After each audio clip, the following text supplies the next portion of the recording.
Folks, today's leading man gets a starting hand I can only call hell difficulty. 1 second, he's the tip of the spear in the Dragon Nation's special forces, running an op on foreign soil. One step onto a hidden trap, eyes shut, open them again, and it's 1958, the Greater Shingon Range, in the home of a hunter so poor he rattles when he walks. A golden finger? None. A system? None. The opening hand heaven dealt him. A mother coughing up blood, two little sisters waiting to be fed, plus a famine-era debt of 37 yuan, 2 mao, for fun. Oh, right. The first mission he picks up after transmigrating is this. Go up the mountain, catch a chicken. Let's start from the day he crouched in a snow hollow, watching a snare. Brother, Ma coughed up blood again yesterday. Deep in the mountain forest, my little sister and I lay flat beneath a pine, dead branches and dry grass heaped over us, eyes locked on a pheasant snare a dozen-odd meters off. The one who spoke was my sister, Wang Fun, 8 years old, but years of going hungry had left her thin as a 4 or 5-year-old. Her little hand kept wiping at the bits of debris the brambles had scratched onto her face, her voice as thin as a mosquito's whine. There's no money for Ma's medicine again, Dr. Wang said. No money, and he stops the medicine in a day or two. Don't be scared, little sister, brother's here. I kept my eyes on the snare, my voice low. We bagged something today, and there's money for Ma's medicine. Really, brother? Brother promises. Promise what exactly? Truth be told, I had no certainty in my heart either. Let me lay out this opening hand for you. I was a soldier in the Dragon Nation Special Forces, and 3 days ago, on an op abroad, I stepped on a trap, and by some twist of fate, transmigrated into this body that shares my very name. 1958, the Greater Shingon Range, 3 years of great disaster, every household with an empty belly, some were down to gnawing tree bark and eating guanine clay. As for the body's original owner, his father had died before the new year, leaving behind a mother racked with consumption, a 20-year-old elder sister, and an 8-year-old little sister. To bury the father, he'd borrowed 37 yuan, 2 mao, for fun from relatives, and in times like these, that was the last straw that could break a family's back. Ma's medicine couldn't be cut off for a single day. It had all come down to the original owner's 3-legged cat hunting, robbing Peter to pay Paul, scraping through 3 hard months.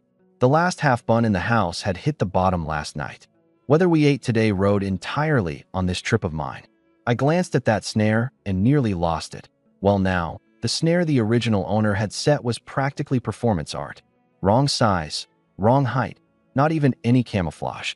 I truly couldn't imagine how much effort it had taken him to keep a whole family alive on a thing like this. Fine, let a professional handle it. Lying there, I spent over an hour redoing the snare from scratch. Watch closely. The loops got to be just wide enough for a pheasant's foot to pass through. The height's got to match how high it lifts its foot when it walks. And last, scatter fallen leaves and grass over it, so it can't spot anything wrong. Brother, you're amazing. Wang Fun's grubby little face, those 2 eyes bright as light bulbs, brimmed with adoration.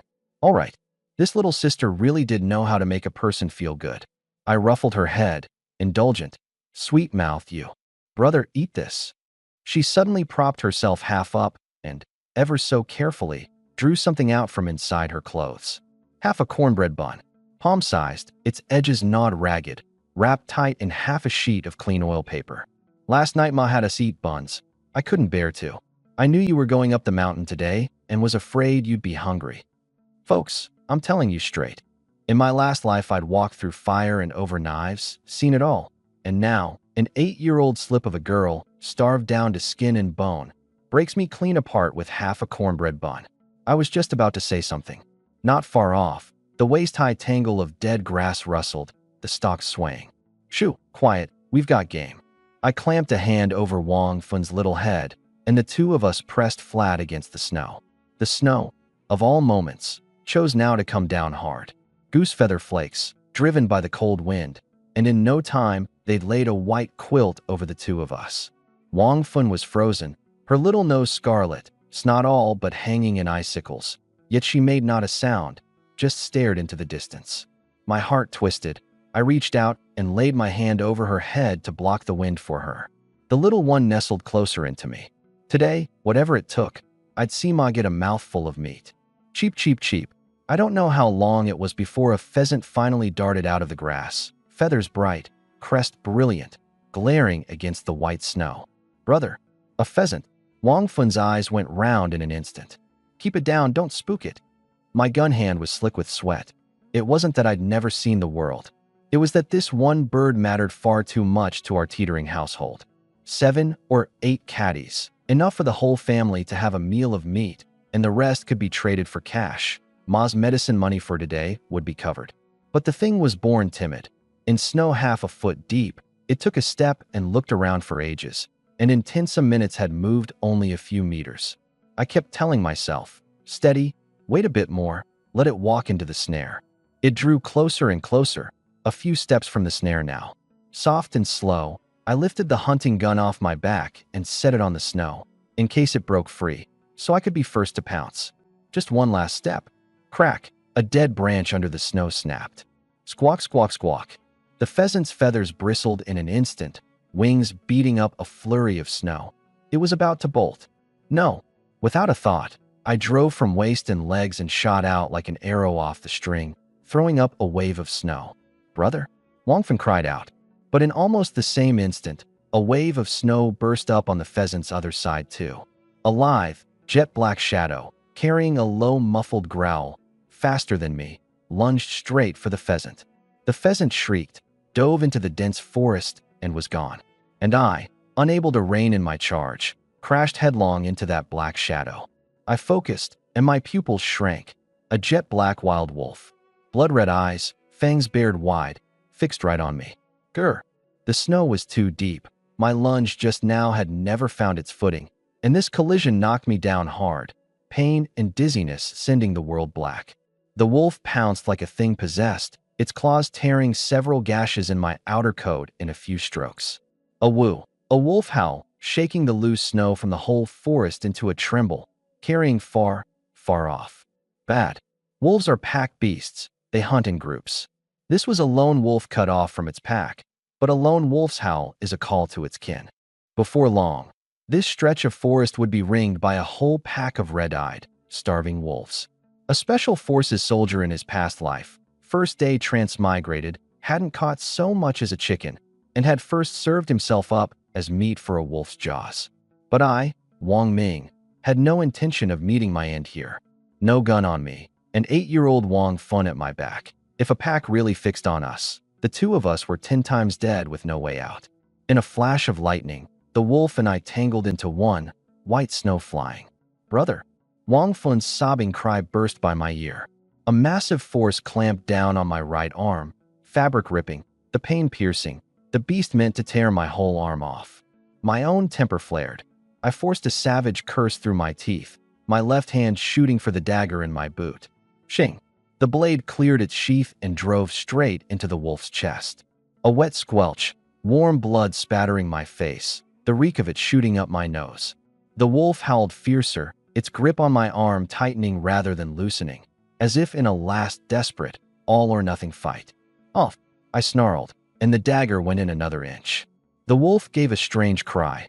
Well now, it was the first time I'd ever seen fear in a wolf's eyes. Seizing that flinch, my big hand clamped its throat tight. I bore down with waist and legs and flipped it under me. It thrashed like mad, but couldn't break free of these two hands. The black fur dyed with blood, the snow beneath turning to a red pool. Its struggling weakened, bit by bit, and at last, went still. I dropped flat onto the snow, gasping out white breath, my hands still shaking. That one had nearly cost me half my life. But I didn't dare rest. Every second wasted was one more second for the pack to close in. Brother, are you all right? Wang Fin scrambled over half-crawling, crying so hard she could barely breathe. I'm fine, see, brother's right here. I ruffled her head. I thought. She buried her face in my chest. Silly girl, I told you I'm fine. Come on, let's move. It's too dangerous here. 40-some below zero, and the tear tracks on her face had long frozen into ice crystals, hanging from her lashes. I wiped the dagger clean, lashed the dead wolf with hemp rope, and tied it at my waist, skinned. With the meat on, this thing would fetch a good price in town. Just as I made to pull her along, My eye caught something off at the corner. Wait here, don't move. Gun leveled, I crept over and parted a snow-dusted clump of leaves, and my face lit up. The pheasant, the very one that had fled for its life a moment ago, blind in its panic, had dived headlong into the snare I'd set, tangled tighter and tighter, and frightened and strangled itself to death right there inside it. When the old man lost his horse, who's to say it wasn't a blessing in disguise? Heaven, it seemed, hadn't treated us so badly today after all. Brother, the pheasant's still here. Wangfen bounced with delight. Ma's medicine money's covered, and so is tonight's meat. Squared away, the dead wolf lashed to my waist, the pheasant in my left hand. I led Wang Fun down the mountain. Ma's going to be so happy. Wang Fun's little arms and legs flailed away. Right, and tonight you'll get chicken stew. If you can walk a little faster, that is. Huh? I'm already going really fast. Her little face crumpled. Just teasing. Slow or not, there's still some for you. But just then, from the vast white mountains behind us, a shrill wolf howl rang out across heaven and earth. My heart clenched. A moment ago, one step slower, and whether the two of us would have made it down in one piece was anyone's guess. Wang Fun, frightened, scurried in little steps into my arms. Brother, I'm scared. There are wolves behind us. Scared, are you? The next second, I scooped her up and threw her over my shoulder. Brother, what are you doing? Going home to eat meat. I carried her at a brisk pace toward home. Only, the closer I got to the house, the more uneasy I felt. Before I'd even reached the yard, I heard a commotion from inside. Cough, cough. I've said it. Marry your girl to me, and I'll guarantee your family never wants for food or drink, and I'll cover this dying hag's medicine too. No, bawled Lou, you'll be damned by heaven for this. Boo-hoo. Ma. I shoved the gate open and stepped into the yard. Well now, pots, bowls, and pans were smashed across the ground. Even the clay pot for decocting medicine shattered, the black dregs clotted into clumps. The one in the red floral print padded jacket was my elder sister, Wang Yin, weeping like pear blossoms in the rain, being dragged toward the door by a greasy bachelor. The man was around 40, licking his cracked lips, his whole face leering. The captain of the mountain guard team, bawled Lou. Follow me, and I promise you meat at every meal. Why suffer in poverty here? The more he dragged, the more worked up he got. My mother, Lu Finfong, clung to his leg, wailing and coughing fit to tear her chest apart. Bawled Lou, annoyed, cursed something vile, and raised a foot to kick. My eyes went cold. I seized him by the scruff of the neck and wrenched him backward, hard. Who's tired of living, daring to lay a hand on me? He went sprawling face first and opened his mouth cursing. But the moment he looked up and saw clearly that it was me, he froze. Wang Ming. He started to scramble up, and I twisted his wrist back. Crack. Af. The scream split the night, the crisp snap of a shattered joint echoing through the yard. He rolled on the ground in agony, cold sweat soaking him through in an instant. You, Wang Ming, you're tired of living. Make one more sound, and I'll take your life, believe it. I pressed my cold face right up to his eyes. This body had been special forces in its past life, squaring away a bully the weak. Fear the strong coward was more than within its means. Your Wang family owes the mountain guard team 7 yuan in guard fees, plus your father's 20 yuan gambling debt. Failed to come up with this money and… Bang! A gunshot, and sparks leapt off the bluestone slab in front of him. The black cotton at his crotch was scorched on the spot, a singed stench rising. Holy hell! Wang Ming, you've gone mad. The next second, the cold gun barrel pressed to his forehead, followed by the sound of a round chambering. Not loud, but in his ears it was a thunderclap. I'll count to 3. Get out of here. Crippling one hand is the bill for laying hands on my elder sister. One more word, and I'll put you down right now. Folks, you'll never guess what happened. A hot wetness spread at his crotch, scalding water dripping down his cotton shoes. Right then and there, he wet himself. Get out. He couldn't even spare a thought for the pain in his wrist. His calves quaking like a sifting sieve, he shuffled for the exit, retreating a step for every step I took, and only at the gate did he dare look back. Meeting my eyes, he shuddered again, squeezed out a smile uglier than crying, and bolted out of sight. In the old days, this Wang's second son couldn't squeeze out a fart even with 3 kicks. How had he today become a different man? daring to put a gun to someone. He'd never figure it out, not to his dying day. Bang! The yard gate shut. I turned to look inside the house, and my brow furrowed. Boo-hoo. Ma, are you all right? Wang Yan, holding our mother, wept harder. Wang Fun's eyes reddened along with them. Ma's fine. Bald Lu won't dare come back. Son, now that you've crossed the mountain guard team, won't life be even harder from here on? Ma wiped her tears. To say the original owner's lot was bitter was nothing but the truth. In these times, to go into the mountains and hunt, every household had to pay the mountain guard team a guard fee. Protection money, plain and simple. The Wangs couldn't even put food on the table, so the money had been put off again and again. And on top of that, the short-lived father had left a 20 yuan gambling debt before he went. Snow piled on frost. My elder sister was a fresh-faced beauty, and Bald Lu, who'd buried 2 wives, had set his sights on her, coming time and again to press his suit, saying that if she married him, the guard fee and the gambling debt would both be wiped clean. The moment I'd left today, trouble had broken out at home the moment after. A short while ago, had I held on to even a shred less of my reason, this Bald Lu would now be a corpse. But a life pays for a life, and if I went down, the 3 of them, mother and daughters, would have even less of a way to live. Ma, don't worry, I'll find a way for the money. If he comes again, let him come to me. Before the words were out, the yard gate hammered again. Bang, bang, bang. Bald Lu back already? Fire shot up in me. I turned, shouldered the gun, planted the double barrels by the door, kicked it open, and my forefinger was already on the trigger. But seeing clearly who stood outside, I froze.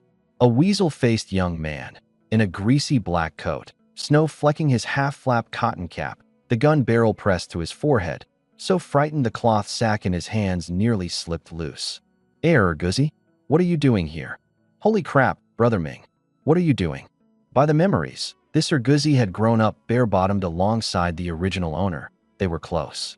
Idle and shiftless by habit, with no great reputation, but to the original owner he was true through and through, dropping by now and then to lend a hand. I hurriedly put the gun away. It's nothing, nothing. What brings you here at this hour? Winter's nearly on us. I was afraid your family'd run out of grain, so I brought you a little. He drew a cloth sack from inside his coat and opened it. Golden millet, a good 2 caddies, packed full. I froze. Grain was precious in these times. His family was only a hair better off than mine, and he could still scrape this much out from between his own teeth. He'd most likely filched it behind his family's back. A warmth rose in my chest. His eye slid over and caught the dead wolf behind me and the big pheasant in the yard, and his eyes went round. This? You killed a wolf too? In a time like this, even the village's old hunters mostly came back from the mountains empty-handed, and here I had both a wolf and a big pheasant. No wonder he was stunned. Brother Ergu. Wang Fen wiped her tears and darted over. Erguzi treated her like his own little sister and ruffled her head. Little Fun's grown taller again. His eye caught the wreckage inside the house too, and his face darkened. Brother Ming, what happened? Guns and a mess everywhere. Was it that Bald Lu creep? Come on, let's go find him. So what if it's the mountain guard team? Don't they each have 1 head and 2 arms? I'll go home and grab my gun. Righteous indignation all over him. He turned to go. Hey, what nonsense, there's no such thing. I caught him at once. A debt's a debt, and I didn't want to drag him into it. I changed the subject. As it happens, I bagged some game. Once I've plucked and skinned it, take some back for your uncle. Standing on ceremony with me, he shoved the millet into my hands. Take it first, and if it's not enough, say so. We pushed it back and forth a few rounds. In the end, I couldn't outstubborn him. As he left, I called him back. Ergu, you free these next couple of days? Come up the mountain with me. I had my eye on his father's special knack for raising hunting hounds. Once the heavy snow sealed the mountain and it was all a vast white blank, finding game by manpower alone was next to impossible. With a good hound, the work would go twice as far on half the effort. Sure, I'm idle anyway. Your family's hound's still around. The old man's craft hasn't slipped. They're kept in fine shape. He grinned, catching my meaning at once. Then it settled. I'll come find you tomorrow. And that Bald Lu creep comes again. You give me a shout. Don't try to tough it out alone. I know. I laughed it off and saw him out. The house had run out of grain just last night, and this Erguzi had come at just the right moment. Meat alone wouldn't do. You needed grain to hold off the hunger. Only now did Ma and my elder sister stop their tears. While Erguzi was here, the two of them had deliberately stayed out of sight. Ming, my boy, what are we going to do about this? Ma fretted. You've beaten Bald Lu, and that bunch of bullies on the mountain guard team are sure to come for revenge. Ma, don't worry, I'll find a way for the money. He comes, let him come to me. I glanced at the hunting gun in the corner. A debt's a debt, and only right to repay. But if he wanted to play rough, then he couldn't blame me for showing no mercy. Good wine for friends who come, a hunting gun for jackals. Besides, I had this Bald Lu pegged, a coward who bullied the weak and feared the strong. After a beating like that, he wouldn't dare show his face again for a good while. The most pressing thing now was laying in supplies for winter. I swept a glance over the thin padded jackets on the three of them, their faces red and shivering with cold, and my heart ached. The original owner had gone up the mountain wearing the family's one and only coat, leaving the three of them to tough out this frozen world. Without a word, I took off my coat and draped it over my endlessly coughing mother. Ma, wear this for now. Don't let yourself freeze. That won't do. You're the pillar of this house. You freeze, and the whole sky of this family comes down. Ma hurried to push it back. My frame can take the cold. This is nothing. Dropping the words, I ducked into the kitchen. Little sister, tidy up the house. The kitchen was a sorry sight. Half an ear of half-raw corn, a little sweet potato gruel at the bottom of the pot thinner than water. Lucky for today's pheasant, plus Erguzi's millet, this meal could be scraped together. I plucked the pheasant, boiled water, set the pot, the whole routine brisk and clean. Fresh out of special forces in my past life, cooking was nothing to me. I minced the chicken into the pot, added seasoning, and the smell of meat shot up, setting me swallowing. This body hadn't touched anything but vegetables in far too long. I deliberately set aside half the millet. Whether the mountain yielded anything tomorrow was anyone's guess, and in all things you keep something in reserve. Glancing back, there at the doorframe stood Wang Fun, watery eyes wide and fixed on the pot, all but drooling. What's the rush? It'll be a while yet. Go call your elder sister and mine. Before long, the rich chicken broth and the golden millet porridge were both done, the aroma filling the whole yard. Come on, time to eat. I carried out the two pots, lifted the lids, and everyone's noses worked away. Wang Fun's little belly rumbled and rumbled. Heavens, brother, it smells incredible. We didn't even eat this well at New Year's. I ladled everyone a bowl of hot broth first. Ma, careful, it's hot. Ma looked at the bowl of broth with worry, made to say something, and was pushed back by my brooking no argument look. Only then did she take a shallow sip. Ming, my boy, how is this broth so good? Past life special forces cooking, turning out food that left this era's standard miles behind. Only natural. Hurry and ladle yourself a bowl too. You of all people in this house deserve it. Day in and day out, up the mountains and through the snow. Ma's heart ached. Ma didn't say it aloud, but she knew full well in her heart. A trip into this frozen mountain meant carrying your head on your belt. The dead wolf at my waist was proof enough. All right, I'll have a taste. I ladled myself a bowl too, slurped a mouthful, and the warm current slid down through my body, comfortable. Wang Fun had long been starved out. She clutched her bowl and gulped it down. My elder sister Wang Yin was more genteel, savoring it in small sips, but the eagerness she couldn't hide. This whole family hadn't had a full meal in who knew how long. I looked at the lot of them, and for the first time in my heart, I tasted the warmth of home. In my last life, out through wind and rain, through hails of bullets, this was the very thing I'd lacked most. A bowl of chicken broth down, I lifted the lid off the millet porridge. Meat alone won't fill you. Drink the porridge, and ladled it out one by one. Wang Fun blew at it, puffing, mumbling, so good. Brother, you drink too. It's so good. Only once I'd made sure the whole family was served did I pick up my own bowl last. I glanced at the gun in the corner, handed down from the original owner's grandfather, one gun across 3 generations, so old it ran the risk of bursting its barrel, and low on powder besides. I'd have to top up before the next trip up the mountain, and find a way to swap it for a new one down the road. Lucky Erguzi's family should have powder. I'd sort it all out then. The meal vanished like a gale sweeping leaves. Wang Fun cradled her round little belly, still wanting more. Brother, when can we eat like this again?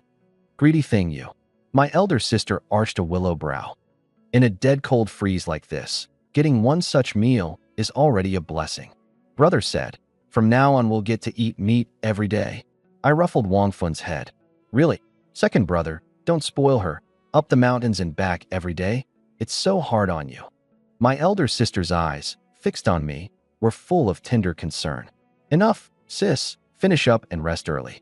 I've got to take this wolf to the wild game shop in town and sell it. You help Ma inside. I tightened my collar, lashed the dead wolf at my waist again, and headed out.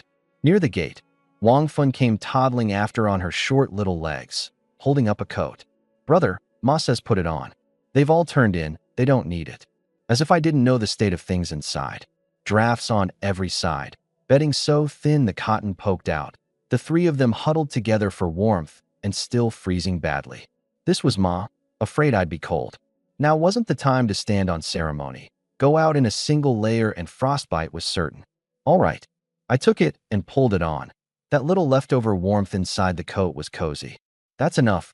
Girl, off to sleep with you. No, I want to wait for brother to come back. Her watery eyes were full of worry. Had town not been too far, where she'd have held me up, she'd surely have wanted to come along. I reached out and gave her nose a pinch. One dead wolf, one pheasant, traded for this whole family's first full meal in ages. But I knew clearly in my heart, this little bit of income could, at most, put out the fire under our feet. The feud with the mountain guard team was already struck. The heavy snow sealing the mountain was near at hand. Ma's illness grew heavier by the day. To truly let this family stand up straight and live, a single barrel-bursting old wreck of a gun was nowhere near enough. In the dark of night, I shouldered the wolf and trudged toward town, one foot sinking deep, the next shallow. Would this town's wild game shop be the first step in turning my fortunes around? The snow fell heavier and heavier. Before long, a layer of white frost pressed down on the top of my head and my lashes. It's freezing. Must be near 20 below. I put out a hand to catch a snowflake and watched it melt in my palm, the string in my heart tightening another notch. At this rate, this year's winter was coming earlier than usual. The house had to be repaired, the cold weather gear made ready, or this whole family could truly freeze to death this winter. I hitched up the dead wolf at my waist and pressed on toward Longjia town, 1 foot deep, the next shallow. Longjia town, pitch dark, with figures here and there on the streets, all dressed as hunters. In these times, trading wild game on the side was against the law. At worst, they could pin a speculation and profiteering cap on you, so every hunter had his own channel. My family's line went by the name of Jiang Dashin, who dealt with both my grandfather's and my father's generations, safe, for one, and fair on price, for two. The whole way, carrying a wolf, I drew no shortage of startled looks. No wonder, anyone who could drag a wolf out in this season, in this weather, was without exception an old hand. I felt my way to a plain little door and pushed it open. Uncle John. Coming. A shrewd old man with red earmuffs and narrowed eyes came out. And the moment he saw it was me, his eyes lit up. Ming, my boy, what brings you here? His glance slid to the wolf behind me. This old wild wolf. You killed it. He was genuinely taken aback. In his memory, what I brought him each time was nothing but some mushrooms and woodier fungus. The odd pheasant so small it was pitiful, a world apart from my father's and grandfather's craft. What's it worth, Uncle Jiang? I put my waist into it and swung the wolf onto the counter. The table shook and the lamp overhead swayed and swayed. This wolf's a fine thing. Skin it and you can make a coat, and get 2 scarves out of it besides. He squinted, sizing it up, and held out 1 finger. 10 yuan. How's that? Money was honest in these times.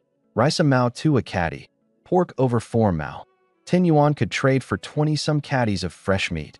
No low price at all. Uncle Jiang, could it go a little higher? I coughed, a touch awkward.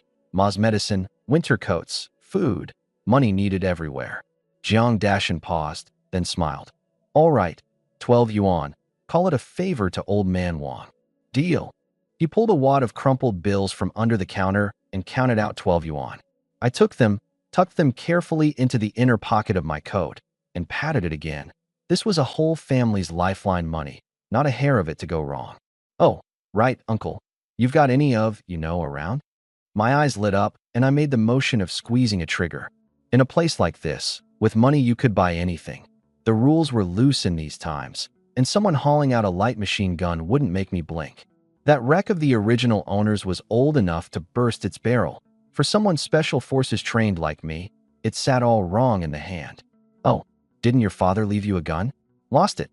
Jiang Dashin caught my meaning, asked no more, and threw on his coat to head into the back room. Yeah, count yourself lucky, boy. Just took in a Japanese Type 38 a few days back, 10 out of 10 condition, never even been fired. Though with what you've got, I'm afraid it's not enough. Something stirred in me. A Type 38. Long range, high accuracy, better than this firelock now by who knows how many times over. Back in the day, this thing had given our forebears no end of grief.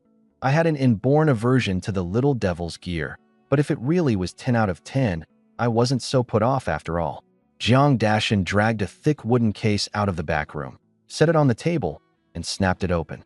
There, take a look. You want it, you're not walking off without 150. I focused, and my eyes lit up.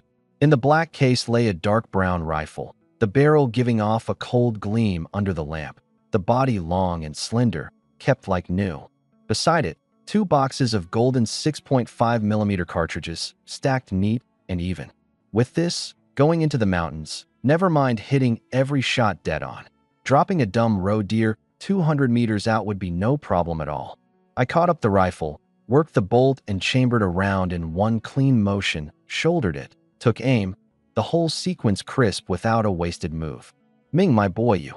Behind the counter, a flicker of bewilderment crossed Jiang Dashin's cloudy old eyes. Was this still that meek, mumbling Wang Ming? Fine piece. What's the lowest? I couldn't put it down, fiddled with it a good while, and only with reluctance set it back, though my eyes never left it. Boy, you think this is ordinary wild game you can haggle me down on? 150, not a word less. He came back to himself and smiled. For your grandfather's sake, 140. Pay and take it. Done. Give me 1 month, Uncle Jiang. Hold it for me. You pulling my leg, boy? No, just 1 month. I'll come back with the money for sure. Out of the game shop, my head was full of nothing but that black rifle. With it, never mind wolves. I wouldn't fear running into a bear. But for now, there was plenty still to do. Braving the snow, I first turned into the medicine hall thick with the smell of herbs. Dragging out your mother's illness like this is no answer. I'll write you a few good doses. Drag it deeper into winter, and it gets more troublesome, Dr. Wang said. Counting what you owe from a few days back, that's 3 yuan 2 altogether. Give me 3. No, 3 yuan 2 it is. Skimp on anything, but never on medicine money. When I came out, I had 2 parcels of herbs wrapped in yellow paper in my arms, tied with cord, lest the snow soak them. Then I made for the supply and marketing co-op, bought 3 caddies of white rice, 3 padded jackets, plus the odds and ends the house had long run out of, 12 yuan 7 in all. Not a fun of the money was left. Even the 7 mao I'd brought out went into it. No help for it. Every bit of it the lifeblood of getting by. Still have to hurry up and find a way to get supplies. The dead of winter's right in front of us. There's not much time. I hauled my big and little bundles back toward the village, the snow falling heavier and the road harder to walk. By the time I reached the village entrance, it was 11 at night. Hands and feet near numb with cold. Just as I made to go in, the yard gate of a household next door stood wide open, and a woman past 50, leaning in the doorway cracking melon seeds, drifted out a snide little remark. Oh ho, if it isn't Ming, my boy, where'd you steal 3 big padded jackets? So your whole family hasn't frozen to death after all. Right after, a shifty-eyed young man, early 20s, slunk out of the yard. Ma, who you talking? Oh ho. If it isn't my good-for-nothing cousin? Moving up in the world, eh? Up the mountain all this while, flying empty sorties every day, I'd wager. Aunt Yang Chui, my older cousin Wang Dumao. This whole household had been green with jealousy ever since the original owner's father still had some hunting skill to him, working mischief in the open and the dark both. After the original owner's father passed, so poor they couldn't even scrape together burial money, my mother had swallowed her pride and gone to borrow. My second and third uncles squeezed out a little, but this Yang Chui alone fiercely blocked the eldest uncle, declaring, "Even if they all die off, my family won't give so much as a straw mat. telling them to drag the corpse up the mountain to feed the wild dogs. On the day of the funeral, the eldest uncle's family didn't show their faces at all. The timid by nature original owner had ground his shattered teeth and swallowed them down. But I am not the original owner. You sorry thing. Breathe one more big breath and let me hear it. Wang Dumao taunted, smug. Without a word, I stepped up, seized him by the throat, and pinned him hard against the wall. You. Let go. Why you? Wang Damao's limbs flailed in midair like a stalk of sugarcane come to life. He put everything he had into it and couldn't budge a single one of my fingers, his face flushing the color of liver. You? Wang Ming. You dare hit my son. Yang Shui froze a moment, then flung herself at me, clawing and scratching, every bit the shrew. Get lost. My eyes bulged and I shot her a glare like a blade. Out of respect for an elder, one more word and I'll square you away along with him. Yang Shui, who'd always bullied people on the strength of the original owner's meekness, now felt the man before her was as strange as a beast that had fixed on its prey. A shiver ran through her, and she stumbled and dropped onto her backside in the snow, eyes wide as saucers. She came to and at once trotted out her signature move, making a senseless scene, throwing a public tantrum in the street. Somebody. This Wang Ming's about to kill someone. That voice carried with terrific power. In no time, lamplight flared up in every house, and the neighbors came out one after another in their padded jackets, stamping rows of footprints into the snow. You're finally here. You got to take my side. This God-cursed Wang Ming. He just got back? I say hello, and he beats my son. Somebody help. Yang Shui wept and tugged. But with that scrawny little frame, her clawing at me was like scratching an itch. Half-lidded, one hand still clamping the half-dead Wang Damao. With her, I had nothing to say. This Wang Damao dared bluster at me, so he couldn't blame me. In just a few minutes, Wang Damao's face had gone iron blue, more breath going out than coming in, his limbs flailing weaker and weaker, on the verge of expiring. The onlookers watched in alarm. This was no brother's scuffle. This was a life about to be lost. But recalling the Yang Shui family's usual conduct, they took it instead for an honest man pushed to his limit. What are you all standing there for? Yang Shui, frantic, pointed at the villagers and cursed, spittle flying. Watching him kill someone in broad view? Anything happens to my son, not one of you walks away clean. The crowd traded glances, looking at the murderous air about me and my two red eyes, and not one dared step forward. Auntie Yang, I saw the whole thing just now. It was you lot who said his things were stolen first. That's why he made his move. A girl in a bright red jacket pushed out of the crowd, willow leaf brows and a melon seed face, calling out crisp and clear. Lu Yen, the daughter of the village head, Lu Yuwei. Yang Shui's face changed. Lu Yen, what nonsense are you spouting? What nonsense? I heard it all. Yang Shui's old face flushed. This Lu Yen was the village head's daughter. She didn't dare lie to her face. But with her dirty laundry aired in public and unable to swallow the humiliation, she ate a good while, without squeezing out half a word. The onlookers had it all figured now. Trouble stirred up again by the filth out of that shrew's mouth.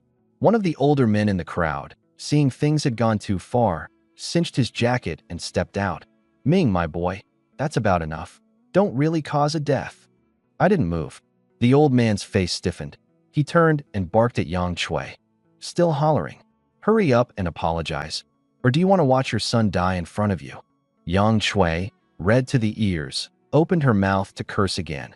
I tightened my grip, and Wang Damao's body jerked, on the brink of breathing his last.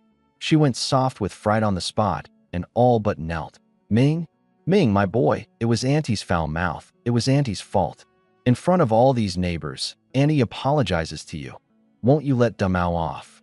I waited a good while longer before letting go with a clunk. Wang Damao slid down the wall and sprawled on the ground, coughing his face red. My son. Yang Shui threw herself at him, then turned to curse at me again. You dead. She opened her mouth to fling filth at my dead father. What? I whipped my head around, and in my half-lidded eyes, the murderous air that had just dispersed surged up again. Yang Shui shuddered and swallowed the words whole, smacked her lips, and didn't dare make another sound. I withdrew my gaze and cupped my hands to the neighbors. Thank you, uncles. From now on, if this Yang Shui's mouth runs foul again, do me the trouble of giving me a shout. I'll go on squaring her away. No one dared make a sound. This was hardly the usual honest Ming, my boy. This was practically a bandit. But toward the Yang Shui family, they'd long had no patience, only kept it to themselves. Someone chimed in. Sure, we'll tell you whatever comes up. I'd only meant to give a warning. The matter done, I turned and left, my bundle-laden figure vanishing into the snowy night. What happened after I left, I didn't see. Yang Shui wept and cursed and damned me to a bad end. Wang Demao came to, glimpsed Lu Yin still there, and went red to the face with shame, half dragging, half hauling his mother back inside. He'd had his eye on Lu Yin for more than a day, and today, nearly choked into wetting himself in public, he hadn't the nerve to linger. Only Lu Yin stood gazing in the direction I'd gone, her eyes flickering, who knew with what thoughts. And I, like a man with nothing on his mind, pushed open my own door. Brother, you're finally back. Wang Fen poked her head out, all furtive. You little imp, still not asleep? What time is it? Cursing on my lips, but a warmth ran through my heart. This girl, surely too uneasy to rest, had waited up on purpose. I was just worried about you. I can't sleep if you're not back. Where's Ma and elder sister? Both asleep, just me waiting up for brother. You, sly little thing. I laughed, a different man entirely from the frightening face of a moment ago. Her eyes darted, catching the padded jackets in my hands. Brother, what's this? Jackets I bought for you and your elder sister. Off to sleep now. Put it on first thing tomorrow. Can I try it on now? No, tomorrow. Be good, or I won't give it to you. I put on a deliberately stern face. Fine. She pouted, sucking her thumb, and went inside, looking back every other step. I was tired too, and went into my own room. Cold wind poured in through the cracks in the wall.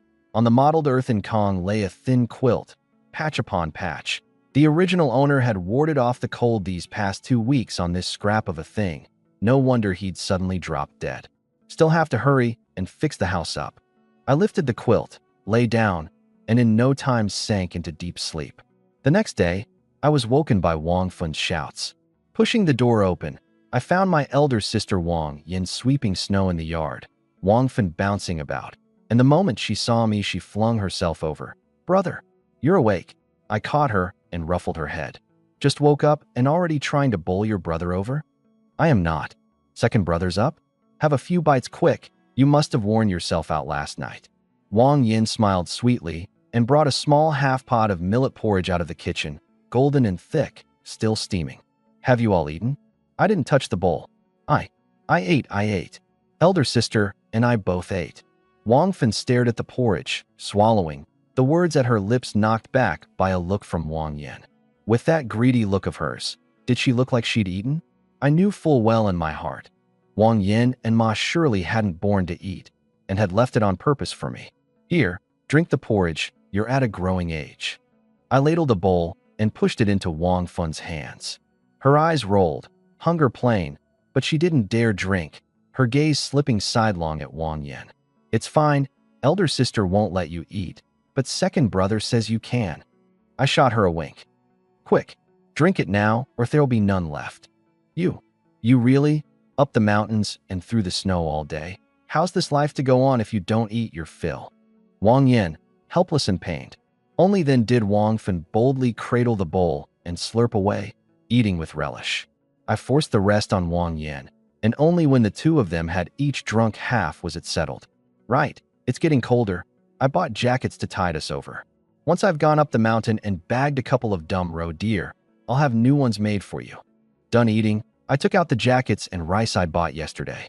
The moment Wang Fen saw the new clothes, she went wild with joy. She'd been too excited to sleep last night. But Wang Yin stared at the sack of rice, her eyes lighting, then dimming again, her gaze toward me full of ache. A little something finally gained, and wasn't it all spent? This rice, the family eats it now. Eat what you should, don't pinch it. I glanced again at the thin, hole-worn padded jacket on her and sighed. Food and clothes are the lifeline. Skimp on anything, but never on these. I'd bought the clothes to the two of them's measurements and patterns and handed them over. My elder sister fretted aloud, but the moment she saw the new jacket, her eyes wouldn't leave it. What girl doesn't love new clothes? Try it on, see if it fits. The two went in to change and came back out, and my eyes lit up.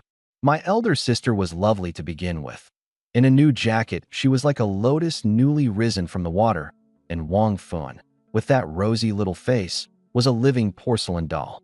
Fits well, it's just, how much must this have cost? Wang Yin still couldn't set it down. Game's so hard to come by, you can't squander it like this. Once winter's in, how's our whole family to get through? I'll find a way for what's ahead, don't you worry. The words weren't out before a fit of coughing came wave after wave from the inner room. By the sound of it, Ma's illness had worsened again. Ma's coughing again? My heart sank. Worry rose on Wang Yan's face. She nodded glumly. She coughed all through last night. I don't know what to do. A fine gun costing 140, a mother sicker by the day, a heavy snow about to seal the mountain. The whole burden pressed on my shoulders alone. This money, I had to earn it fast. It must have been that scene bald Lu made, worsening Ma's already frail body with rage. This score, sooner or later, I'd collect with interest. I took out the herbs I'd carried back yesterday, guarded in my arms the whole way. Not a snowflake had touched them. Elder sister, decoct this for Ma first. Dr. Wang added a guiding herb. It might do some good. Wang Yin answered. I'll take Ma's clothes in at the same time. I shouldered the gun and headed out, and at the door straightened my cap. I'm off to Erguzi's today. Won't be back for lunch. Remember to put the white rice on at noon. Don't forget Ma's medicine, 3 doses a day.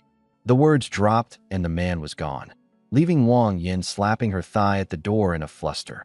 In such a rush, didn't even take any dry rations. Crossing the village, I noticed no few of the women shrink their necks and hold their breath the moment they saw me. Last night's business had spread everywhere. Day to day, I was a courteous sort, like a clay figure with no fire in him. Last night had thoroughly rewritten their picture of me, but I didn't take it to heart in the least. In times like these, the more you cave, the more useless it is. You have to make people fear you before they'll respect you. The poorer the place, the less you can afford to flinch. Nearing Erguzi's place, I faintly heard dogs barking in the yard, and from behind me suddenly drifted a crisp call. Wang Ming. I turned. A girl in a red floral jacket, fair-skinned, a pair of slightly upturned phoenix eyes bright with spirit, was looking at me. Lu Yan, the daughter of the village head, Lu Yue. This Lu Yue was no small figure. He was the captain of the nearby militia, with a dozen-some men and a few dozen guns under him. Run into Lu Yin, and even those bullies on the mountain guard team only dared steal a couple of extra glances. They wouldn't so much as whistle. This girl and I had exchanged barely a few words all told. What was this about today? What is it? Something the matter? No. Under my level stare, those pretty eyes of hers dropped first, fixing on her toes as she hemmed. It's just last night's business. Wang Demao said he'd go report you to the mountain guard team. I was afraid they'd come make trouble for you, so I came to give you a heads up. Oh, that. And here I'd thought it was something big. I gave the gun on my shoulder a shake. Clack, clack. With this thing, let them come. I'd like to see whether the mountain guard team's got heads of bronze and arms of iron that don't fear bullets. Thanks. I smiled politely and strode into Erguzi's yard. Behind me, Lu Yin hurriedly raised a hand to call out, but before the words left, I was already through the door. She stamped her foot. In her vegetable basket nestled 2 warm eggs wrapped in red handkerchiefs. She craned to watch a good while, then flushed, muttered to herself, a grown girl, have you no shame, and dashed off in a streak. Erguzi. Under the eaves of the east room in the yard was a big iron cage holding 3 jet-black hunting hounds. The moment they saw me, they wagged their tails and spun about in eager circles. Long-limbed, broad and heavy in the muzzle, good dogs. With noses like those, in heavy snow they could scent game from miles off. Going into the mountains, the work would go twice as far on half the effort. Brother Ming, that quick? Erguzi came out of the house. Where's your uncle? Off at work, just me here. Come on, let's take your family's dogs up the mountain today. Will they take your orders? Erguzi grinned. My dad's dog-raising craft I never could learn, but you're telling me I can't even order the dogs around. He pulled the cage door, and the 3 dogs swarmed out at once. One whistle, and they dropped flat in unison, neat and obedient. Not bad. My eyes lit up. Of course. Erguzi, pleased with himself, turned to go inside. Hold on, I'll grab some gear. Bring some powder, my gun's near out. 20 minutes later, 2 men and 3 hounds were on the snowy trail. To dodge his father, we kept to the small paths. Brother Ming, don't mind the shabbiness. My dad treasures these dogs like his own daughters. Normally, he won't even let me take them up the mountain, afraid he'll catch me at it. One whistle from Erguzi and the 3 dogs fanned out in formation to scout the way, while drilled. My head ached 2 sizes, so I'd come to the right man. Otherwise, even getting past his father would have been a chore. Bag something today, and let the old man save some face too. Erguzi sidled over, sly. Brother Ming, tell me about it. That old wolf, how'd you kill it? Buzz off, story time costs money. I rolled my eyes. The snow fell heavier, the mountain road grew harder, and in no time my fingers were frozen scarlet. But the hound out front suddenly gave a low growl, and the 2 behind dropped low and crept forward on their bellies too. Brother Ming, something's coming. Erguzi gave a sharp, alert shout. On reflex, I brought the gun up, took aim, flicked off the safety, and dropped my voice. What we got? Not sure, but by the look of it, it's the hard stuff. The dogs would have bolted after anything small. Careful. Sweat had actually broken out at Erguzi's temples. In these mountains, bears that could crush a rock with one swipe and northeast tigers near 3 meters long were all out hunting on empty bellies. One careless moment, and who became whose winter stores was anyone's guess. Following the dogs another few dozen meters, we reached the edge of a thicket where the dogs stopped and just wagged their tails. I parted the brush, a big patch of fresh droppings. Something's nearby, left this not long ago. A boar, that sort. Don't underestimate a pig. The thing's an omnivore, eats greens and meat both. A domestic hog can take on 3 or 4 wolves single-handed, and a wild boar is fiercer still. Thick-hided and heavy-fleshed, high attack and high defense. A moving tank, pure and simple. A pig first, a bear second, a tiger third. Even an old hunter alone is apt to take a bad beating running into a boar. An ordinary powder-and-pellet hunting gun has no killing power past 5 meters, and within 5 meters can't hit a vital spot. The boar charges right on, like nothing happened. A boar. Erguzi started.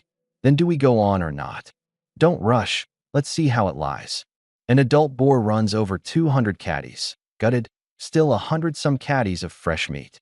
Bring it down for real, and the winter stores would be just about set, a chance I couldn't let slip. But the next second, the 3 dogs broke into a wild, baseless barking, backing off warily and giving Erguzi a low, threatening growl. I froze, then caught on in a flash and shouted, Erguzi, run! What? A rustle came from behind him, and my pupils shrank. Run? Bang! The gunshot tore across the sky, shaking the snow off every tree. Erguzi only saw a black shadow flash before his eyes before a massive force flipped him flat onto the ground. Holy hell! Only then did he see clearly the thing in front of him. A great boar pushing 400 caddies, glaring with blood-red eyes, snorting and panting. Its hooves churned the snow without cease, throwing up wave after wave of white. Erguzi's calves cramped. He'd hunted with his father since boyhood and had never seen one this big. With the snow season near, this boar was starved half mad, an almost human greed in its eyes. Erguzi, up, run. Had my shot just now not drawn it off, Erguzi would have gotten far worse than just flipped over. But more absurd still, a shot from 4 or 5 meters out, and the weeds and caked mud on its hide were like natural armor. The pellets left only a white mark, not a damn bit of use. If only that Type 38 were in my hands. Grr. The boar threw out all 4 hooves and charged at me. Damn it. I plunged headlong into the woods. The worst thing about an old-style hunting gun is exactly this. Fire one shot, and you have to repack the powder, agonizingly slow. I ran and reloaded, counting on the dense woods to cut its speed. But the 400 caddy thing was like a bulldozer, tree trunks thick as a wrist snapped clean, and it bulldozed a path right behind me. Brother Ming. Erguzi whistled, and the 3 dogs gave a frightened low whine, hesitated a moment, then shot into the woods like arrows off the string, circling the boar and tearing at it. But their fangs couldn't pierce it at all, only enraging it further. A flick of its tusks and one dog was tossed flying, with a yelp. Holy hell. Erguzi was sick with the loss. But that little span had let me finish packing the powder for a second shot. Brother Ming, let it get close and then fire. Its hide's too thick, you can't punch through. The boar rammed home several times, and the other two dogs were thrown off one after another. Gun leveled, my arm rock steady. I fixed on it as it bore down on me once more. Everything in its path reduced to splinters. I drew a deep breath and counted inwardly. 3, 2, 1. Bang. The instant the count stopped, the shot rang out. I pivoted on my foot, dodged aside, and dove into the waist-deep snow. That was close. Grr. That shot had landed dead in its left eye, blood pouring out. The boar went fully berserk, ramming through trunks thick as a calf without a care, and charged me again. Brother Ming, run. But I didn't move, just stood there, gazing dazedly as it bore down. Brother Ming, you've lost your mind. Urguzi scrambled over half-crawling, certain there was no time left. What he didn't know was that I was betting on something. This terrain felt wrong, and behind that thicket was, most likely, a cliff. A Dragon Nation Special Forces soldier's read on terrain was always sharp. At the very instant the boar reached me, ramming with all its might, I shoved my body backward, rolled, threw up a wave of snow, and vanished from before Urguzi's eyes into thin air. The boar lunged at empty space, and then came a roar, fading, echoing, farther and farther. Urguzi's legs went weak, cold sweat pouring. Below this was a cliff, 100 meters at least. Brother Ming, don't joke around. Trembling, he crawled over, looked down, his heart pounding. It's over. Brother Ming. He dropped onto his backside and started to bawl. What are you doing, holding a funeral? Urguzi jolted. There I was, flattened against the cliff face, one hand hooked around a bowl-thick branch, hanging steady. Holy hell, Brother Ming, you're not dead. Nonsense, I don't die that easy. I put my waist into it and flipped back up onto the edge, then leaned out for another look down. The 400 catty boar lay crumpled at the bottom of the ravine, gone still. Fall from a height like that, and however thick the hide, there's no surviving. Brother Ming, so what do we do? Urguzi still hadn't come back to himself. Back to the village. This 400 catty thing. Boned, still over 300 catties. Which of us two could carry it? Round up a few people to haul it together. Of the 3 dogs, one was hurt badly enough it couldn't get to its feet, so Urguzi could only carry it. The other 2 were hurt too, limping along. He was sick with it. In times like these, even people couldn't eat their fill, and his father had raised these dogs on grain scraped from between his own teeth. But the boar had been far too fierce. Touch it, and it was death or injury. Had my shot not come in time, Urguzi wouldn't even have his life. The day was still early, and the 2 of us hurried back. The moment we entered Urguzi's yard, a thunderclap of a roar struck us. You worthless brat, where the hell have you been? Where are the dogs? A man in an army greatcoat threw aside the door curtain and came out, his whole face furious. Urguzi's father, who you been, one of the village's foremost old hunters. Pa. Urguzi's legs went weak. He set the dogs down, and they whimpered feebly.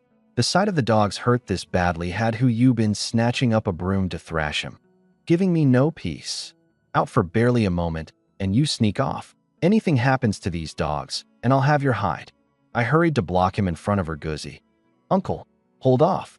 We ran into a boar up the mountain. Coming back with our lives is already a win. What? Hu Yobin's eyes went round. You're saying the 2 of you ran into a boar? Where is it? Did it get away? It didn't. For 100-some catties, we couldn't carry it back. We came to the village to find help. Hu Yubin had been a hunter half his life and knew better than anyone what a 400 catty boar meant. Even a tiger gives one a wide berth. He also knew I'd never been one to boast since boyhood. Ming, my boy, going off to mess around. Your uncle won't fault you. But if you're spinning tall tales to fool me, that's another matter entirely.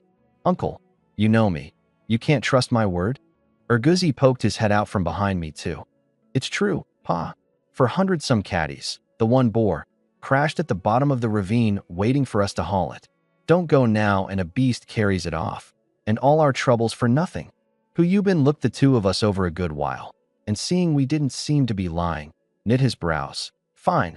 Wait here. I'll go round up people.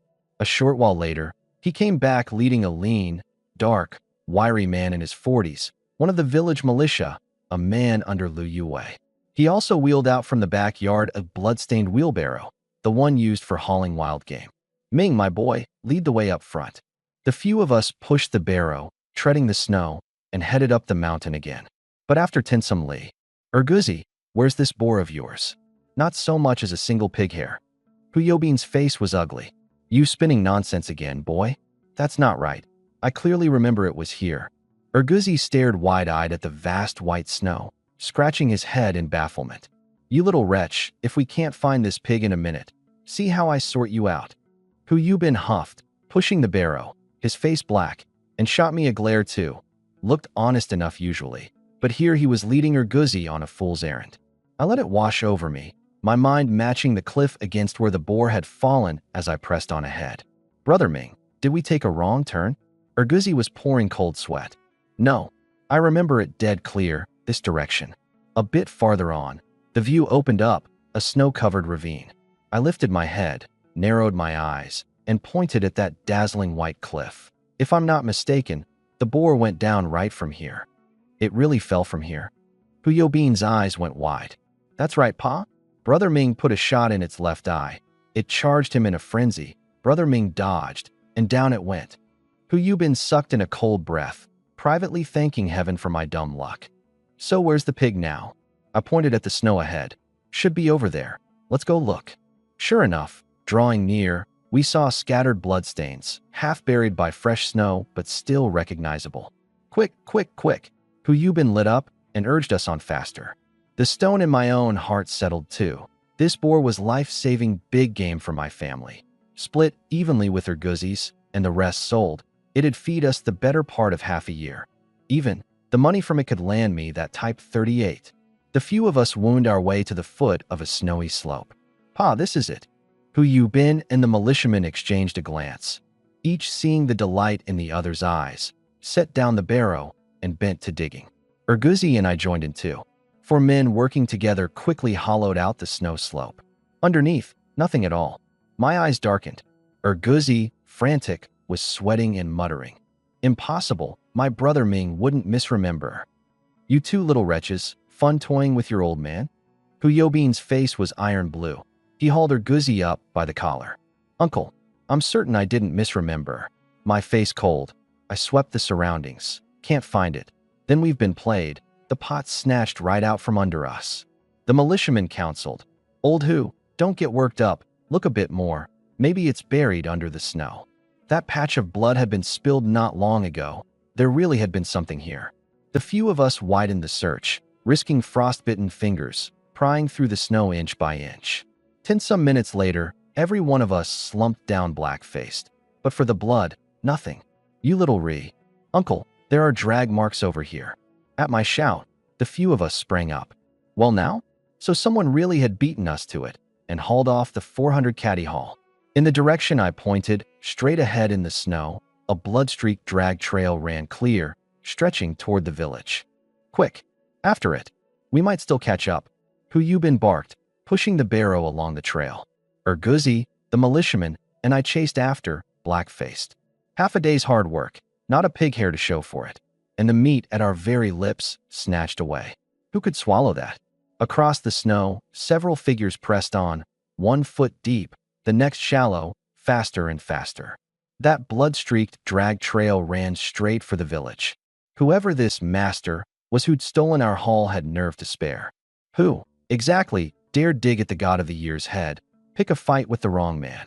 The drag trail showed and faded by turns, and the chasing men burned with rage. Now they truly regretted not bringing the big black dog from home. I don't know how long we'd chased before.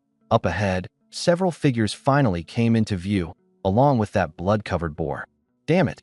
Bald Lou, you stop right there. Urguzi recognized them at a glance, fire shooting up.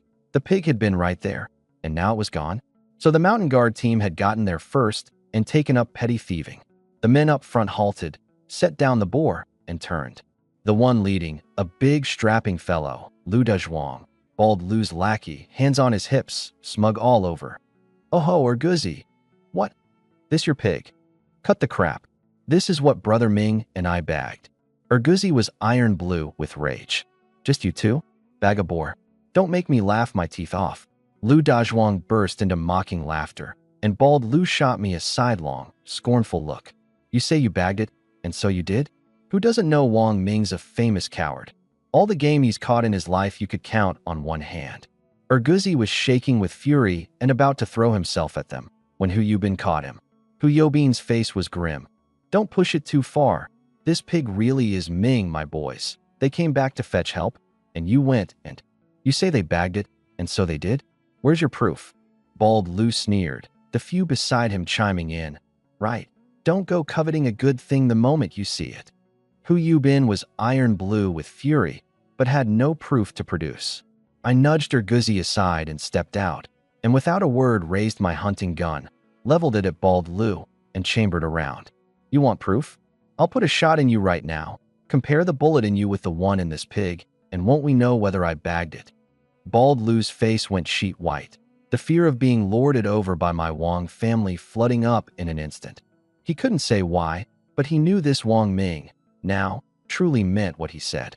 The few lackeys beside him fell back in fright, giving him a wide berth, terrified a misfire would catch them too. Wang Ming, you've gone mad. You dare shoot. Lu Dazhuang's mouth was fierce, but his feet retreated faster than anyone's. I fixed on Bald Lu, my fingers settling slowly on the trigger.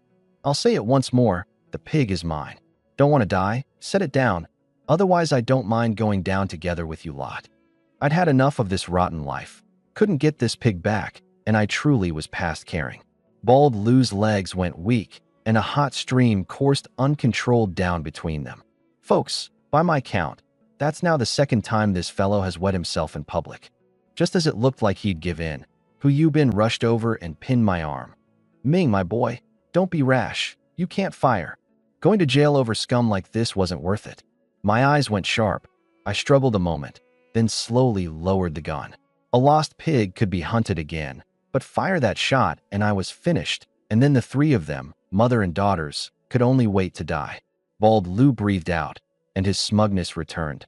Huh, a coward through and through, fit to be poor his whole life, and waved for his men to carry the pig. But I tossed the gun aside, strode around in a few steps to get in front of them, and blocked their way. Dragon Nation Army Special Forces in my past life. Without a gun, flipping the lot of you was easy enough. Want to leave? Fine. Leave the pig. Oh, you'd block even us? A coward like you wants to throw hands. A lackey rolled up his sleeves and blustered, afraid of a misfire a moment ago. Now that he saw me empty-handed, his nerve fattened right up. I ignored him and threw a punch at the nearest, Lu Dazhuang. His face knocked askew. He staggered back several steps with a howl. The rest charged in with a roar, meaning to swarm me with numbers. But I was in no hurry. Slip, dodge, punch, kick, every move precise. In under a minute, the whole blustering mountain guard team lay on the ground wailing in a heap. Bald Lu backed away again and again, his face white as paper. Never in his wildest dreams had he thought he'd be brought down at the hands of a coward he'd always looked down on. You, don't come over here. Bald Lu put on a fierce front over a hollow core. I walked over with a not-quite smile and grabbed him by the collar. Leave the pig and get lost. His voice shook. All right, I'll give it. Even as he directed his groaning lackeys on the ground to carry the pig, he scrambled and crawled free of me and backed away. I gave a cold snort and turned. We're going. I bent, picked up the gun, and turned around. Urguzi and the others fell in, not forgetting to shoot the bunch a couple of smug glares as they passed. The figures vanished into the wind and snow. Bald Lu's face was iron blue, gone fishing and lost the bait, lost the pig and lost all his face along with it. This score, I'll settle with Wang Ming sooner or later. On the way home pushing the pig, Hu Yubin sighed. Ming, my boy, you were truly fierce today. From now on no one will dare look down on you. Reckless his whole life. Even he had never flattened several men at once like that, and the mountain guard team, no less. Urguzi's face was full of worship. Brother Ming, when did you get this good at fighting? Teach me a couple of moves. When you've fixed those bad habits of yours, we'll talk. I caught the unease in Hu Yobin's eyes. Today's business was bound to earn Bald Lu's grudge, and with Urguzi at my side, he'd inevitably be targeted. What father wouldn't fret? But in the end he only urged, get the pig inside first. He'd probably thought it through too. A friend like this might cost Urguzi a little, but more than that, he'd grow. The door creaked, and Wang Fun, in her new clothes, ran out. Brother, you're back." One glimpse of that pig several times her size, and she shrieked, "Heavens! A boar this huge." Wang Yin lifted the curtain and came out, stunned too. "Brother, this is—" "Don't ask yet, sis. Hurry and boil a few pots of water. Before the blood fully sets, we've got to dress it fast." Together the men hoisted the pig onto 2 tables pushed together. Wang Fen went to fetch grandfather's hog-killing knife and the whetstone. Hu Yobin's technique was seasoned, one cut to bleed it, but the cold was too sharp, the blood long congealed, and only half a bowl ran out. Urguzi and I fed the fire and carried hot water. The militiaman briskly scraped off the bristles. Hu Yubin opened the belly with one stroke, the thick reek of blood spreading and setting the neighbors' dogs barking in a chorus. The 400 catty pig split in 2. The innards out, Urguzi and I cut the big slabs into smaller pieces. I'd done no little of this work in the army in my past life. It came easy. Hu Yubin looked at the neatly stacked meat, full of admiration. "Ming, my boy, your hands are flawless. Whoever marries you one day will be a lucky woman." "Pa, that's not right. Urguzi wouldn't have it. When Brother Ming takes a wife one day, it's Brother Ming who'll be the lucky one." And that one line set off a chorus of laughter, leaving me red in the face.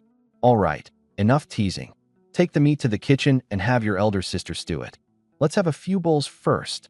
Washing his hands, Hu Yubin spoke up. "Ming, my boy, this pig is yours by your kill. I haven't touched this half. Take it and sell it for cash. We'll each have a bowl of meat just to taste it, and that's plenty." I hurriedly waved it off. "Uncle Hu, this won't do. Without you all, how could I have gotten it back alone? All the more since his dog had been badly hurt for it. Don't stand on ceremony with us. We just lent some muscle. This pig's rightly yours. To see big game like this in a lifetime, that alone makes the living worthwhile." Hu Yubin tapped out his dry tobacco pipe. The militiamen chimed in agreement. Even Urguzi, back from gathering firewood, leaned in. "Brother Ming, just take it. You don't, and we won't feel right eating this meat either." I couldn't out-stubborn them. My eyes went hot, and I nodded. "All right then. Once I've sold it for cash, I'll treat you all to a drink." The few of them dissolved into laughter. In the kitchen, Wang Yin boiled water, washed the meat, cut it into pieces, and put it on. Wang Fun, a little radish top, bustled around the stove rinsing rice and feeding the fire, busy and delighted. Just then, Ma, Lu Fenfong, came out wrapped in a tattered jacket leaking cotton wadding, and at the sight of a yard full of meat nearly choked on her own breath. What is all this?" I steadied her. "Ma, didn't I buy you a new jacket? Why aren't you wearing it? In this devil's weather, plainly headed for 20 below, dressed in nothing but this rag, no amount of medicine would mend her. Was saving it for New Year's." She waved a hand and tottered over to that half a pig. "Well now, a real boar. Old sister-in-law, this pig was bagged by Ming, my boy. You're set for good fortune from here on." Hu Yubin took a hard pull on his pipe. Ma's face was all smiles. That face, blue-tinged with cold, even took on a little color. The look in her eyes toward me was nothing but pride. Her Ming, my boy, had what it took now. Bang, bang, bang. In the middle of the merriment, the gate was hammered hard. "I'll go see." I patted Ma and turned to open the door. Hu Yubin and the militiaman exchanged a glance, both reading a measure of unease. Word of Ming, my boy, bagging big game had probably already spread. Sure enough, at the door was none other than the village head, Lu Yue, with bald Lu and his bunch behind him. "Village head, what's this about?" Lu Yue glimpsed the yard full of meat through the gap in the door and frowned. Before he could speak, bald Lu leapt up first. "Village head, look, that's the pig. They robbed us mountain guard team of our haul.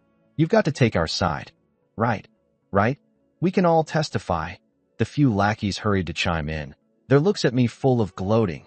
"Can't do anything to me yourself. But surely the village head can?" They simply didn't believe I'd dare offend the village head over one pig. Lu Yue cleared his throat and looked to me. "Ming, my boy, let's hear your side." On reputation alone, he trusted me more, but with the entire mountain guard team out testifying and my hunting methods truly too unimpressive to put on the table, that was why he'd come to ask. "Village head, the pig is my kill. They want to reap where they didn't sow." "Village head, don't listen to his nonsense. This pig was clearly found and wounded by us mountain guard team. They snatched it midway. Bald Lu got anxious. Lu Youwei's brows knit tighter. He looked at me, then at Bald Lu, unable to judge for the moment. Erguzi stepped out. Village head, I'll testify. This pig is Brother Ming's kill, and it was the one that hurt my family's dog. You, with your sticky fingers, your words worth trusting? Bald Lu shut him down in one stroke. Then what about me? Hu Yubin took a step forward. I'll testify too. This pig is Ming, my boy's kill. He'd spent his whole life in the village, his dog training and hunting admired by all, a man of standing. The moment he said it, Lu Yue began to weigh it differently. Seeing the two sides quarreling fiercer and fiercer, the villagers all came running out to watch the show too. Lu Yue, helpless. Both sides claim it's theirs. Have you any proof? Bald Lu's eyes rolled, and gritting his teeth. Village head, this pig was driven to the cliff's edge and killed in the fall by us mountain guard team. The external wounds on it are the proof. Lu Yue stepped into the yard and looked closely. The boar's wounds varied in depth, and the fatal one was indeed a broken rib driven through the innards. He had his red on it now. Seeing me hold my tongue, Ma got so anxious she stamped her feet. Village head, you can't wrong people. This pig is plainly my Ming, my boy's kill. Shut it, you dead old woman. Bald Lu, betting that with the village head present I wouldn't dare make a move, opened his mouth to defile the original owner's mother. Who doesn't know this dead brat Wang Ming has never caught any game in his life? With that busted gun his father left, it not bursting its barrel is already a win. Hunting, huh? Ha! And the few lackeys laughed along. Damn it! Defile her one more time and see what happens. I gave a furious shout, shoved through the crowd, and seized Bald Lu by the collar. Insult me, fine, but dare to defile the original owner's mother, and I'm the first to refuse. Bald Lu's legs went weak with fright, kept off the ground only by my grip on him. The crowd was stunned. This boy who usually didn't dare even raise his voice.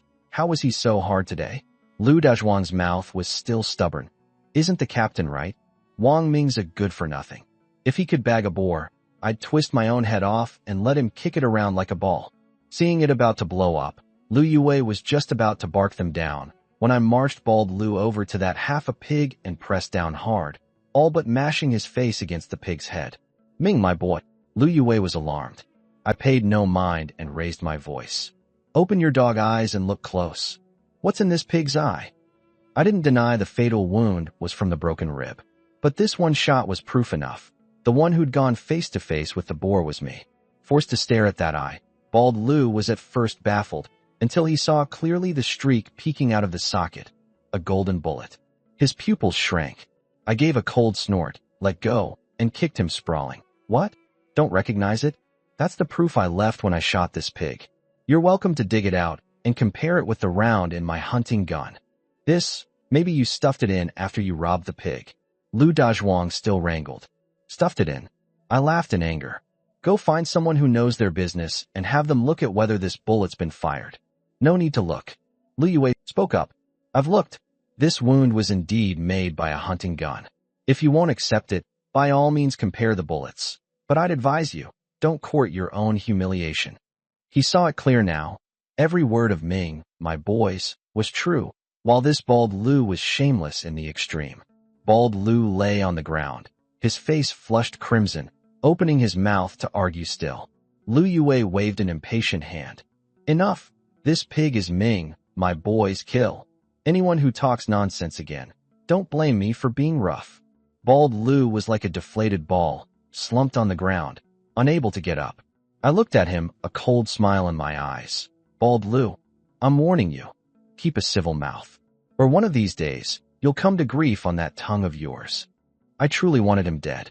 But with the village head and the mountain guard team all present, make a move for real, and it'd be the three of them, mother and daughters, who'd suffer.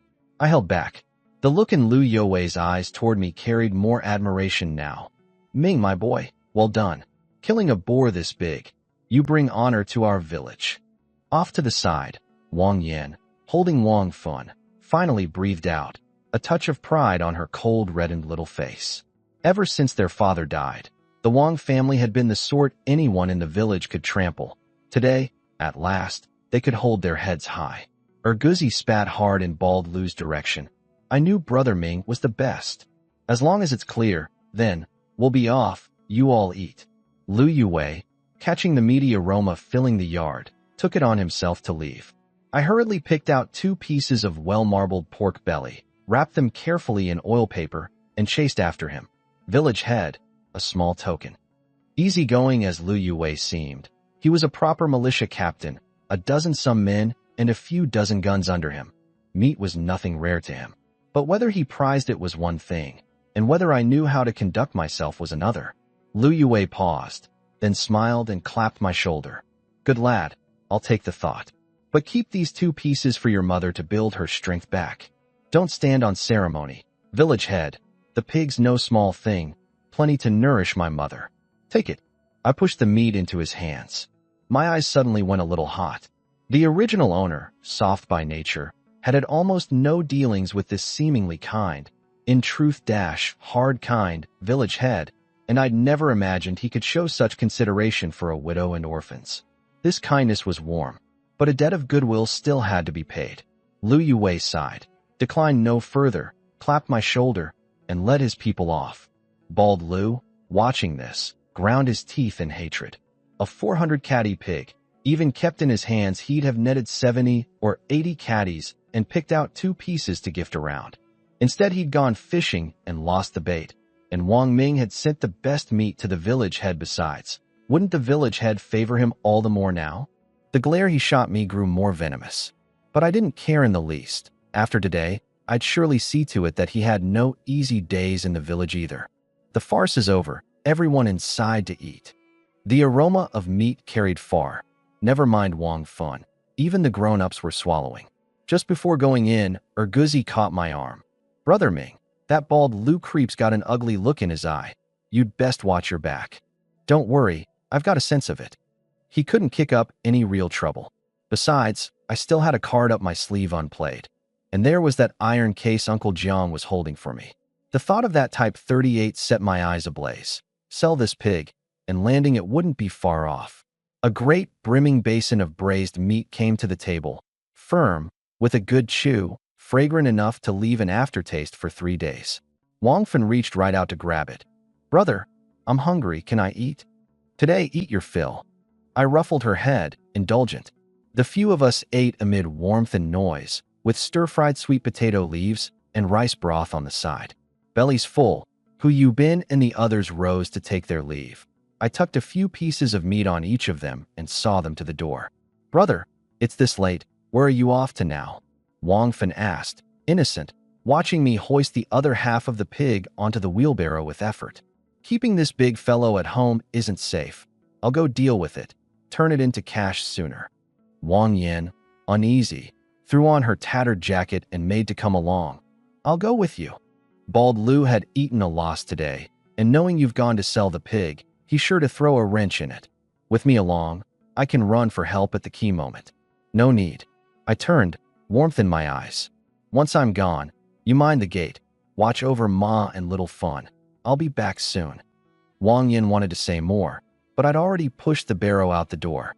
She could only stamp her foot and call to Wang Fun to bar the gate. In the cold wind of the night, I pushed the wheelbarrow, my figure a little lonely. But I wasn't afraid. I was no longer the Wang Ming of old. At Uncle Jiang's door, I knocked. Uncle Jiang, open up. Uncle Jiang came out in his padded jacket, and the moment he saw me, gave a knowing smile. Oh ho, Ming, my boy, here this late. Must be good news? You haven't gone and bagged another wolf, have you? That last wolf had earned him a tidy sum. Now his eyes shone at the sight of me. I didn't hide it either, and pushed the barrow up to him. Take a look, set me a price. Uncle Jiang lifted the white cloth and his eyes went wide. Well now, a boar. 3 for 100 caddies? You've got it in you, boy. Got lucky and ran into it. The other half I've got to keep for my mother and sisters to build their strength. Uncle Jiang sighed in understanding and made a hand gesture. I frowned. Uncle Jiang, this half is just under 200 caddies. At market rate, that's 180 some yuan. 50 is too little. Then 80. You know this thing isn't like a wolf, treasure from head to tail, and not everyone can afford meat in these times. True enough, but seizing the chance to beat the price down was also true. I clenched my fist, then suddenly smiled.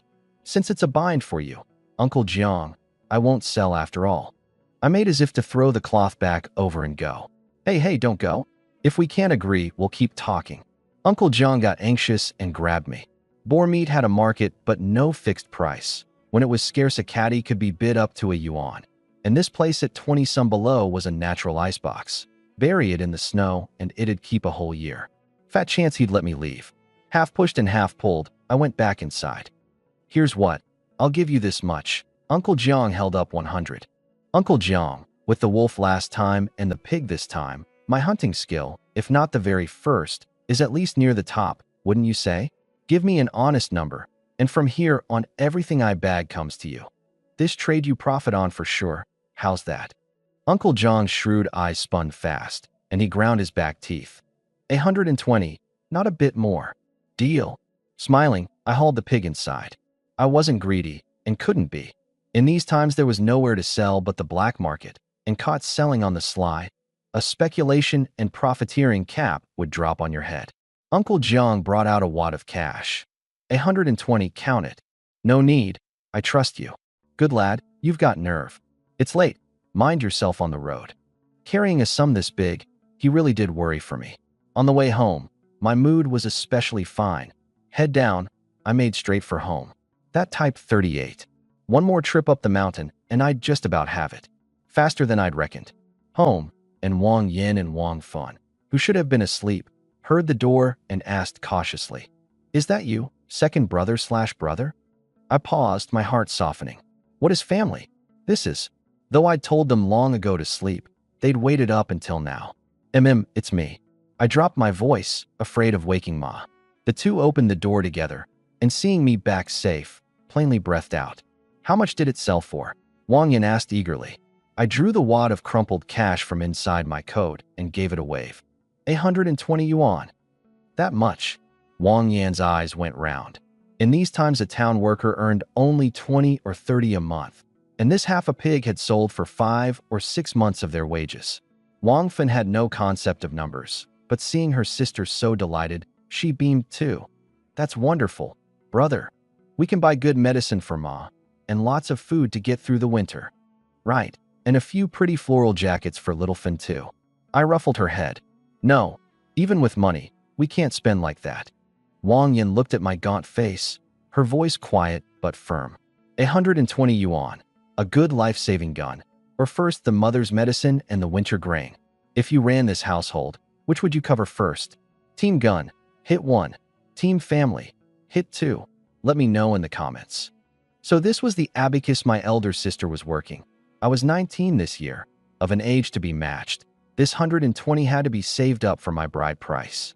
I stopped what I was doing. Sis, have you got something on your mind? You're already 19, time to think about taking a wife. Ma's ill, but she brings it up now and then.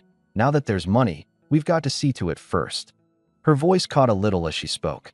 If we can't manage this one thing for you, then Ma won't close her eyes in peace even in death. I didn't know whether to laugh or cry, but knowing I couldn't outstubborn her, I could only nod. I'll do as you and Ma say. From now on, don't talk like that. Ma's illness. I'd hunt more, sell more, and surely cure it. This money my sister wanted to save. Let her. Worst case, I'd hunt a few more trips. I had my reckoning. In under a month, I'd scraped together the 140 and land that type 38. Provided that, I first cleared the family's few dozen yuan-old debt. Wang Fen didn't follow why the two of them had suddenly gone wistful and blinked. Brother, you're going to take a wife? Then am I going to have a sister-in-law? A long way off yet. Wait till you're grown. I ruffled her head. Sis, it's late. Take little Fun to bed. Don't mind me in the morning. I'm going up the mountain at first light. The next day I was up before dawn, hoping to get up the mountain early and bag some big game. Lifting the curtain, I saw the kitchen chimney already smoking. My elder sister, Shirley, risen at the crack of dawn to make my food. A warmth rose in my heart. Up, I steamed you cornbread buns. Eat first, I'll wrap a few more for you to take. Wang Yin ladled a full bowl of millet porridge. I ate in big mouthfuls, not letting her see the tangle in my heart. Full, I tucked the buns away, took the gun and the sickle, and headed out. The edge of the sky was just turning fishbelly white. My aim was clear, bag big game. Only big game sold for much. Only with enough money could I land that Type 38 sooner. Not long into the mountains, a bright streak flashed in the snow ahead. I held my breath, half crouched, drew near, a sleek, glossy pheasant.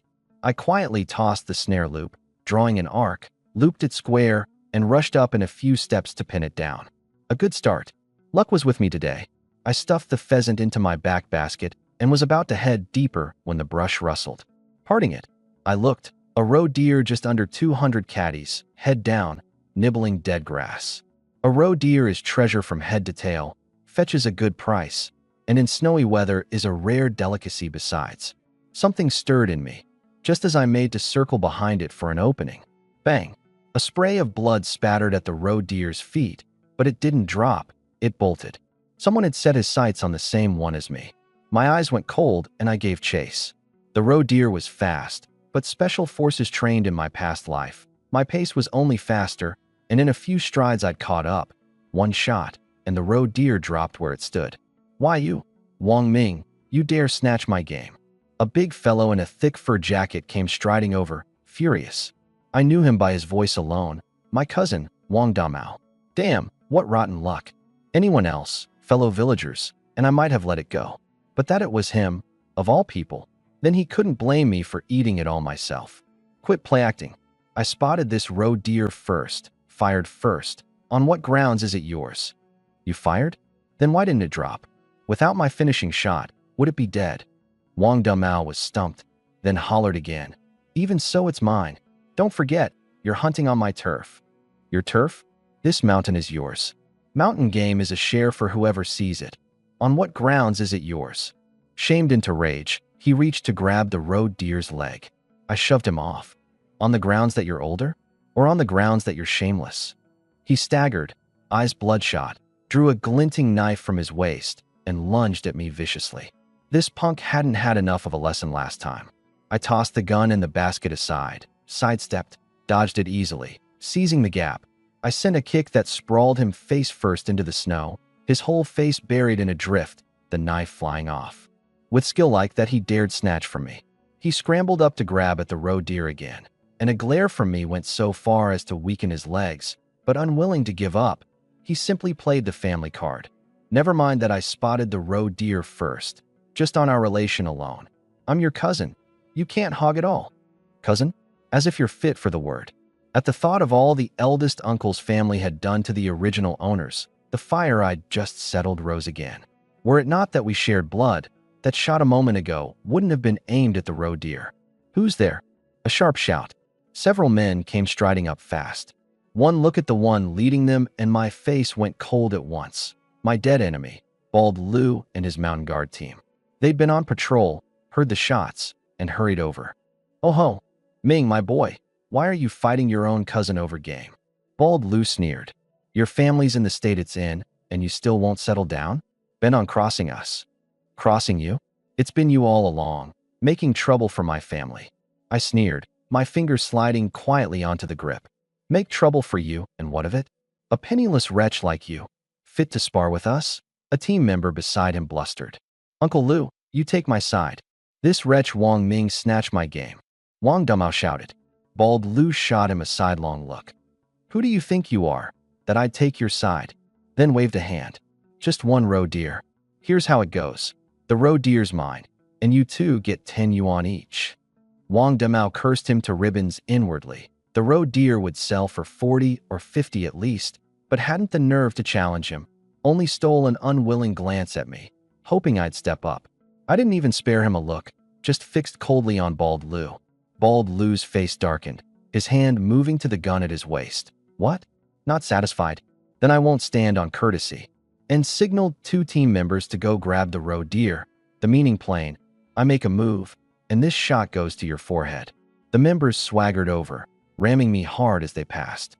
Just when everyone was certain I wouldn't dare move, I whipped the gun up and, without the slightest hesitation, put a shot at Bald Lu's feet. Bang! Everyone froze. The 2 about to grab the roe deer went stiff on the spot. No one had reckoned that Wang Ming would truly dare fire. Bald Lu, trembling, looked down, The bullet hole was no more than a centimeter from his foot. Thump! He dropped onto his backside in the snow, his face white as paper. You dare shoot. He truly couldn't bear to imagine. Had that shot gone for his forehead, why wouldn't I dare? I held the gun leveled, aimed straight at them. A contest of nerve. Then, let's see who's harder. As it happens, I, ex-Special Forces, had the edge over you in both marksmanship and footwork. Come to real blows, and who'd be lying here today went without saying. Wang Damao's feathers stood on end. He'd assumed I'd at most spar a little with Bald Lu and cave in the end. He'd never imagined I'd not only meet him head-on, but truly dare fire. Such nerve, no one in the village could match it. In that moment, he was even a little glad. Glad he hadn't pushed me too far. Today, this roe deer is mine. Anyone who objects, by all means try. The voice wasn't loud, but that cold edge sent a chill through every heart. Only now did it truly dawn on Bald Lu. That Ming, my boy, they'd never once taken seriously, was long since no soft persimmon to be squeezed at will. You, don't get cocky. Our mountain guard team aren't pushovers. One member put on a fierce front over a hollow core. I cocked my head, narrowing my eyes dangerously. Fine, give it a try. Make it out of here alive, and I'll grant you something. The members looked at one another, all terror. Day to day they swaggered through the village on the strength of their station, but up against someone who'd truly dare fire, they wilted at once. Calm. I put the gun away, swung the roe deer onto my shoulder, and walked down the mountain without a backward glance. Bald Lu shook with rage, but his weak, soft legs wouldn't obey, and he could only watch me leave, grinding out, "Wang Ming, you wait for me." But this time, not one of the members behind him chimed in as they usually would. He probably knew, too, that he'd lost face utterly today, and turned to glare savagely at Wang Damao. "Breathe one word of this, and I'll have your hide."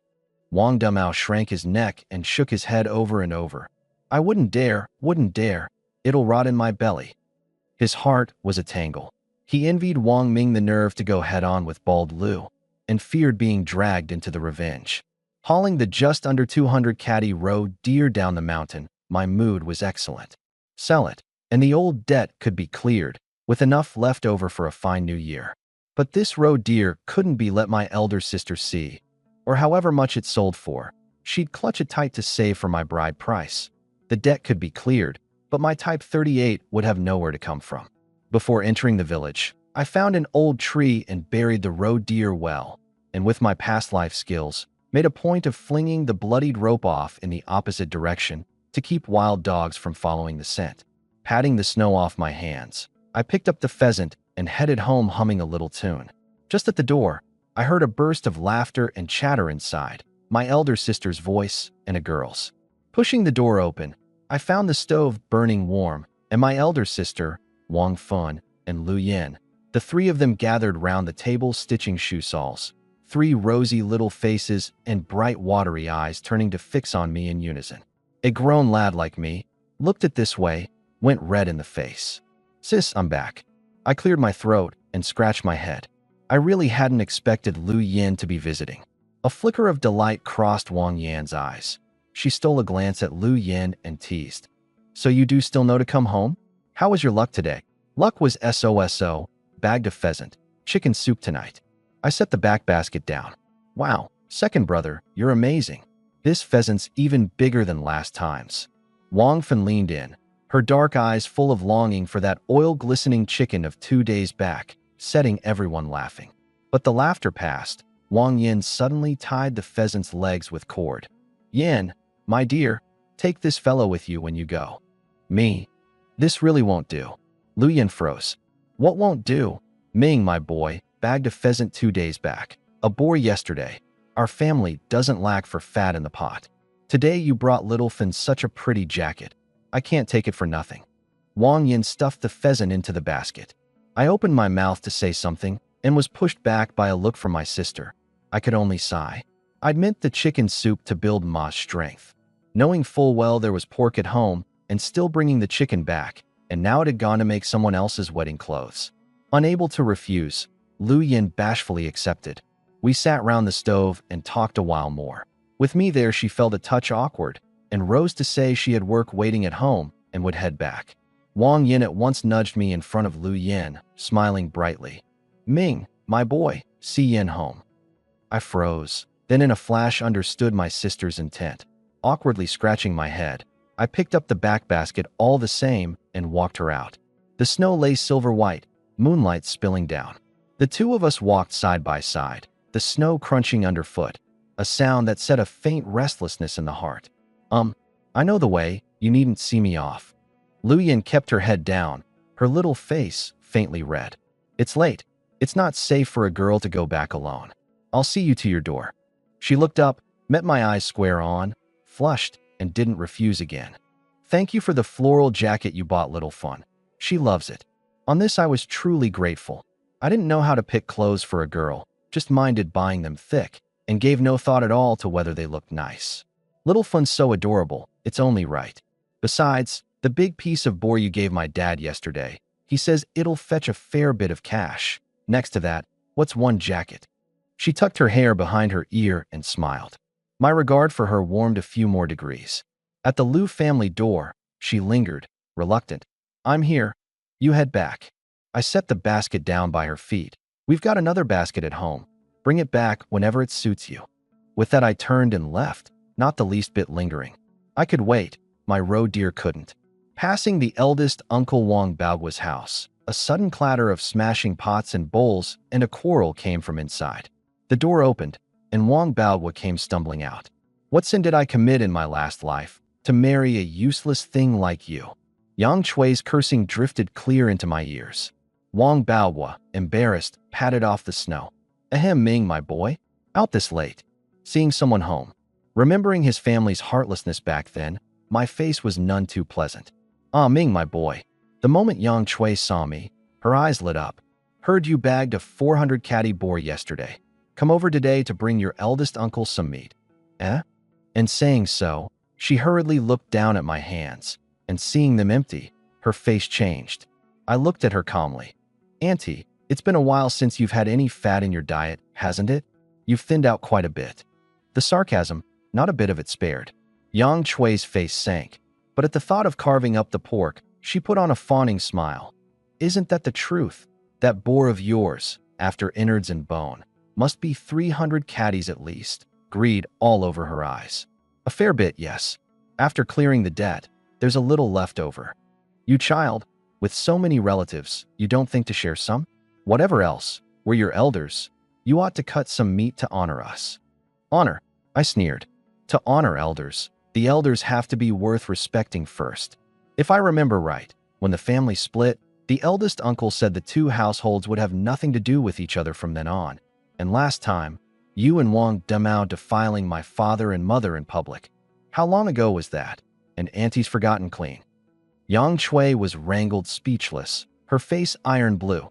She'd never imagined that coward Wang Ming would dare be this hard today.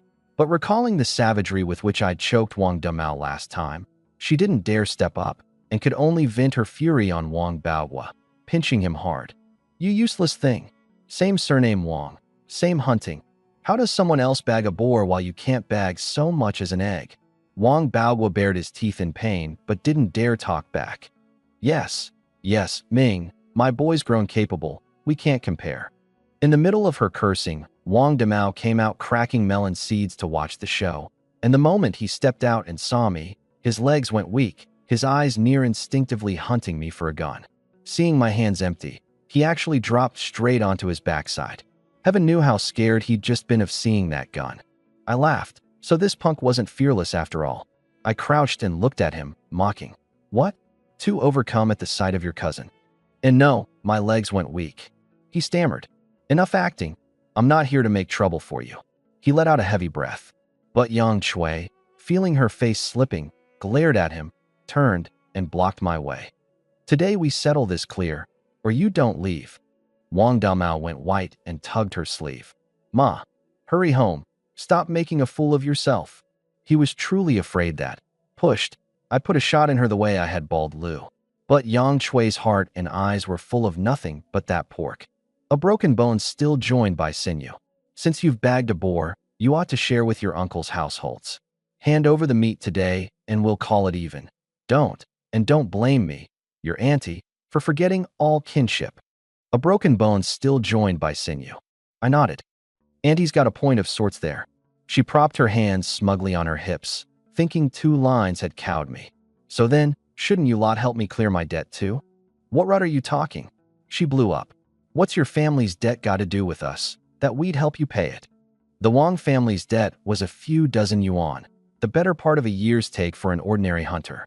Help me clear the debt over a mouthful of pork? She'd have to be mad. There's no reasoning with people like this. I gave a cold snort and made to step off. She blocked me again. Leave the meat today, or you don't go. Auntie, you mean to rob me outright? My gaze went cold, and I looked over at the trembling Wang Dumao. Cousin, you think so too? No. I don't even like pork. Wang Dumao all but dropped onto his backside again, hauling his mother back with everything he had. Wang Baohua, feeling the shame of it too, joined in dragging her. I bared my teeth at Wang Dumao and stepped off, not bothering with the still wildly cursing Yang Chui. Yang Chui had one thing right. I'd taken over the original owner's body, and wherever I went I was a child of the Wang family. For that very reason, however much I loathed them, I couldn't truly do anything drastic to them. I strode briskly to the old tree at the village entrance, dug out the roe deer in a few moves, and made straight for Uncle Zhang's shop under cover of night. The door was on the latch. One push and it opened. Uncle Jiang was dozing slumped over the counter. Uncle Jiang, wake up, it's me Ming, my boy. He rubbed his eyes and yawned, and the moment he looked up and saw the big fellow on my back, his eyes lit up at once. Ming, my boy, what's this? I set the roe deer on the ground. Bagged a roe deer today, have a look. Uncle Jiang hurriedly threw on his coat and came around, crouched and stroked that sleek, glossy coat, unable to put it down. Well now, with the heavy snow sealing the mountain and folks themselves with nothing to eat, who'd have thought one could still come across a roe deer this handsome? The moment he opened his mouth, I had my red on it. The old debt could be cleared, and that Type 38 was down to one last little push. Uncle Jiang, this roe deer's just under 200 caddies, worth a fair bit, no? By how he couldn't bear to set it down, I had my red. This thing might not sell any cheaper than the boar. That it is, haven't seen a roe deer this big in years. Uncle Jiang blurted out. Dress this coat well and sell it in the city, 15, 20 yuan, made into a coat, more than that. And the meat's a rare delicacy besides. Well now, he'd laid out the price for himself. Ahem. He came back to himself and put on a show of gravity. I'll take this fellow off your hands at the same price as last time. 120. By how readily he'd said it, there was surely more room to turn. I feigned hesitation. Uncle Jiang, I already promised it to someone else. They offered 150, so you see. You boy, didn't you promise your uncle all your big game from now on? I did, but they're 30 higher. And you know my family's situation. With that 30, my family's debt could be cleared. I eyed him slyly, just waiting for him to give. Sure enough, after a good while of wincing at the loss, Uncle Jiang ground out, fine. 150, your uncle takes it. It wasn't that he couldn't see I was playing him. He was genuinely afraid that one refusal and I'd shoulder the roe deer and walk. A roe deer was a hot item. Take it at 150, sell it on at 160 or 70, and he still came out ahead this round. Generous, uncle. The roe deer's yours then. I was no fool either. A trade was best run for the long haul, and once it hit my target price, a little more or less didn't matter. You boy, when did you learn to be this slick? Uncle Jiang gave a helpless laugh and turned to fetch the money. Uncle, just give me 10 yuan. He caught on at once. This boy meant to take that Type 38 away right now. That way he saved 140 in cash, and turning the gun over could net him a price difference profit besides. Briskly, he dragged that thick wooden case out of the back room. Seeing the case again, I still couldn't hold down the excitement in my heart. Opened, the dark brown rifle lay within, barrel cold and severe. I caught it up, and an indescribable sense of solidity surged through me. Folks, from the first time I laid eyes on it in this room to holding it in my arms today, this gun, I'd hankered for the whole way through. Only the cartridges were down to 2 boxes, enough for the short run, a strain over the long. Uncle Jiang, I'll have to trouble you with one more thing. Rest easy, he clapped my shoulder, having guessed it long ago. From here on, whenever there's matching ammo for this fellow, Your uncle will hold it for you for sure. Thank you. Stowing the gun and that 10 yuan, I took my leave of Uncle Jiang. The 10 on me meant nothing for clearing the debt. Better to add a little food to the house. The rice and millet were near the bottom again. The supply co-op had already closed, and lugging this big fellow around was inconvenient. So I hurried home, meaning to lay in supplies first thing in the morning. Home, and pushing the door, the lamp was still lit, but the chimney's smoke had long since gone. I knew well enough. The moment Lu Yen left, my sister had surely put out the fire after, to save that bit of coal. Clutching the wooden case to my chest, my eyes were especially bright in the dark. With this fellow, a couple more trips up the mountain, and our family's days would soon be on the rise. Inside, my elder sister was sewing clothes by the kerosene lamp. Wang Fen asleep against her. These past few days of full fat had even put a little flesh on the little one's face, it seemed. Why so late getting back? Trouble on the road? Wang Yan's face was all concern. No, went to borrow something. I set the wooden case on the table, put on a mysterious air, and snapped it open, a brand new rifle. A Type 38, for hunting. Where did you borrow it from? Wang Yan's eyes went round. Guns were rare things in these times. An ordinary hunter was lucky to have a firelock, and a piece this solid even the village head's family might not have. A secret. Tomorrow I'll go up the mountain and test out what it can do. The money I didn't dare bring up. Mention it, and she'd surely have me hand it in, and then little fun would go without her thick millet porridge again. Sis, off to bed early. Oh, tomorrow I've got to make a trip to town. No rush up the mountain, so don't get up early to cook. I said it while walking out, afraid she'd press further. Wang Yan wanted to ask more, but I was already out of the room. She knew my mind was made up now, and that asking might get nothing out of me, so she could only sigh and put out the lamp. I went straight to the woodshed and stuffed the Type 38 deep into the woodpile, covering it carefully with dry grass. When not up the mountain, it had to be hidden well. Let the village's loose tongues catch sight of it, and it'd be another heap of trouble. The next day, before dawn, I grabbed a cornbread bun, tucked the money away, and set off. Time was tight. First the supply co-op for grain, then to Dr. Wang's. 1. To refill Ma's medicine. 2. To buy something for treating flesh wounds, so that if I ever met danger hunting, I'd be prepared. The co-op was deserted.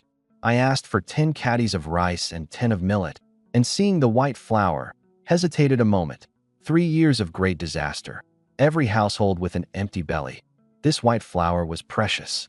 But I gritted my teeth and got 3 caddies anyway. How long had it been since a meal of dumplings?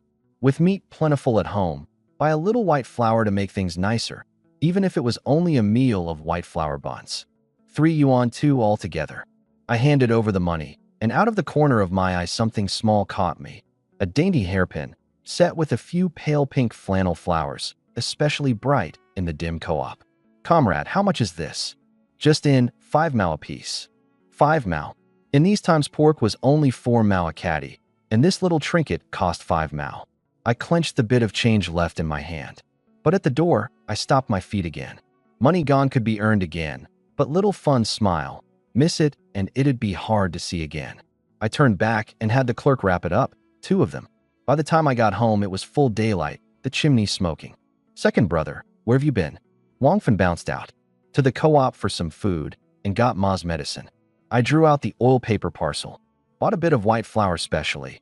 We eat well today. White flour buns. The little one was beside herself with joy. Last year her father had bagged a roe deer, and only at New Year's had she gotten to eat them once. She'd been pining for it ever since. Wang Yin came out and saw the white flour, and her eyes went wet on the spot. Ever since their father went, the family had eaten this meal with no sight of the next. Last time, the rice I'd bought she couldn't bear to use, throwing in an extra handful only when I was home, and otherwise boiling it as thin as the 3 of them could make it. She'd never imagined the rice not yet finished and more already following on. I went over and gathered her into my arms. Don't cry, sis. With me here, our days will only get better. Ming, my boy, didn't you give me all the money from selling the pig last time? Where'd this money come from? I awkwardly withdrew my arm and hurried to change the subject. Ah, sis, I brought something for you, and little Fen too. The roe deer I dared not breathe a word of. I produced the 2 hairpins, one for Wang Fen, one for Wang Yin. Look, do you like them? Brand new. Second brother, what's this? It's so pretty. Wang Fan's eyes gleamed. I pinned it on her, and the little one ran straight to the water vat to look at herself over and over. Second brother, do I look nice? Lovely. Our little Fun's the loveliest. In that moment I knew, this 5 mao was worth it. Sis, this one's yours. Ming, my boy. Wang Yin cut me off, fondness in her eyes but her stance firm. Sis knows you've got skill now, but when there's money you have to think of the times when there's none. This, go return it in a bit. Sis doesn't want it. Sis, I know your heart. It's not as if I buy these every day. Just this once, never again, all right? Seeing she wouldn't take it, I played my trump card, pulling Wang Fan in to cajole her with me. See is just take it. In the middle of the stalemate, Ma, Lu Fanfong, lifted the curtain and came out, and once she had the gist, a smile rose on her face. Yin, my dear, stop refusing. This is Ming, my boy's heart. You and Little Fan toil for this family day in and day out. It's only right he buy you something. With Ma having spoken, Wang Yin opened her mouth, but in the end couldn't get the refusal out. She sighed and took the hairpin. Then Sis accepts it. Thank you, Ming, my boy. That's the spirit. Sis will look lovely wearing it. However grown-up Wang Yin was, in the end she was only 20. Against dainty little trinkets like these, what resistance did she have? With Ma urging her on, she pinned it in, blushing. So pretty. Sis looks so pretty. Wang Fan clapped and bounced. Wang Yin flicked her nose, sweet-mouthed you. Watching this, Ma's eyes went wet. Since the children's father passed, how long had it been since this house held this much laughter? Ma, let's not dwell on the unhappy things. I've stewed a pot of pork with vermicelli. Come in and eat. Wang Yin, the first to sense Ma's shift in mood, took her by the arm. Meat every day. I've plainly put on weight lately. Ma was of one mind with my sister, always wanting to leave more of the meat, so I needn't rush up the mountain. Ma, you need to build your strength. Little Fun's growing, and Ming, my boy, can't go up the mountain on an empty stomach. Wang Yin smiled wryly. A wave of ache went through me. I'd plainly meant to better the family's lot, and yet these few still couldn't bear to eat or wear. I clenched my fist. This habit of pointless pinching, I was bound to break them of it. Brother Ming. Erguzi's voice came from the door. What is it? When are we going up the mountain next? My dad and I want to try our luck with you. That boar last time had let Hu Yu Bin and the others taste the sweetness of it, and before the new year, they wanted to make another go at big game. Your family's 2 dogs. My dad says, bring them all. Done. I'm heading up the mountain now. If you're coming, hurry home and get ready. Meet at the village entrance in half an hour. Miss it, and I don't wait. With those 2 clever creatures along, even what the eye can't see would be hard put to escape death. Erguzi bolted off. Was that Erguzi just now? Why not have him come in and eat something? Ma came out holding a bowl, golden millet porridge, and pork stewed with vermicelli, fragrant, oil flowers floating on top. I sat down, snatched up a cornbread bun, took a big bite, and picked up a thick slice of meat with my chopsticks. He went back to fetch Uncle Hu. We'll go up the mountain together in a bit. My sister was right. You can't go up the mountain on an empty stomach. I had to eat more to have the strength to land big game. Slow down. No one's going to fight you for it. Wang Yin chided, but her eyes were all smiles. She rose to take a back basket and stuffed several cornbread buns into it. Sis, no need to pack so much. 1 or 2, and I'm full. Who packed them for you? She shot me a look. These are for Erguzi and Uncle Hu. They've helped us know little. We can't be too stingy. I gave a sheepish laugh. Right. You think of everything, sis. Just about done eating, I picked up the back basket, dug out that brand new Type 38, and headed out. Ming, my boy, be careful. Ma cautioned, uneasy. The Wang family now had only me, this one man of the house, holding things together. I know, Ma, rest easy. Sis, Little Fun, look after Ma. I'll be sure to bring home another piece of big game today. With those 2 hounds, my confidence doubled.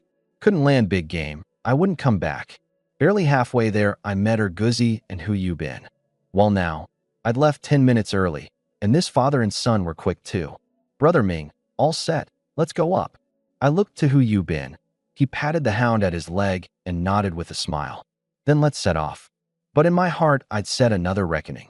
Today, besides adding to the game, I wanted to talk it over with Uncle Hu and learn his knack for training dogs. The few of us walked fast, and in 20-some minutes we'd entered the mountains. As I pushed deeper, I kept an eye on the hounds and the surroundings, a special forces habit. Dogs or no dogs, you stay on high alert. Reaching a fork, the two hounds suddenly turned agitated. My feet halted. I swept the surroundings and turned to look at Erguzi and Who You Been. In the mountains, something was coming. Uncle Hu, there's likely game ahead. Let's split into two. Erguzi and I one way. You take the dogs the other.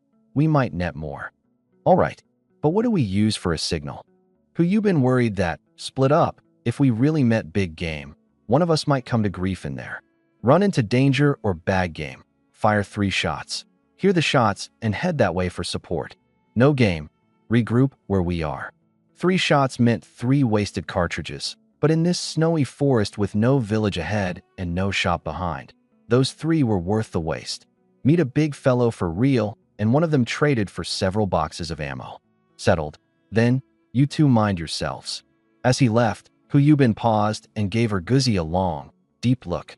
Stick close to Ming, my boy, and learn the hunting trade well. He had this one son and no other. This was the one thing he couldn't set down. Erguzi and I followed the left fork deeper. Not far in, I sensed something off and yanked the uncomprehending Erguzi flat into the snow, throwing him a look. Game. He followed my gaze, and his pupils shrank. A few hundred meters off, several Sika deer were nibbling at dead grass beneath the snow, the spots on their coats glaring against the white. I counted. Well, now 7. This was a sight you rarely saw once in a whole year. Deer antler, deer blood, deer meat, every one of them worth a fortune. I held Erguzi down and waited patiently for them to lower their guard. The seconds and minutes crept by, and the herd went from raising their heads to look about, to fully at ease, leisurely grazing. The moment had come. I felt for the trigger of the Type 38. But this gun held only 5 rounds at a time. With 5 I was sure of hitting every vital spot. The remaining 2. Erguzi, those 2 strays are yours. Can you take them? I'll try. He had no confidence in his marksmanship. He'd come to learn today, and his first time out he'd landed 2 deer. On the count of 3, fire together. The timing can't be off, or the herd scatters and they'll be hard to find again. 3, 2. Erguzi's palms were soaked with sweat. He could barely hold the gun, yet he didn't dare let his mind wander. 1. 2 gunshots cracked at once. The biggest one and the leanest one dropped into pools of blood. Erguzi hadn't expected to hit it himself, but remembering my words, almost on instinct he aimed at the next and squeezed off a second shot. At the same time, my second and third shots rang out one after another, and 3 more fleeing deer dropped. Seeing 2 about to leave my sight, I swiftly swung the muzzle, dropped one with a shot, and before Erguzi could react, I tossed the gun, rolled across the ground, and snatched up his hunting gun. The last shot, and the last deer fell. My 6 rounds, every one dead in a vital spot, not a single wasted. Erguzi looked at the deer all over the ground, startled and delighted, but more than that, won over. He'd known from the boar last time that I was no ordinary man, but he'd never imagined my marksmanship was this accurate. On the other side, Who You Been was searching with the dogs when he heard the run of gunshots. His heart clenched, one whistle, and he raced over at full speed. The whole way he conjured up 100 kinds of mishap, terrified something had happened on my end. Rushing to the scene, the first thing he saw was deer lying all over the ground, and he froze on the spot. I patted the snow off me and stood, smiling. Good work. Brother Ming, don't say that. Erguzi went red in the face. Without your finishing shots, we'd have only bagged 6 today. I clapped his shoulder. Practice makes perfect. You just lack the chances to drill. Ming, my boy. Erguzi, what's going on here? Pa, it's Brother Ming. Brother Ming bagged Sika deer. Hu Yobin's heart jolted. On his way, he'd made a point of counting 7 deer on the ground, but the gunshots, only 8 had sounded. A hunter all his life, he'd never mishear that. However seasoned a hunter, however high his read on marksmanship, it was next to impossible to kill 7 deer with 8 shots. How alert and nimble a Sika deer is, the slightest slip and they scatter in fright. Yet Ming, my boy, had not only done it, he'd taken the biggest haul with the fewest rounds. The look in his eyes toward me carried a touch more wonder. and at last he understood why this boy had been able to bag that 400 catty boar. Ming, my boy, this marksmanship of yours, it's something else. A man who rarely praised anyone, said it from the heart. You flatter me, a blind cat stumbling on a dead mouse. I scratch my head, as if Dragon Nation Army Special Forces in my past life. Dropping a few deer like these was basic ops. Letting even one get away would be the shameful part. Don't be modest. This is real, solid skill. He shot a despairing for better glance at his foolishly grinning son. 18, 19, and still, learn from him. 8 shots, 7 deer down. Hardly. Urguzi hurried to wipe off his grin and pointed proudly at the leanest one. That one your son bagged. And of Brother Ming's 6 shots, 1 was mine, and it missed. You said what? Hu Yobin's eyes went round. 6 shots, 6 deer, every one a kill. That was nothing luck could explain. Let's not get into that. Uncle Hu, the gunshots have likely drawn others. Hurry and get the deer back. Besides people, this snowy forest had bears and tigers. Run into one for real, and it'd be trouble. The 3 of us dragged the deer off, dug a pit, and buried them on the spot. Buried the bloodstains too, and had the dogs confirm there was no scent. Then sent Urguzi back to fetch people. 7 deer. Even a barrow might not haul it all in one trip. The moment Urguzi left, Hu Yubin opened the floodgates, his every word brimming with admiration. I was modest on my lips, but I knew it in my heart. It was this body's potential, plus my special forces experience, that let me shine so at hunting. Uncle Hu, when it comes to real skill, it's still you.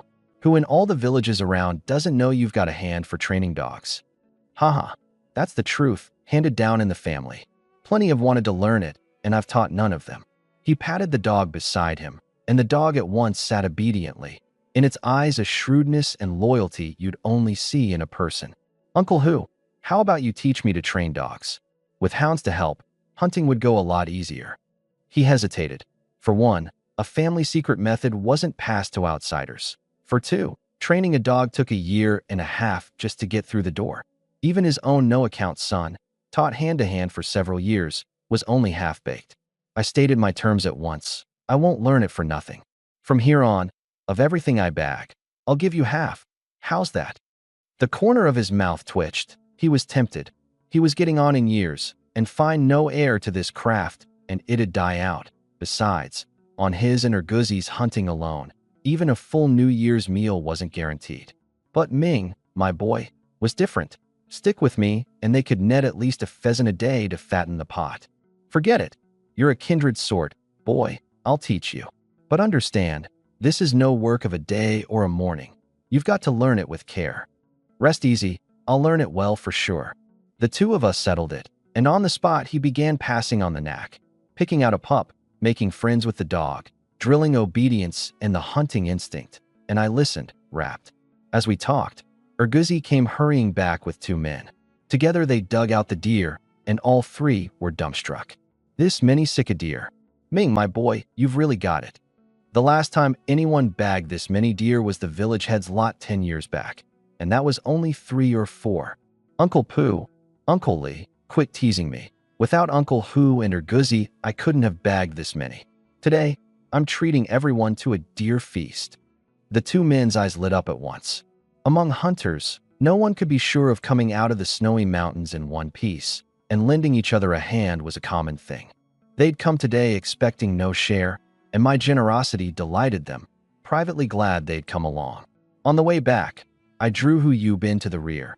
Uncle Hu, after the deer feast, I'll deliver 4 to you myself. One was Urguzi's kill that couldn't be kept, plus what I'd promised. I'd reckoned it out long ago. Ming, my boy, your uncle knows your heart. A flicker of approval in his eyes, but he waved it off. There's just me and Urguzi at your uncle's place. We can't use that many. Urguzi's 1. You brothers split it yourselves. Deliver your uncle 1. Call it the apprenticeship gift. As for the half-share business, never mind. Just bring Urguzi along when you go up the mountain from now on. He put away a little money these years and didn't want for food or drink. But the Wang family had it hard, dragging a few dozen yuan famine debt besides. Once I called him uncle, he couldn't be a man with no heart. And besides, Urguzi sticking with me could learn real skill, worth far more than a few deer here and now. A warmth spread through my chest. All right, Uncle who? I'll bring her Guzzi along whenever I go up from now on. But this deer, I couldn't truly give just one.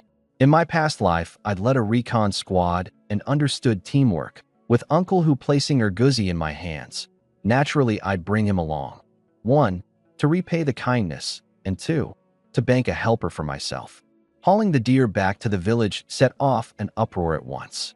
Sika deer were rare to glimpse in these times, and 7 at once had the whole village, young and old, crowding around my door and onto the low wall. I drew my elder sister aside and told her quietly, "You said what? Share that boar meat from before with everyone." Wang Yin whipped her head around to look at the dark mass of people. Divided up for real, and those few dozen caddies wouldn't be near enough. "Sis, I've got a plan, hear me out. A caddy or half a caddy per household, just enough to taste the fat." Though she didn't understand why I'd do this, she knew the pig was my kill and the division was mine to make. And besides, today we'd added 7 deer. She had nothing she couldn't bear to part with, and turned to fetch buckets, knives, and cord from the kitchen. She'd long since cut the meat into small pieces and salted it down, so dividing it was no trouble. I walked to the middle of the yard, cleared my throat, my voice ringing, clear enough that even the Wang Baowa family lurking at the back to watch the show heard every word. "Uncles all, our family's house is too old. These next days I plan to rebuild it. Whoever's free, come lend a hand, passing bricks, mixing mud, and I won't have you help for nothing. Meals provided, and a hunk of meat to take home." The words barely landed before the crowd erupted into cheer after rising cheer. In times when some households could only gnaw bark and eat guanine clay, meals provided and meat to take home was pie falling straight from the sky. "Ming, my boy, sign me up. Me too. I don't even want the meat, just feed me. I can lay a stove hearth, any use?" Folks see it now. This wasn't sharing meat to build a house. This was a stratagem in plain sight. Spend a little meat and gather the whole village's hearts and muscle all at once. At the door, Yang Chui, green with envy, shoved Wang Baogua and Wang Damao to squeeze in. "Wait, we're family. Signing up should go to us first." Her little scheme I knew cold. I acted as if I hadn't seen it and said with a smile, "Auntie, with this many people lined up, it's a queue, and your family goes last." "Last? That won't do. You have to put your own relatives first." Yang Chui got anxious. "Auntie, that's not right." I smiled, my voice not loud but loud enough for the whole yard to hear. "The neighbors watched me grow up, and when my family had its troubles they put in far more than yours did. By kinship, which of them isn't closer than you? If you truly want to help, when your turn comes, work hard, and I won't treat you unfairly." Yang Chui wanted to argue more and was pulled back by Wang Baohua. "Enough, stop embarrassing us." The neighbors were already pointing and whispering. "That won't do." She flung him off, propped her hands on her hips, and cursed away, defiling me as conscienceless. My eyes sank, my voice going cold. "The ones whose consciences got eaten by dogs are you lot." I turned to look at the blue and white-faced Wang Baohua. "You're my eldest uncle, but you've never once done an eldest uncle's part. My father was your own brother. He passed, and you listened to Yang Chui and left us to fend for ourselves, giving us a wide berth. Tell me, what face have you to call yourself my uncle?" "Ming, my boy, Wang Baohua opened his mouth, with no words to answer, and lowered his head in shame. Every word Wang Ming had said was fact. Yang Chui made to throw a tantrum again. Seeing a flicker of killing intent cross my eyes, Wang Damao's face changed abruptly. He sprang over and clapped a hand over her mouth, half dragging, half hauling her back, terrified she'd push me too far. "MMPH, let go of me. You good for?" Her voice trailed off, broken, into the distance. My expression eased. "Good." Then it settled. "Everyone who signed up today, stay for a meal. Once the materials are bought, I'll let you all know. Time to eat." Seeing the neighbors so elated, my elder sister finally understood my intent. Her eyes went hot.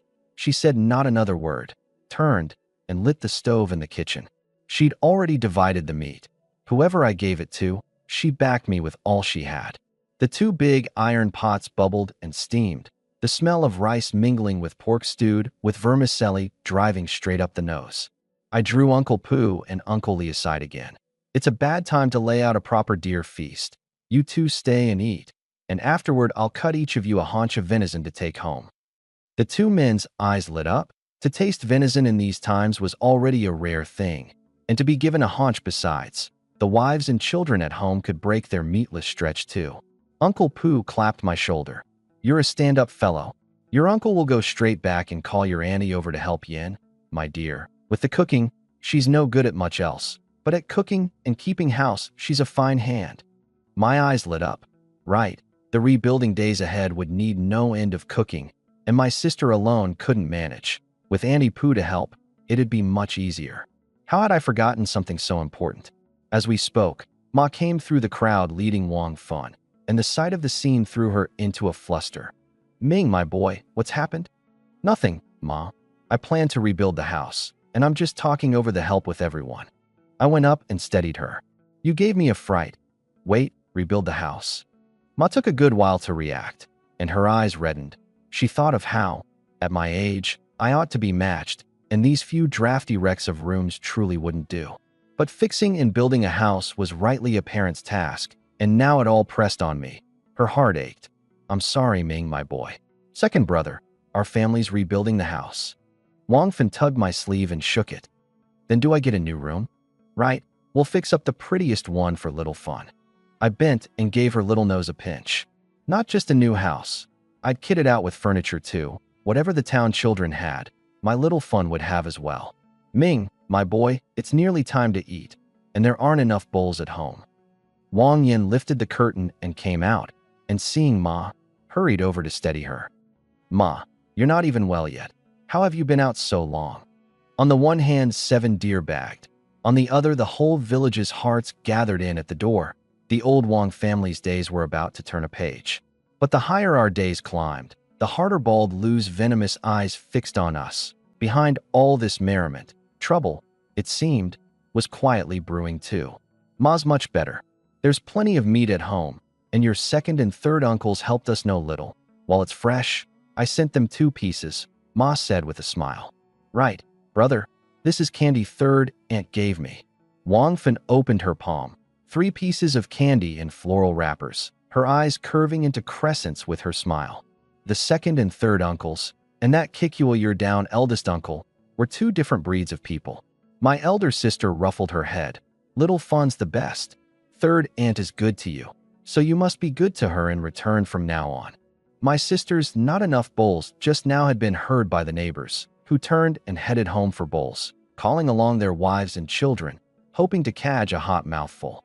In these times, to get a hot meal, who cared how thick-skinned it looked? In no time the neighbors came hurrying back with bowls. My sister was open-handed too, carried out the 2 big pots and lifted the lids. "Help yourselves, there's more if it's not enough." The aroma of millet porridge mingled with pork and vermicelli stew flooded the yard. Grown-ups and children, some squatting, some standing, ate with the grease running down their chins. After the meal, the neighbors didn't disperse. The aunties helped clear and clean. The uncles gathered round me to talk over the plan for the house. Only once a rough date was set did they head off, looking back every other step. "Ming, my boy, are you sure about this? Rebuild the house and really provide meals and give meat?" My sister was a little weary. Today's one meal alone had gone through 5 or 6 caddies of meat. Build the house for real, and 100-some caddies wouldn't be the end of it. Of course. I nodded gravely. If not for the neighbors' help these past 2 years, we widow and orphans wouldn't have made it to today. Now that we've got the means, count it as giving back. Besides, I pointed at the yard. My sister followed my gaze. The once messy yard had been swept spotless, the firewood split and stacked neat, and even those few deer, in the time it took the neighbors to chat, had been skinned, bled, and broken down by part, all dealt with cleanly. The misgivings in her heart vanished like smoke, and she finally understood my purpose. The neighbors were honest folk who knew gratitude. Treat them well, and they'd treat the Wang family well with all their hearts. Spend a little meat to buy the whole village's heart. This trade was a sure profit. "Sis, the next couple of days the home's on you. I've got to go lay in materials for the house." "Go, don't worry." I took the 2 fattest deer, wrapped up 2 hind legs and 2 big bowls of deer blood besides, first to Erguzi's place. The father and son, just fed and disinclined to stir, wouldn't even have bothered with the knock had the hounds not gone wild at the smell of deer blood. Hu Yubin came to open up wrapped in his fur jacket, grumbling and cursing, and froze at the sight of the cart. What's all this? Uncle Hu, one's Erguzi's kill, one's the apprenticeship gift as agreed. Have Erguzi haul them in. I've still got to go to Uncle Poo's and Uncle Lee's. Can't stay to chat. I hefted the skinned deer into the yard and turned to push the cart off. We'd agreed Erguzi's brothers would split that one, and I'd send one as the apprenticeship gift, and that was all. But I brought the two fattest and stoutest outright, hide, blood, and all. Hey, who you been made to stop me and couldn't, and gazed in the direction I'd vanished, sighing with feeling. This boy was a stand-up sort. With Erguzi at his side, the lad wouldn't go wrong. To Uncle Pooh and Uncle Lee, I delivered a haunch of venison and a big bowl of deer blood each. Deer blood is a great tonic. Ordinary households, having drained it, kept it for their own old folks and children. My giving it away stunned the two of them no less than it had Hu Yu been, and after a token refusal or two they accepted it, secretly vowing to put in extra effort when the house went up. Gifts delivered. I took the remaining 4 whole deer and 4 hides and made straight for Uncle Zhang's shop in town. One look and Uncle Zhang's eyes lit up at once, especially at the sight of the not yet ossified antlers on the 2 smaller deer's heads. His eyes went rigid. Uncle Zhang, you set the price. The price is right, and I deal only with you. Smiling, but in truth giving him a nudge. You sly little wit. Fine, your uncle will earn a bit less, for the sake of long-term business with you. He hauled out the big steel yard. I was a touch puzzled. Usually it was a flat price. One look and Uncle Zhang understood. Venisons sold by the caddy. Age, meat quality, and cut all differ. Sort them clear and you earn more, and I sell fair too. And he hefted one of the young deer. The most valuable part, I'd say, is these antlers. Not fully ossified. Exactly the prime time for making velvet antler. Any later, and they're spoiled. These 2 pairs of antlers are worth the better part of a whole deer's price. Something lit in my mind. From the modern world, I knew velvet antler was precious, but I hadn't thought antlers from a young deer were more so. Still less that 1 pair could be worth most of a deer. This trip, I'd ridden on Erguzi's luck. Uncle Zhang weighed and sorted them, set the 2 pairs of antlers aside on their own, and offhandedly taught me a line. Heaven has a love of life. The small ones, the pregnant ones, don't hunt them if you can help it. Give them time to grow and breed. Hunt without limit and slaughter without restraint, and sooner or later there'll be no game left to take. There was sense in that. Sustainable is what lasts. I noted it down. Venison and hides for 180. The 2 pairs of antlers, 140. 620 altogether. Ming, my boy, you've earned no little this trip. Well now, 620 yuan. But going inside to dig it out, Uncle Zhang had only 420 in cash on hand, 200 short. A touch embarrassed. If you trust your uncle, come back at this hour tomorrow to collect. If you don't, take the deer back first. Uncle Zhang, what are you saying? There's no one I trust more than you. Haha, good lad. Take this 420. I'll make up the 200 tomorrow. I took the money and counted it once calm. In Uncle Zhang's eyes there was that flicker of admiration again. Not a change of expression at a sum this large. No ordinary pond would hold this fish. Little did he know, in the modern world I'd seen far more money than this. This much was, at most, the matter of a single meal.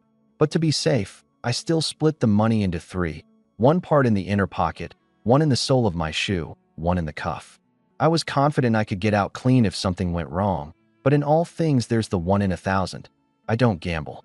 Money stowed. I made a big circuit of the building materials market, settled on red brick and gray brick for the outer walls and timber for the doors and windows, plus glass, cement, and sand, put down a deposit and left the address. On the way back, I bought 20 caddies of rice and 20 of millet. Passing the market, I caught sight of candied haws and sugar-roasted chestnuts. Little Fun had never tasted these, so I bought 2 strings of haws and a packet of chestnuts, and only then headed home content. Home, and my elder sister, sweeping the yard, came to meet me. Got it all? Just about. Sis, look what this is. Candied haws. Her eyes lit up. She hadn't seen this tart sweet, glistening treat in 2 years. Oh sis, where's Little Fun? Off to deliver a bowl of meat to Third Aunt. She went by herself? My heart gave a jolt. I shoved the things into my sister's arms. I'll go check. At that same moment, Wang Fun, carrying a bamboo basket toward Third Ant's house, ran smack into Bald Lu. The little one stepped aside to dodge, but in that moment with no one around, Bald Lu wasn't about to let it pass. "Oh ho, little Fun, what's the good stuff in the basket? Let your brother-in-law have a taste." And he reached out to grab. "Shameless, you're not my brother-in-law." Wang Fun hugged the basket and ran, crying. Bald Lu tore after her, cursing as he ran. Of late he'd eaten so much loss at my hands and lost so much face. This grievance, today, he'd vent on an 8-year-old child. Wang Fun hadn't run far before her arm was seized, the pain draining her face white. "Let go of me. Second brother, save me." Her sobbing cries drew neighbors who'd just eaten the Wang family's meal. Several young men in their early 20s ringed Bald Lu on the spot. "Bullying a child? What kind of skill is that? Let go of little Fun." Bald Lu's face darkened, and just as he made to turn vicious, a gunshot froze the lot of them. His right-hand man, Wang Ermatzi, arrived holding a gun. "I'll see which of you dares move." "Well done." Bald Lu hauled Wang Fun behind the man and backed off. "Not worth squabbling with me over a girl. Shut your mouths, and we'll each keep to our own road." The crowd clenched their fists, but with a gun in Wang Ermatzi's hand, a misfire, and no one dared press it. Held fast by the arm, Wang Fun's tears spun, her heart sinking into despair. I heard the gunshot from afar, my heart sank, and I bolted toward the sound. That speed matched my training in the modern world. Arriving, I saw it was Bald Lu and Wang Ermatzi. Wang Fun gripped fast. I'd had professional hostage rescue training. The more such a moment, the less you can panic. I picked up a few pebbles and pocketed them, dropped low, and crept closer inch by inch using the deep snow for cover. A young man, Tianhua, spotted me, and to draw their attention deliberately called out at Bald Lu. The others chimed in to scatter the two men's focus. In the moment Bald Lu turned, suspicious, my wrist flicked. A pebble shot true, straight at the wrist that gripped Wang Fun. Throwing pebbles I had no practice in, but throwing grenades I did, and I could put one wherever I pointed.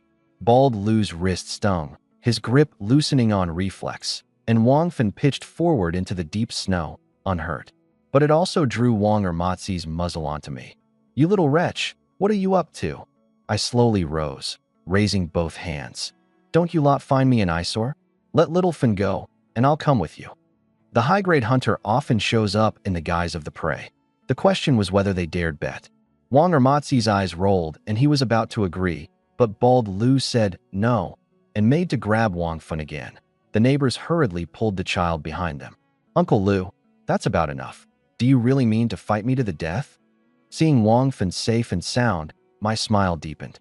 "Captain, shoot." Wang Ermatzi's finger twitched, but Bald Lu shivered. This boy was uncanny, once a coward feebler than a new bride, now like a tiger poised any moment to spring and tear its prey to shreds. Today he'd had a couple of bowls at his brother-in-law's, and stepping out had run into Wang Fun, the drink gone to his head, which was the only reason he'd done this rash thing. Drink, it truly ruins a man. Ahem, Ming, my boy, a misunderstanding, all a misunderstanding. I'm just fond of little Fawn, wanted to ask after the family. Before he finished, Wang Ermatzi still had the gun trained on my head. Wang Fun wept in terror. "Don't you hurt my brother." But the next second, Wang Ermatzi dropped to one knee with a thud, the gun planted on the ground. Bald Lu had kicked him in the side. "Always running your mouth." That day Wang Ermatzi had had business at home and hadn't gone up the mountain, so he didn't know what had happened up there. But Bald Lu knew this crew of his too well. Wang Ermatzi was all bluster. Have him truly fire on a person and he'd wet himself with fright, whereas I would truly dare to fire. "Ming, my boy, a misunderstanding. From now on I'll give little Fun a wide berth wherever I see her." Bald Lu nodded like a chick pecking grain. The crowd was stunned to stupor. This Bald Lu who'd lorded it for years, who didn't even fear the village head, was actually fawning on Wang Ming? Then I'll trust you this once. Little Fun's young and can't take a fright. Keep your distance from her from now on. I walked over and lifted Wang Fun into my arms, patting her back gently. "Don't be scared. With second brother here, I'll never let you be hurt again." "Second brother, I thought I'd never see you again." The little one had cried, her eyes swollen, and only buried against me did she feel safe. I let Bald Lou off today not because I'd truly let it go, but because I knew my strength, for now, wasn't enough to challenge that authority of the Mountain Guard team.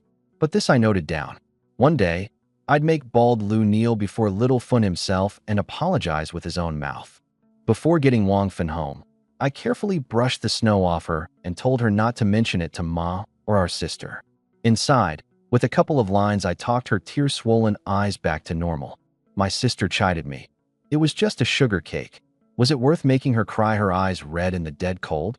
And held Wang Fun close, soothing her. The next morning early, I pushed the cart out and took the Type 38 and an axe up the mountain. For building the house, the roof beam had to be chosen well.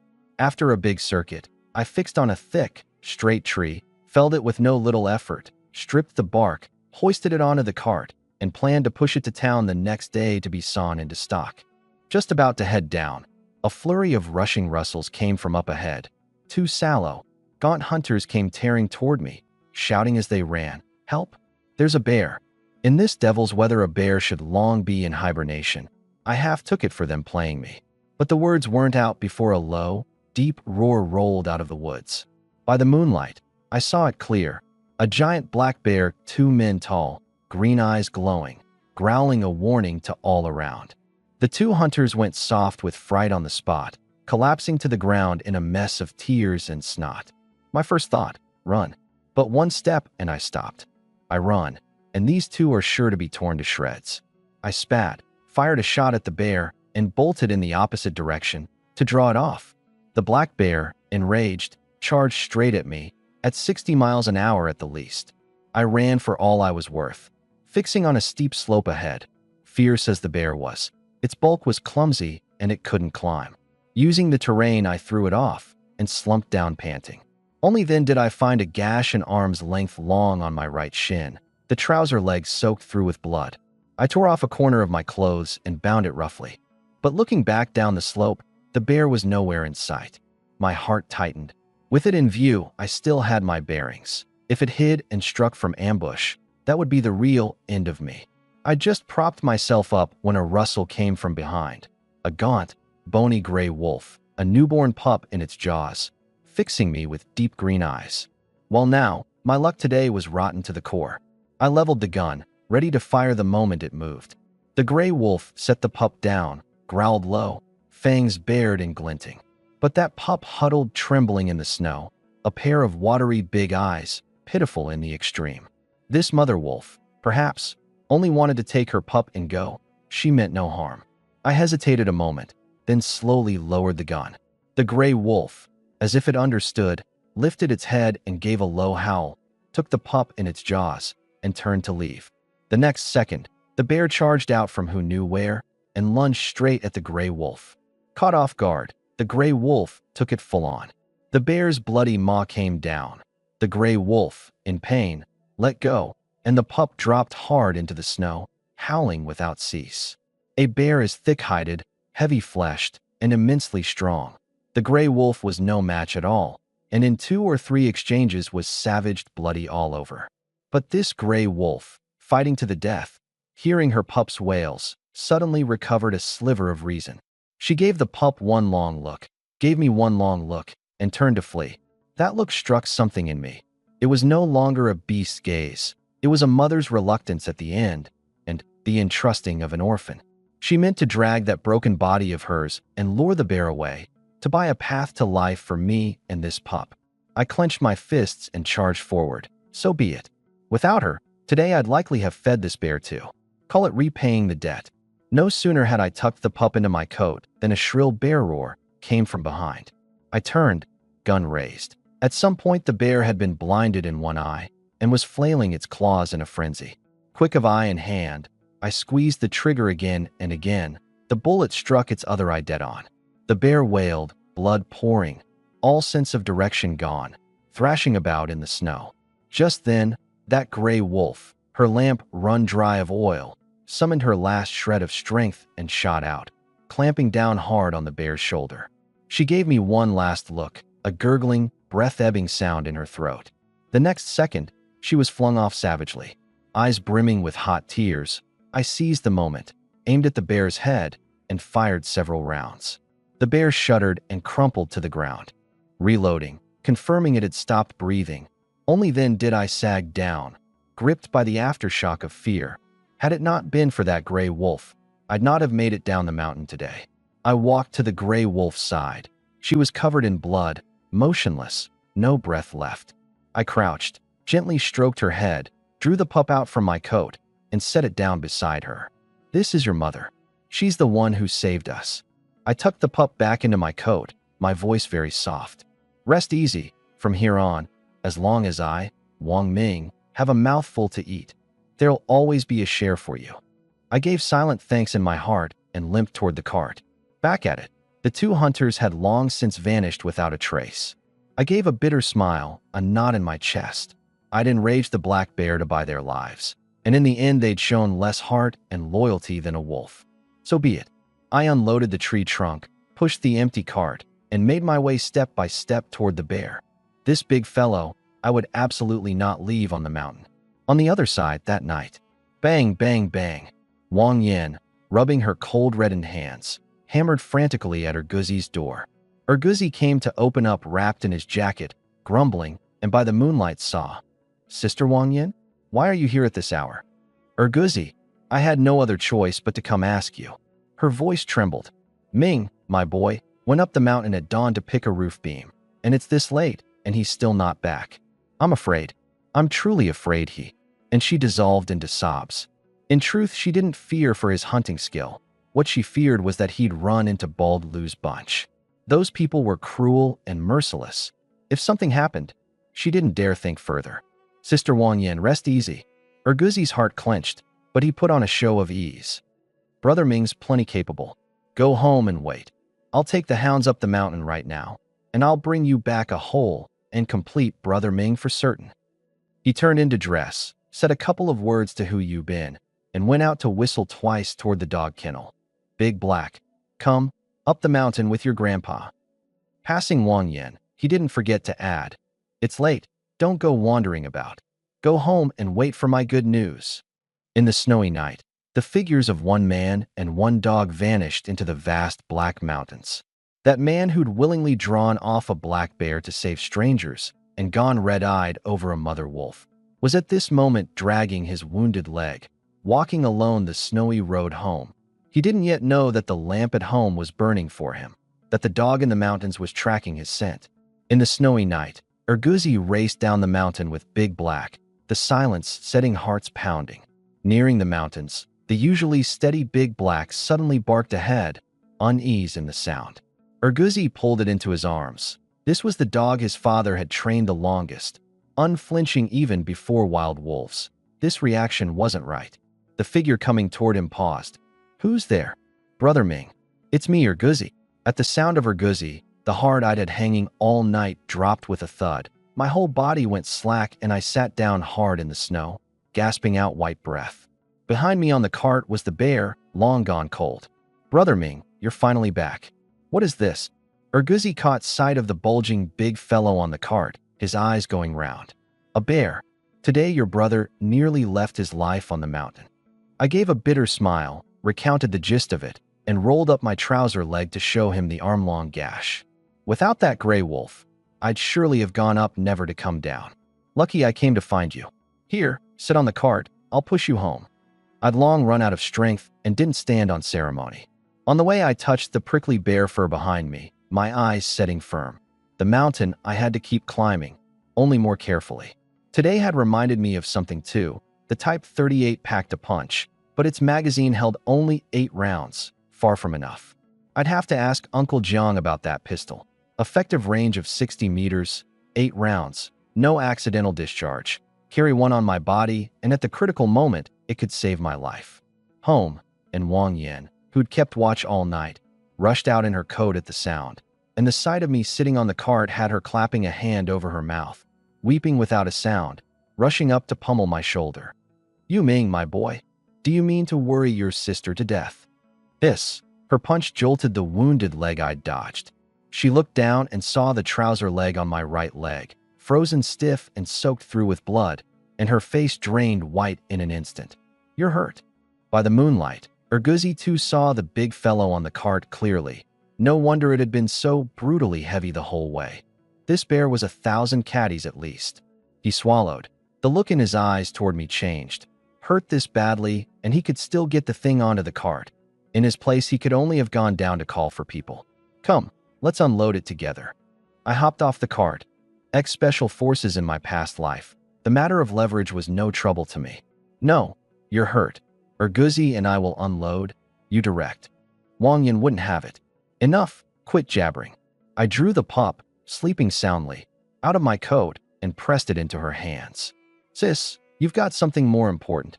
Without this little one's mother giving her life to save me, your brother wouldn't have come back today. Make it a nest and raise it. That mother wolf had saved my life. As long as I had a mouthful to eat in this lifetime, there'd be a share for it. Wang Yin feared furry things like this most of all, but she understood my meaning, a softness melting in her eyes, and she took the pup inside. There was still a little rice broth at home.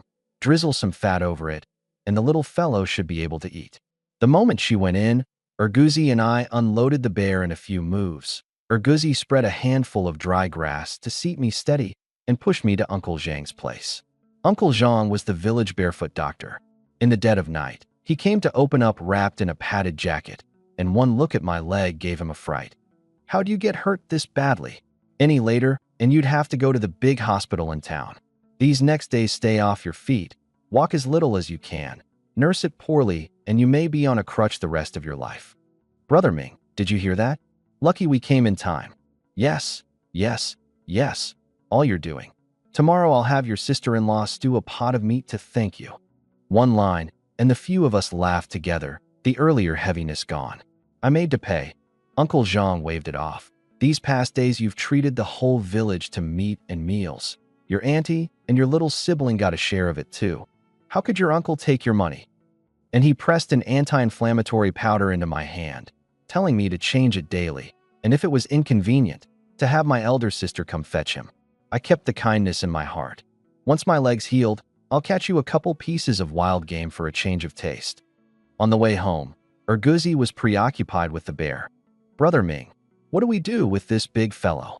The house was going up in a couple of days, and seen by others it'd surely draw envy, and kept too long it'd lose value. First thing tomorrow, I'll trouble you to make a run. In my state, I couldn't get to Uncle John's for a while. Say it. Push the cart to Uncle John's shop. I'll write a letter, and once he reads it he'll give you a fair price himself. If he's short on cash it's no matter. Have him write an IOU, and keep it close on you. Brother Ming, I'm afraid I'll botch it. Urguzi hesitated. This bear would sell for no little, and Brother Ming trusting him this much instead made him anxious. A bear, no less. I laughed and sat up. From now on we brothers are going to strike it rich. A bit of money like this and you don't dare touch it. How are we to get rich together down the road? Really, Brother Ming? His fighting spirit was lit at once. Mission accepted, guaranteed. The next day before light, Urguzi came as agreed. The bear was reloaded onto the cart, covered with a few tattered quilts, the bulge giving no hint of what lay beneath. I handed him the letter, gave him his instructions, and he stowed it close and pushed the cart off. I caught up on sleep and woke clear-headed, called my elder sister, drew the 420 from under the pillow, and handed it over.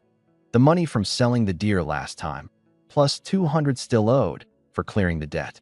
With my leg I can't go up the mountain, so getting Ma's medicine is on you from now on. 420. Wang Yin had never seen this much money in her life. Her hands shook as she counted it over and over, tucking it away with hot tears in her eyes. Good, good, good. Sis will keep it for you, until you start a family of your own. Sis, I didn't know whether to laugh or cry. With money at home, her speech was no longer the timid, shrinking thing it once was. She hadn't even noticed the change in herself, and this was good. Second brother. Wang Fan rushed in, her face turned up, all worry. I heard you got hurt. Does it hurt? And she'd only believe it once she saw the wound. I rolled up my trouser leg to show her the bound gash, and only then did she relax, then pout. From now on, no going up the mountain alone. It's too dangerous. All right, from now on your second brother will stay home and keep little Fan company. The little one was overjoyed. My elder sister lifted the curtain and went out, turning her back to wipe her eyes. The little one didn't understand. If we hunters don't go up the mountain, What do we eat and drink? As we spoke, Erguzi's shout came into the yard. Brother Ming, I'm back. And lifting the curtain, he barged right in. Brush off the cold first before you come in. What if you chill my little fun? This boy was good in every way but too headlong. If he wanted to make something of himself, this fault had to be fixed. He backed out, patted off the snow, and came in. Brother Ming, Uncle Jiang read your letter and set it at 1,006 straight off. Said any more fine goods like this, he'll take them all. He drew a thick stack of Great Unity tins from his coat. 1,008 altogether. Uncle Jiang also said. He scratched his head, unable to recall the exact words. The 200 owed from the deer last time. I picked it up with a smile. Right. At the time I saw all that money and went blank, didn't catch a thing. Well now, one bear, 1,008. At this rate, my Wang family wasn't far from being a 10,000 yuan household. I finished counting, looked up, and saw Erguzi roasting over the fire, eating mountain yam spuds with his mouth all black with ash, doubled over laughing. Wang Fun laughed along. I sent Wang Fun to ladle Erguzi some food, and once the curtain fell, beckoned him close. This is 100 yuan. Huh? Brother Ming, the bear was your kill. How could I take a share? This is your money.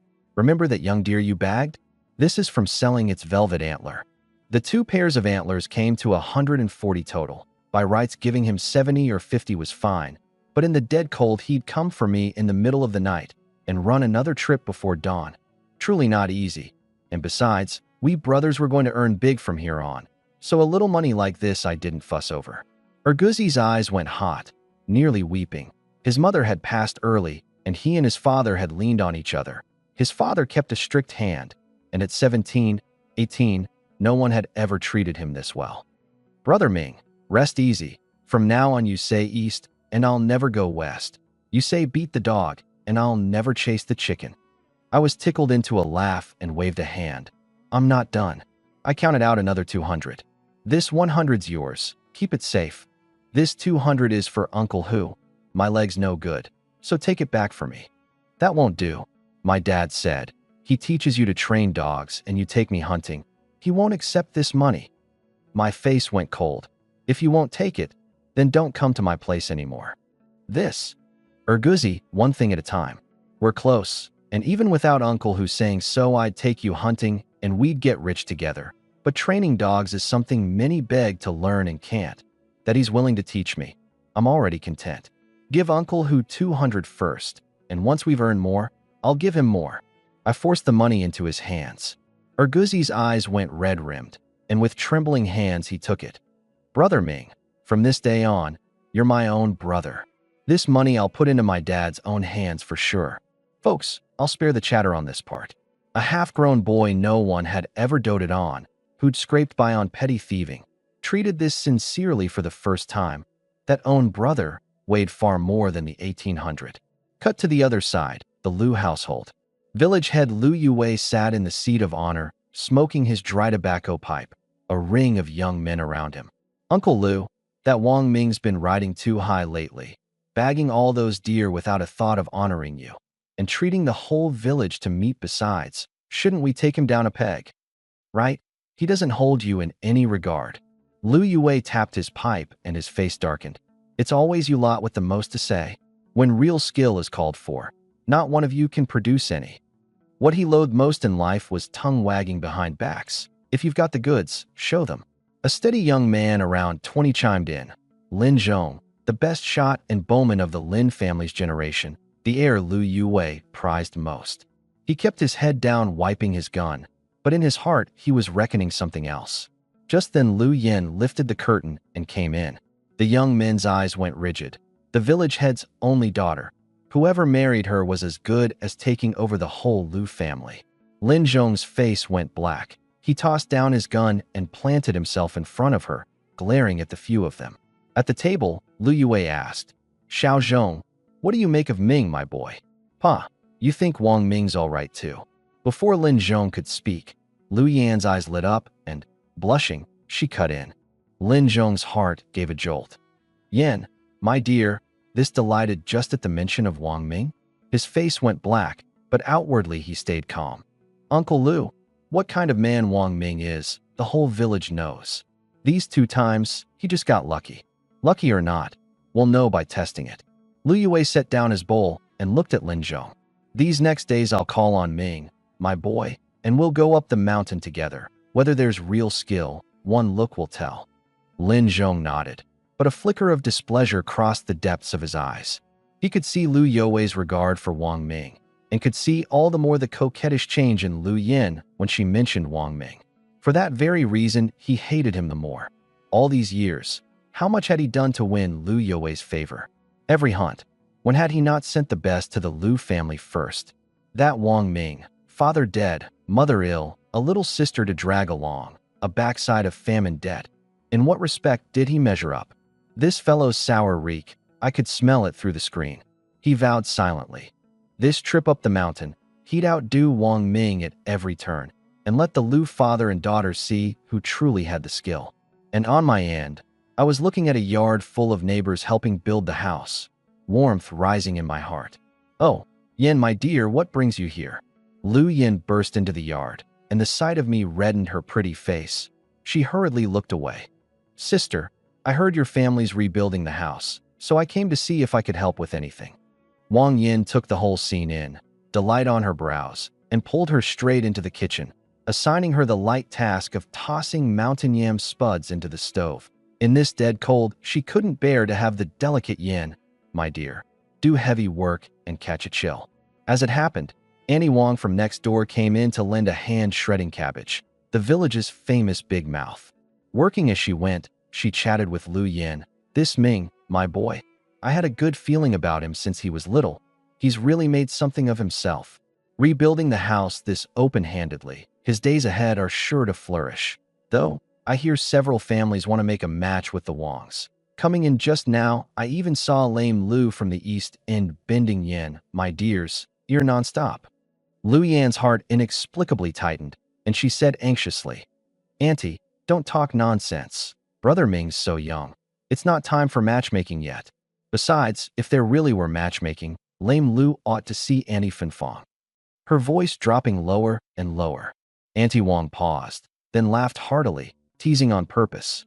Yin, my dear, what are you thinking?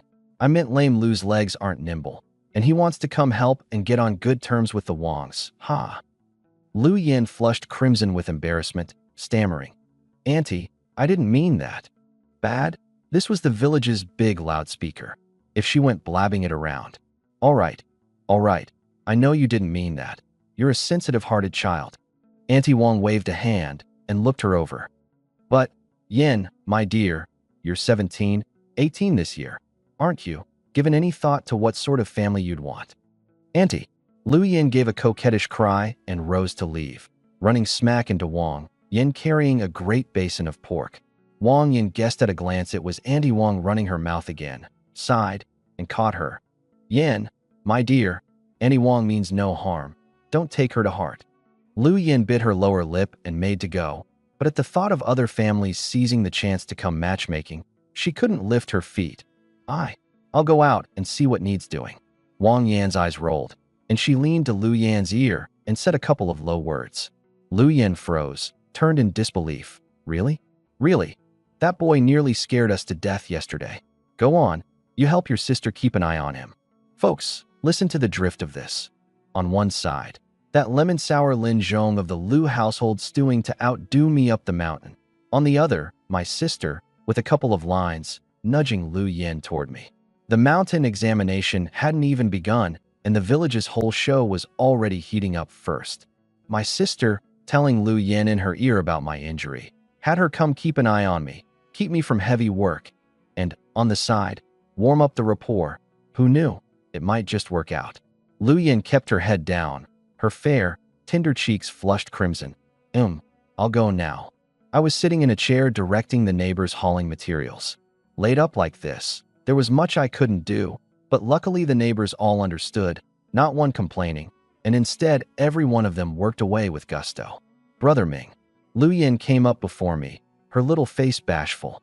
Yin, my dear, thank you for coming to help. It's filthy and cold out here. Go find my sister inside. The kitchen's easier. It was Sister Wang Yin who had me come watch you. Afraid you'd disobey? and do heavy work. She lowered her eyes to my leg, a trace of ache in them. The snowy mountains were perilous at every turn. Lucky I'd only been hurt a little. Had it been like lame Lu, she didn't dare think. My ear tips went red. I knew my sister too well. This was deliberate matchmaking. But looking at Lu Yan's shy, timid gaze, I couldn't help a ripple stirring in my heart too. Rest easy. I've got a sense of it. You go on in. Just then Erguzi wheeled in half a cartload of cabbage. My sister had thought the vegetables short and sent him to buy more. Unloaded, he sidled over, and one look at Lu Yan had his eyes rigid, the acknowledged prettiest girl in all the villages around. He coughed hard twice to collect himself. Brother Ming, any more orders? I crooked a finger, and once he leaned close. These days I can't get to town.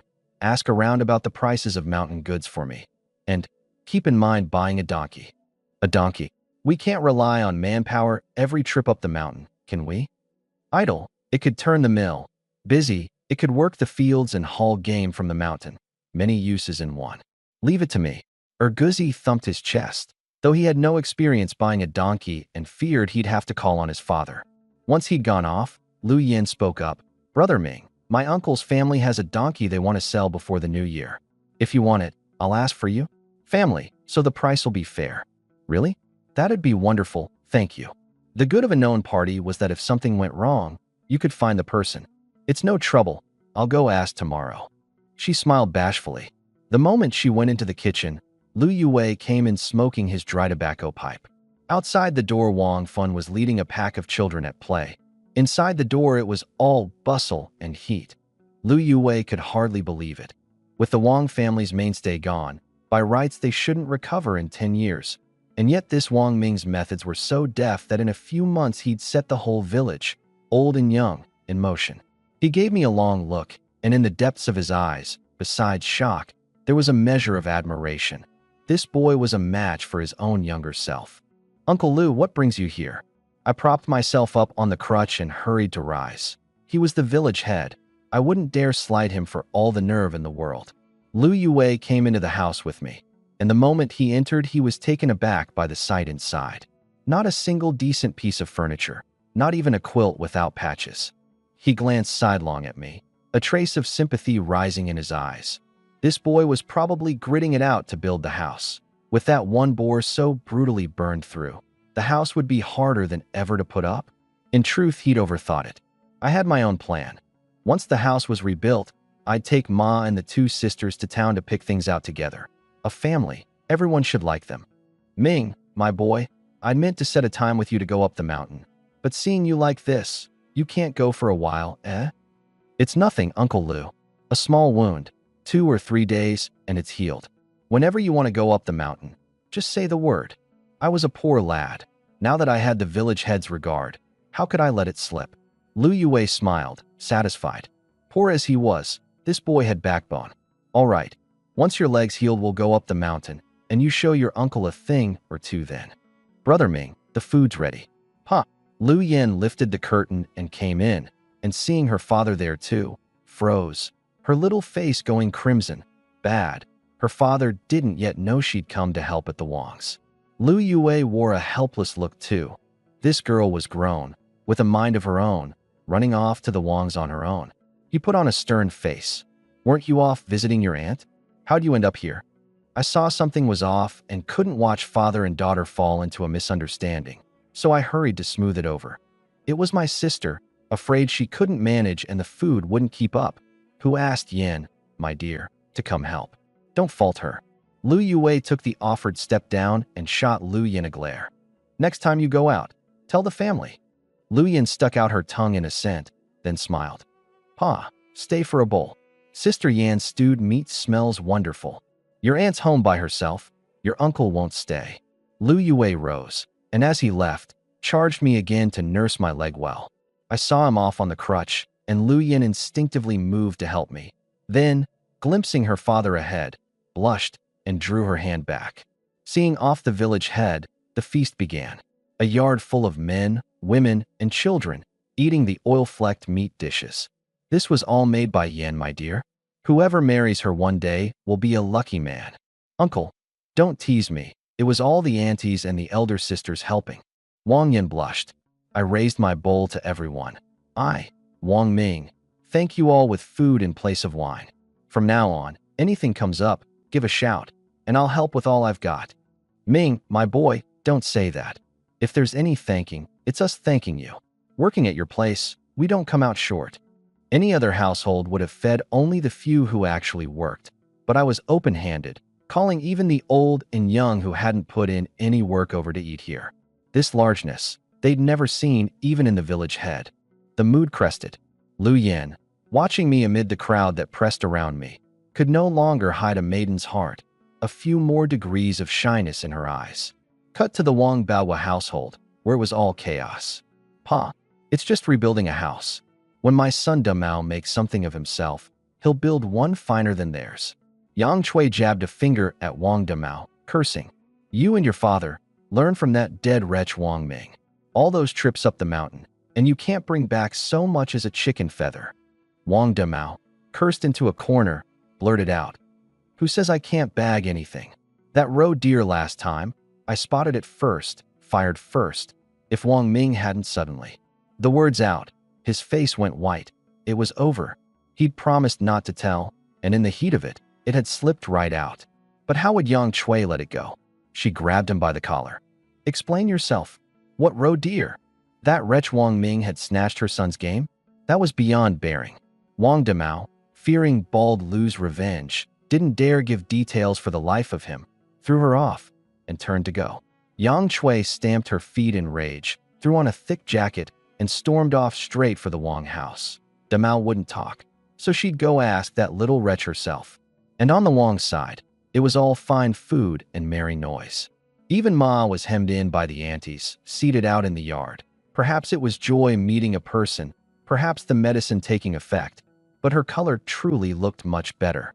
Just as they were praising her good fortune, Yang Chui kicked the gate open with a bang and burst in, her face iron blue, jabbing a finger at me. You little wretch. You tell me straight. Did you or did you not snatch my Damao's game? Ma, fearing she'd make a scene, rose to head her off. Sister, we're in the middle of a meal. Sit and join. To hell with you. Yang Chui gave a hard shove. Ma lost her footing, her face going deathly white as she toppled backward. Lucky Erguzi was quick of eye and hand and caught her. With that frame of hers, a real fall, and she'd likely not get up for a year or more. Well now, cursing me was one thing, but to dare shove my mother. The whole yard boiled over. Aren't all that game Ming, my boy's own kills? However outrageous Yang Chui is, surely she wouldn't tell a barefaced lie. Some, looking at the meat in their bowls, suddenly found it less savory. These people, who made their living by hunting, understood best the weight of wild game. They admired my open-handedness, but if it had been snatched, they truly would look down on me. Wang Yin stepped up to block her. Auntie, isn't there some misunderstanding? That boar and the deer were all Ming, my boy's, kills, with witnesses. You can't smear people with baseless slander. The crowd was jolted as if woken. Right. That time he bagged the boar, Wang Damao had been loafing all over the village, seen by plenty. That time he bagged the deer, Hu Yubin and Erguzi witnessed it with their own eyes. The looks toward Yang Chui changed entirely. All one family. And an auntie who not only won't shield her own, but goes hunting up trouble against her own kin all day. She just can't stand to see Ming, my boy, doing better than her. Yang Chui huffed and puffed with rage, but she was dead set. What do you lot know? Ming, my boy, snatched my Damao's roe deer. Wang Yin froze. Even if Ming, my boy, had really snatched it, he'd surely have told her on coming back, but he'd never once mentioned any roe deer. Sis. Before she finished, I spoke up. Well now, at this, the whole crowd caught the scent of gossip and pricked up their ears. So there really was something here they didn't know? I didn't let my sister argue for me. I shot her a look, and she bit her lip and helped Ma toward the house. Lu Yan shot Yang Chui a deep glare and took Wang Fun's hand of her own accord and followed. Having sent Ma and the sisters off, my face sank fully. I'll say it once, I did not snatch Wang Damao's game. The roe deer was a matter of his own lack of skill. Want to pin it on me? You'll have to ask whether I'll allow it. The little wretch still won't own up. Yang Chui turned to the watching neighbors. All of you look clear. This is the one who snatched his own cousin's game. Run with him, and one day, who's to say, he'll be snatching from you. The neighbors traded glances, and a few of them, looking at me, carried a new measure of hesitation and wariness. Truth be told, at this a sourness welled up in me. I'd meant, once rich, to lead the neighbors to riches together. But these people, close-seeming as they were, each had their own little reckoning within. But could you lay it all on them? 3 years of great disaster, every household with an empty belly, some down to gnawing bark and eating guanine clay.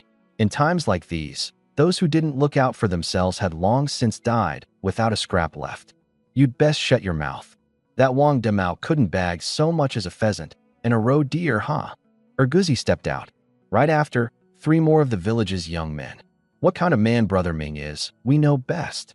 A man who'd throw open his door and feed the whole village. You won't find a second in all the villages around. He'd never snatch Wang Damao's game.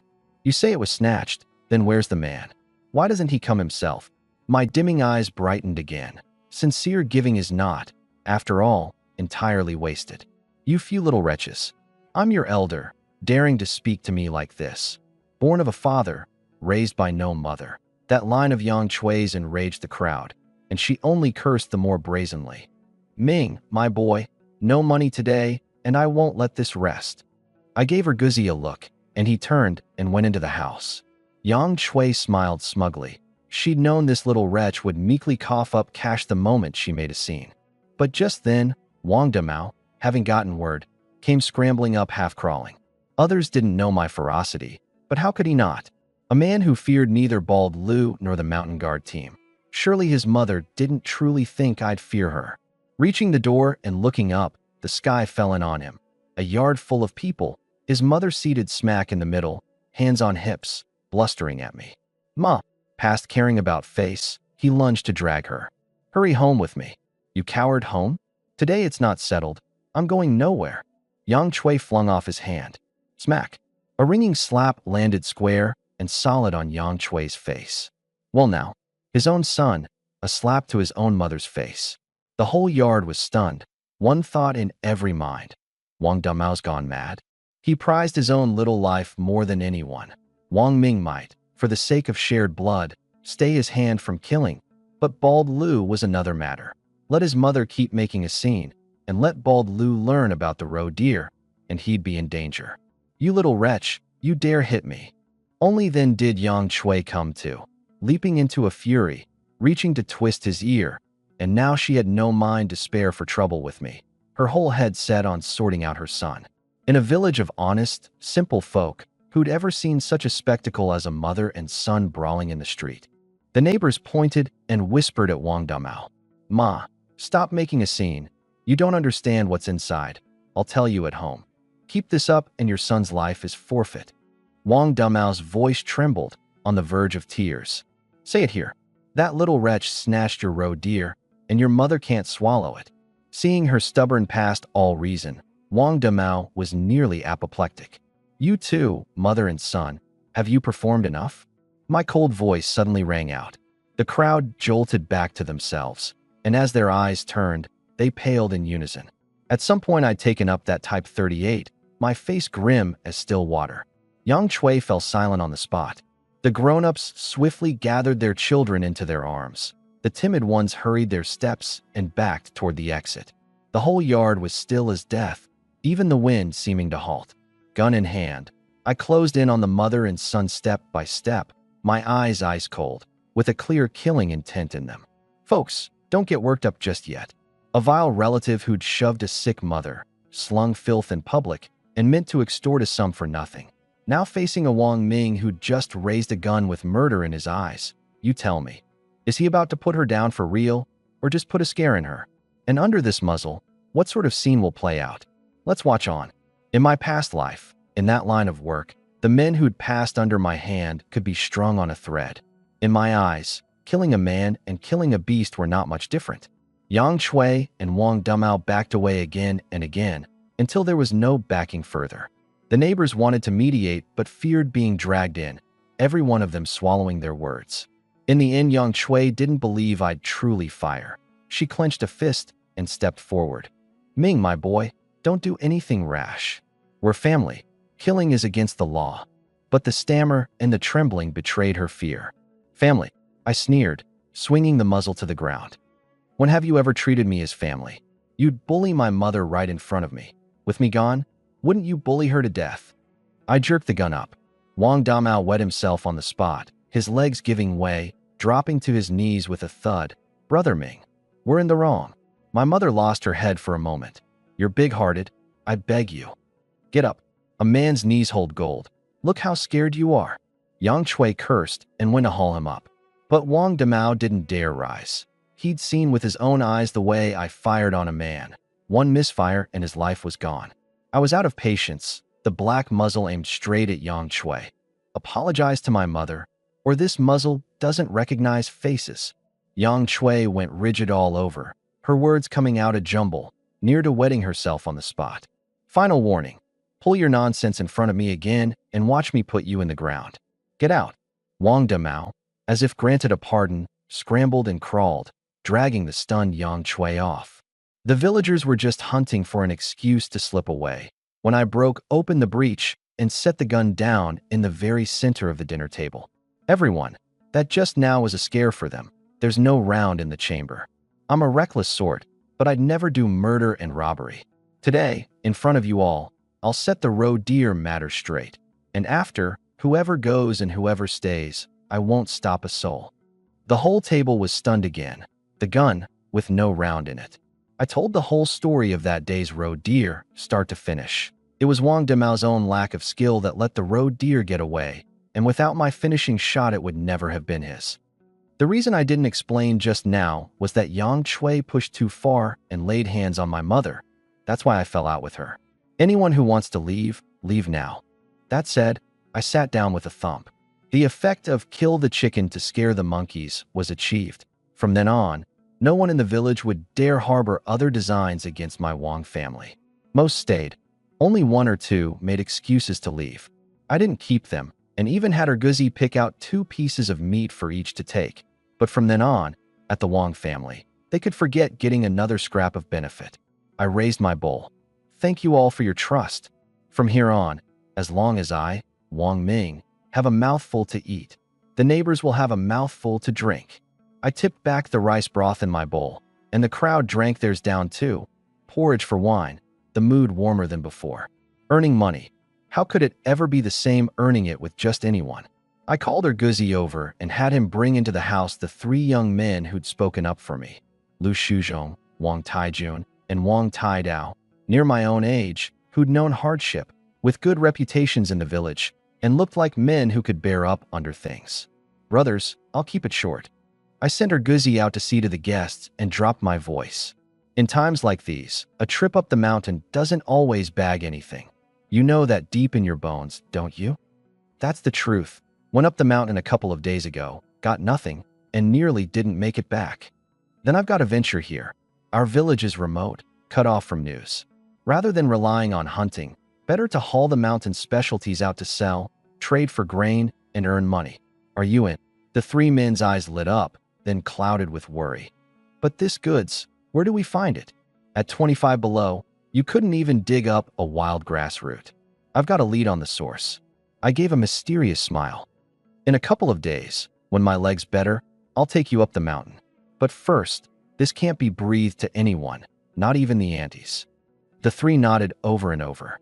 I went on, run with me, and I'll see you through this winter not just fed full, but with grain put by. But before that, do me a favor. My leg's no good, so go around the nearby villages and collect what grain you can. In these times, whoever held the grain held half the lifeline. Having them collect grain was, for 1, to see their ability, and for 2, to probe their character. Anyone who dared line his own pockets, I'd have no use for down the road. Leave it to us.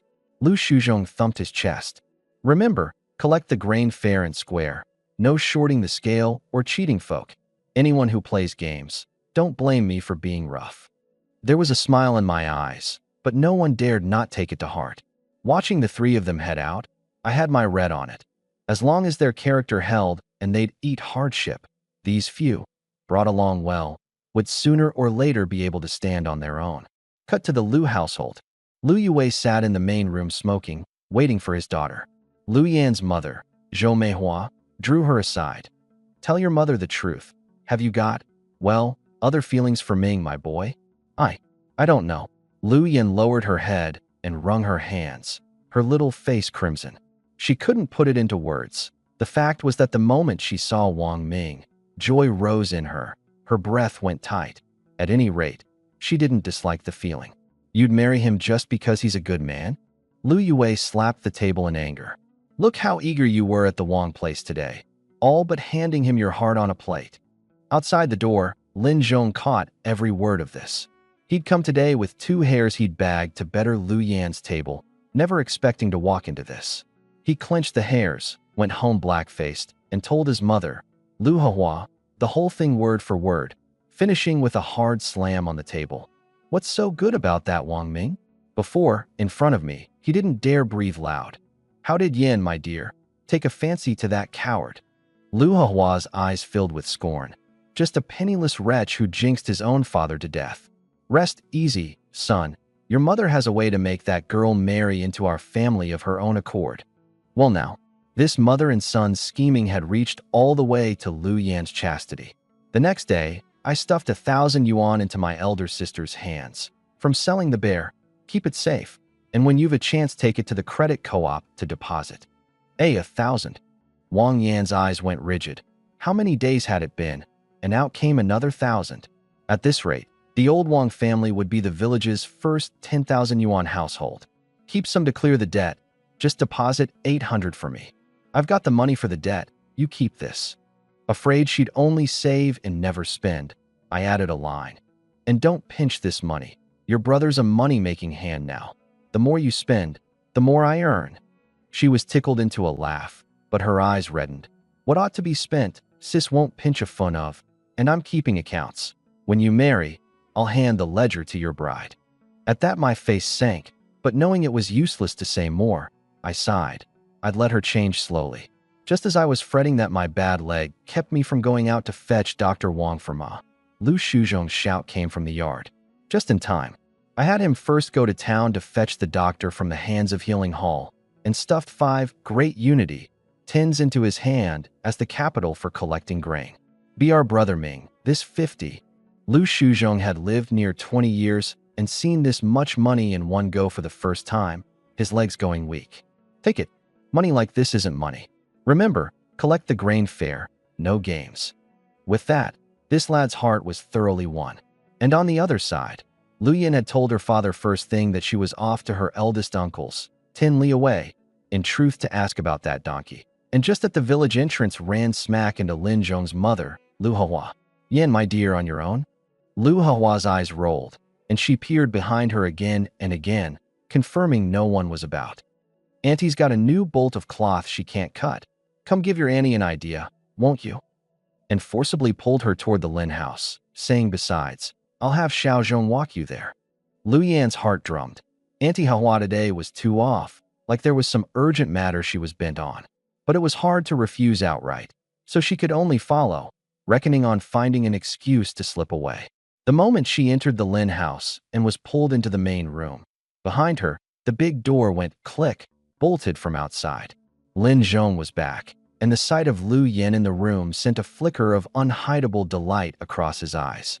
Your auntie and I have arranged to go look at cotton. We're off first. Lu Hua dropped the words hurriedly and went out. Now that Yin, my dear, had entered her home, she could forget leaving with her name clean. As long as the villagers saw the two of them together, who else could the Lu family choose? Only the two of them were left in the room. Lin Zhong, eyes red, blocked the door and said a string of things that chilled Lu Yan. Things like, be mine and all's well, you're not leaving today. Startled and frightened, Lu Yan forced herself calm. Brother Zhong, I've urgent business, I'll go first. But he barred her. She warned him sharply. Keep this up and I'll call for help. And turned to rush the door, but the door was bolted. At the same moment, second brother, something's wrong. Wang Fin came scrambling into our house half crawling. What is it? I hopped out on the crutch. Sister Yin went into the Lin house. I saw brother Lin Zhong go back, and then Auntie Hua came out and locked the door from outside. You said what? My face changed abruptly. I crouched and grabbed her shoulders. You saw it clearly? Really, second brother. Sister Yan's still inside. Let's hurry and save her. Lin Zhong, putting on such an honest face every day, would actually do this. Heedless of my leg, I charged for the Lin house on the crutch, limping but not the least bit slow, and turned to call back. Little fun. Go find more people. At the Lin family door, looking at that big lock, I swung the crutch and smashed at it. Open up. No sound inside at first. Then a flurry of panicked footsteps. The door pawed at from within, and Lu Yan's frightened voice came out. Be our brother Ming. I've killed someone, boo. My heart gave a jolt. Through the crack in the door, I looked. Lin Zhong, covered in blood, lay in the middle of the yard, motionless, alive or dead unknown. Special forces after all, 100 thoughts flashing in an instant, and I quickly steadied. Lu Yan, don't cry. Listen to me. Go to the woodpile and find an axe. Brother Ming, I'm scared. My legs have no strength. Don't be afraid. I'm here. A girl not yet wed. After all, with a thing like this happening, this reaction was only normal. She gritted her teeth, rushed into the yard, took up the axe, and passed it through the door crack. I had her step back, split the lock with one stroke, pushed the door open, and pulled it to behind me. To her side first. You're not hurt. She shook her head, her face deathly white. Listen to me. Lin Zhong's business has nothing to do with you. Forget it right now. Go home. And remember, today you never went out, and it's the same no matter who asks. She nodded, half understanding, and made to go. My eyes sank. I tossed the crutch and hopped over. Wait. I took off my padded jacket and wrapped it around her. You've got blood on you. Head down. Walk fast. Don't turn back no matter who calls. Get home. Change out of these clothes and dispose of them. Don't grudge the cost. My voice wasn't loud, but she took it in, obediently wrapped the jacket tight, and walked off fast with her head down. I turned and checked Lin Zhong's breath. Not dead? Heh, lucky for you. Lu Yin was truly a brave one. Another girl, and today she'd likely have fallen victim to this beast. Just as I made to rise, a clatter of footsteps came at the door. Well now, my little fun had quick feet indeed. She'd already rounded up people. The one leading them, of all people, was Lu Hua, hurrying back with a few of the village's big mouths. She'd been snickering the whole way. By now Xiao Zhong had surely had his way. Bring these mouths back, and in half a day the whole village would know. And then the Lu family would have to marry the girl over whether they liked it or not. But reaching the door, the others laughed at her. Forgot to lock your own door? Lu Hua's heart lurched. She pushed the door. The yard held only Lin Zhong in his pool of blood, empty otherwise. Where was Lu Yan? Her face went white. She flung herself over to check, and only after confirming Lin Zhong was merely hurt with no danger to his life did she breathe out, then at once burst into wailing. Which God-cursed soul beat my son like this? In the middle of the chaos, a rustle came from the kitchen. The few of them, screwing up their nerve, raised spades and sticks and lifted the curtain. There I was, in nothing but my underwear, mouth gagged, hands and feet bound, dumped beside the stove. MMPH. MMPH. The sight of them was like the sight of saviors. I raised my hands with tearful eyes, begging to be untied. The crowd hurriedly untied me, all in a fluster. Ming, my boy, how'd you end up tied in here? Working my numb hands and feet, my whole face a picture of humiliation, I trotted out the cover story. The sordid particulars I'll spare. Suffice it to say, I planted the filth squarely back on the Lin family. I'd been passing his door on my way to find Uncle Zhang about my leg, and Lin Zhong had hauled me in. He'd had designs on me, stripped my clothes off, and with my bad leg, I was no match for him. And as I spoke, I put on a look about to weep and not quite weeping, the credibility. Climbing by the second. You little wretch, that's rot. What my son likes is plainly. Lu Hua shrilled in rebuttal, and the words jammed dead halfway. Is whom? I curled my lip coldly, regarding her with mockery. I was certain she wouldn't dare say it. The thing having failed, if she dared drag out Lu Yan's name, then the Lin family could forget staying in this village. Lu Hua hemmed and hawed, unable to spit out a single word. So I didn't hold back, played the victim to the hilt, and added a crucial stroke. I didn't get a clear look either. Lin Zhong had just hauled me in when a masked man suddenly rushed in, beat him the moment he entered, and in a few strokes left him like that. Most likely someone with a grudge against him. One line, and it both washed Lin Zhong's injury clean off me and nailed down his design's reputation. The crowd buzzed, the looks they gave Lin Zhong turning thoroughly. Lu Hua nearly fainted with rage. That wretched girl Lu Yin had fled, so Lin Zhong's injury had to be pinned on Wang Ming. She dropped onto her backside and wailed, "Neighbors, take my side. It had to be Wang Ming who beat my son and now bites back with slander." Hey, don't touch me," I said slowly. "My legs hurt, and in the state I was just in, how could I have hurt Lin Zhong? Besides, Annie 3 told you to go to Uncle Lu to settle it, and you've been dragging your feet. Could it be you know who did it and can't afford to cross them? So you mean to dump the chamber pot on my head?" That question struck at the heart. The aunties who'd come to back her up changed color, each finding an excuse to slip off. A thing like a man fancying a man. Get tangled in it, and it might taint your own children's names. Who'd want to meddle? In no time, the Lin family yard fell deserted. As luck would have it, just then Lu Yue arrived with people. The moment Lu Hua saw him, she froze in place, eyes darting, not daring to meet his. Lu Yue frowned and asked what had happened. She stammered and couldn't get out half a whole sentence. So I took it on myself to lay out that same account, complete, before the village head too, and at the end deliberately put on a frightened look and wrapped the jacket tight. Lu Yue's face was iron blue with disgust, and to think he'd meant to match Lin Zhong with Yin, my dear. Turns out he was this sort of creature. Village head, don't listen to Wang Ming's nonsense. How could my Xiao Zhong? It had to be him who hurt my son, and then, fearing punishment, slandered him.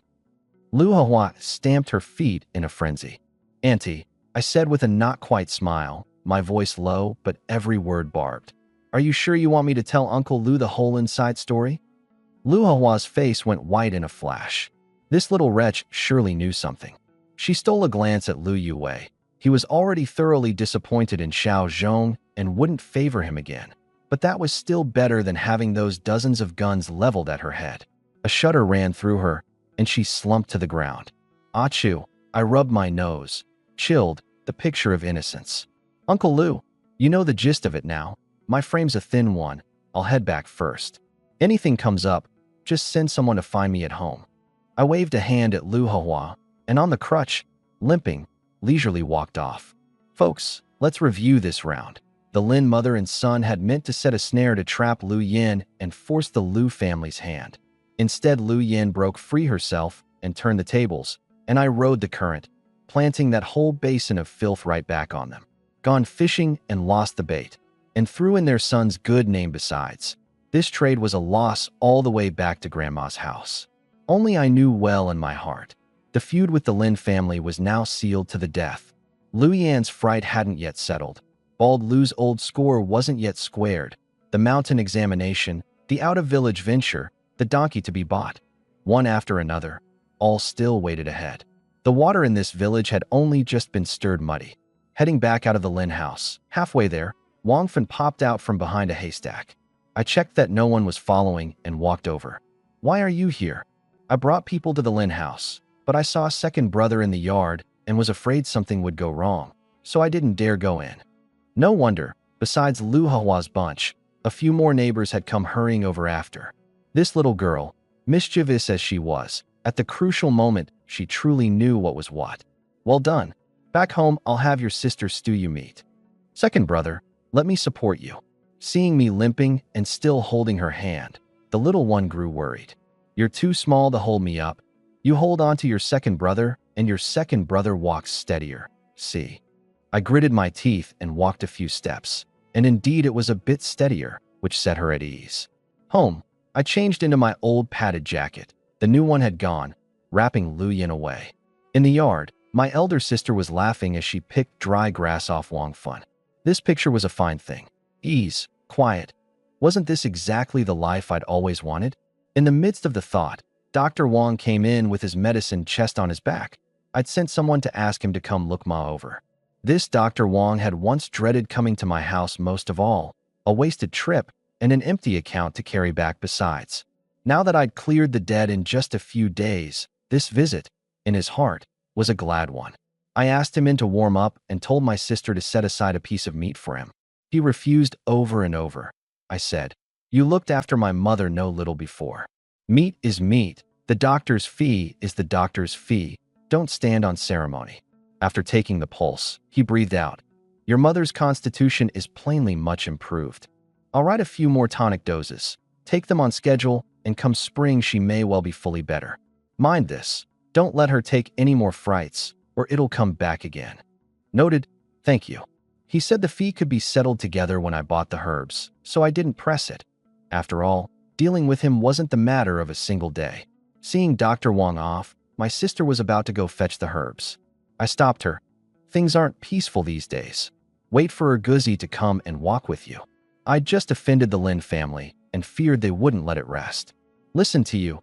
All worked up? What highwaymen are there? She wrapped a scarf around herself and went out smiling. My heart gave a start. I tossed the crutch and chased after. And just at the door, Aya, who's that? Erguzi, what are you doing, not watching where you're going? My sister's cry of alarm. I looked up and ran into a frantic-faced Erguzi. He rarely wore this look. It surely meant trouble. Brother Ming, something's wrong. On my way over, I ran into Taiga. He says his brother Tiejuan's been detained by people, and to come back for money to ransom him. What happened? Weren't they off collecting grain? Can't say clearly. Seems they tangled with the widow of Wang Village. Erguzi shot a glance at my blushing sister and grew bashful himself. Come on, push me over to see. I pocketed the money, hopped onto the cart, and told my sister to mind the house. At the village entrance, Wang Taidao came hurrying up frantic, a man of over 6 feet near to tears. Brother Ming, I'm still 2 yuan short. Well, now 2 yuan? I'd thought it would be dozens, and had stuffed all the remaining Great Unity 10s on me. Tell me carefully what happened.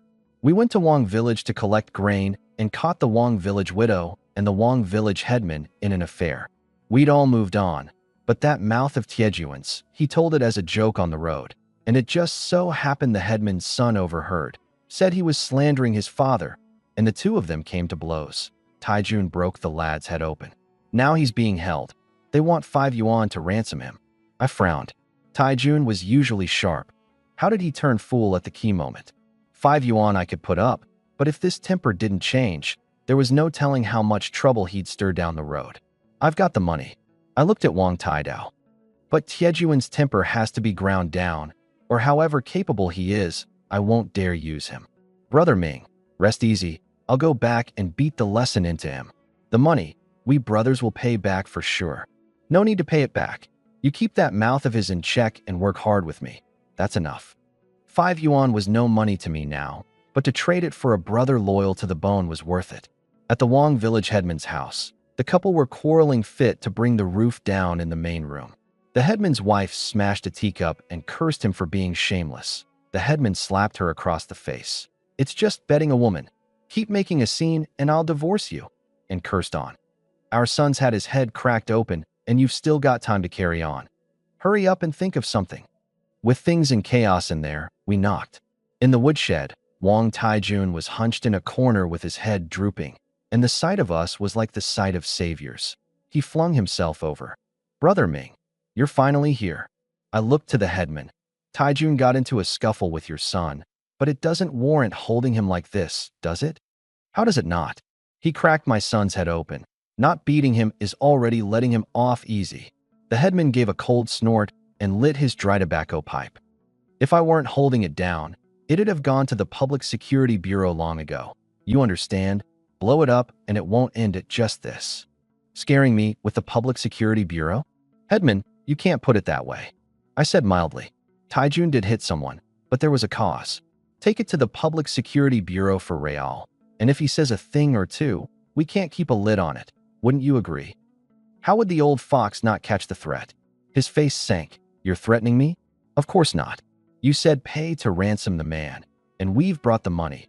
It was you who brought up the Public Security Bureau just now, so I put my oar in. Just take it as me talking nonsense. At this he was stuck for words. He hadn't reckoned that besides Bald Lou, our village could turn out a thorn like me. He didn't fear me, and had no shortage of ways to make me vanish. But that little business between him and the Wang widow. Since you've brought the money, I can let this go.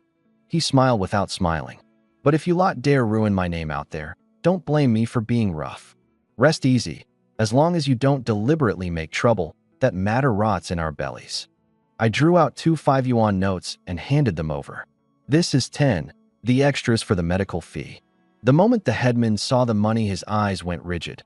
The graft he'd skimmed in several years as headman wasn't as much as this one stroke. He checked it for genuine, nodded, satisfied. Take him. Out the door, we found a doctor to look Wang Taijun over. He had only flesh wounds. Wang Taidao thanked us 1,000 times over. I clapped his shoulder. We're brothers, don't stand on ceremony. But Taijun was far too rash this time. Go back and have a good talk with him. After that, I had Erguzi push me into town. I got Ma's herbs, and on the way stopped by the donkey market. 320 for one. So much dearer than last year. It's near New Year's. Meat, donkeys, it all rises with the tide. With the year this bad, the donkey market, instead of falling, had risen. So be it. I took a fancy to one with a sleek, glossy coat and a sturdy build, haggled a bit, and closed at 320. Harness on. This trip Erguzi at last didn't have to push me. Home, Erguzi tied the donkey in the yard. No sooner had I sat down than my sister came in. Ming, my boy, tomorrow I've got to make a trip up the mountain with Erguzi. Why would you still want to go up the mountain? That leg of yours. Rest easy, sis, I've got it figured. Besides, haven't we got the donkey now? With it I won't have to exert myself. Wrapped in a thick quilt, it'll be fine for certain. That night I tossed and turned. 1. Tomorrow's mountain goods, and 2. That girl. I didn't know how Lu Yin was faring. I sighed, rolled over, and forced her out of my head. Going up the mountain tomorrow, I had to rest up. I was up at the first gray of dawn. Erguzi harnessed the cart, spread the thick quilt for me, and drove the donkey cart out. The mountain road jolted, just right for digging out dry rations to tide me over. On the way, Erguzi grew curious, and only then did I tell him about that patch of mountain goods. Brother Ming, you're really something. A thing this important, hidden till now. Keep it down. I glanced toward the back of the cart. It's not that I didn't want to tell you. With my leg hurt, I couldn't go up the mountain. And telling you, you'd not find it anyway. A joy for nothing. I was afraid of being seen, so I didn't dare leave a marker. Reaching a stretch of dead tree forest, my eyes lit up. It's right around here, the exact spot's still in there. With the donkey cart, Erguzi was spared the hard labor, and wrapped in the thick quilt, his guard slackened. But I was different. A habit of so many years, I didn't dare let it down for a moment. A flurry of thrashing came up ahead. I called the cart to a halt and pricked up my ears. Not much of a stir, something small, a pheasant or the like. I'd have liked to bring it back, but I couldn't see to it now. This trip was chiefly for the mountain goods. 10 some minutes later, a familiar thicket. I tapped Erguzi, stopped the cart. Throwing off the quilt, I hopped down, limped over, and pointed at a patch of tree stumps under the snow, my voice trembling with excitement. It's wood ear. Erguzi crouched at once and started picking. Fine-grade wood ear in these times could sell for 10 some yuan a caddy. No wonder he was thrilled. This patch had grown especially thick. Careful, don't pull the roots out. This stuff can grow again. Wood ear regenerates. Just leave the small ones. The back basket was half full, and Erguzi hadn't stopped. But just then, a tiger's roar not far off froze the two of us stiff. The whole snowy forest stirred with a rush, sounds of fleeing everywhere. Be our brother Ming. We haven't run into a tiger, have we?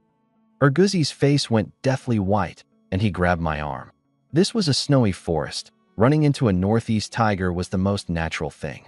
Only, I hadn't thought my luck was so rotten, legs still hurt, that I'd run smack into one. The words weren't out before the tiger charged from the thicket, straight at us. Erguzi, what are you standing there for, Ron?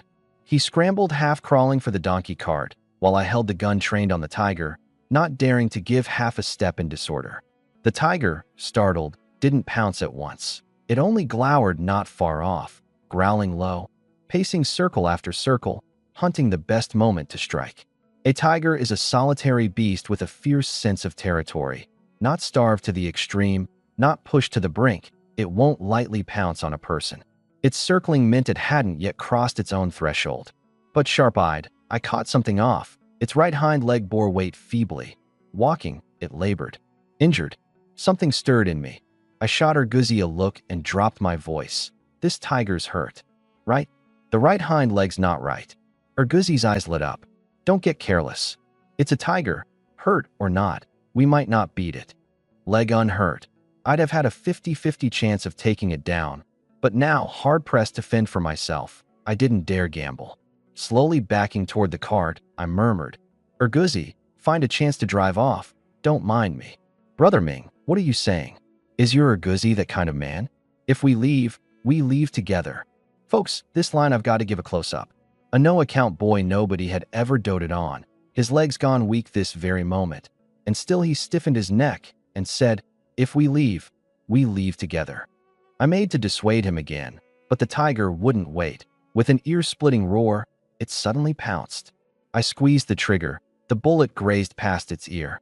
Angrier still, it charged again. I fired as I backed away, but my hurt leg couldn't run fast, and it was about to be on me. Hee-haw! A donkey's bray burst out. At some point, Erguzi had brought the whip down hard on the donkey's rump, and the startled donkey shot off at a gallop, slamming into the tiger with a thud. The injured tiger staggered, and Erguzi seized the moment to haul me onto the cart. "Hold on." The whip came down savagely, and the donkey bolted down the mountain like a mad thing.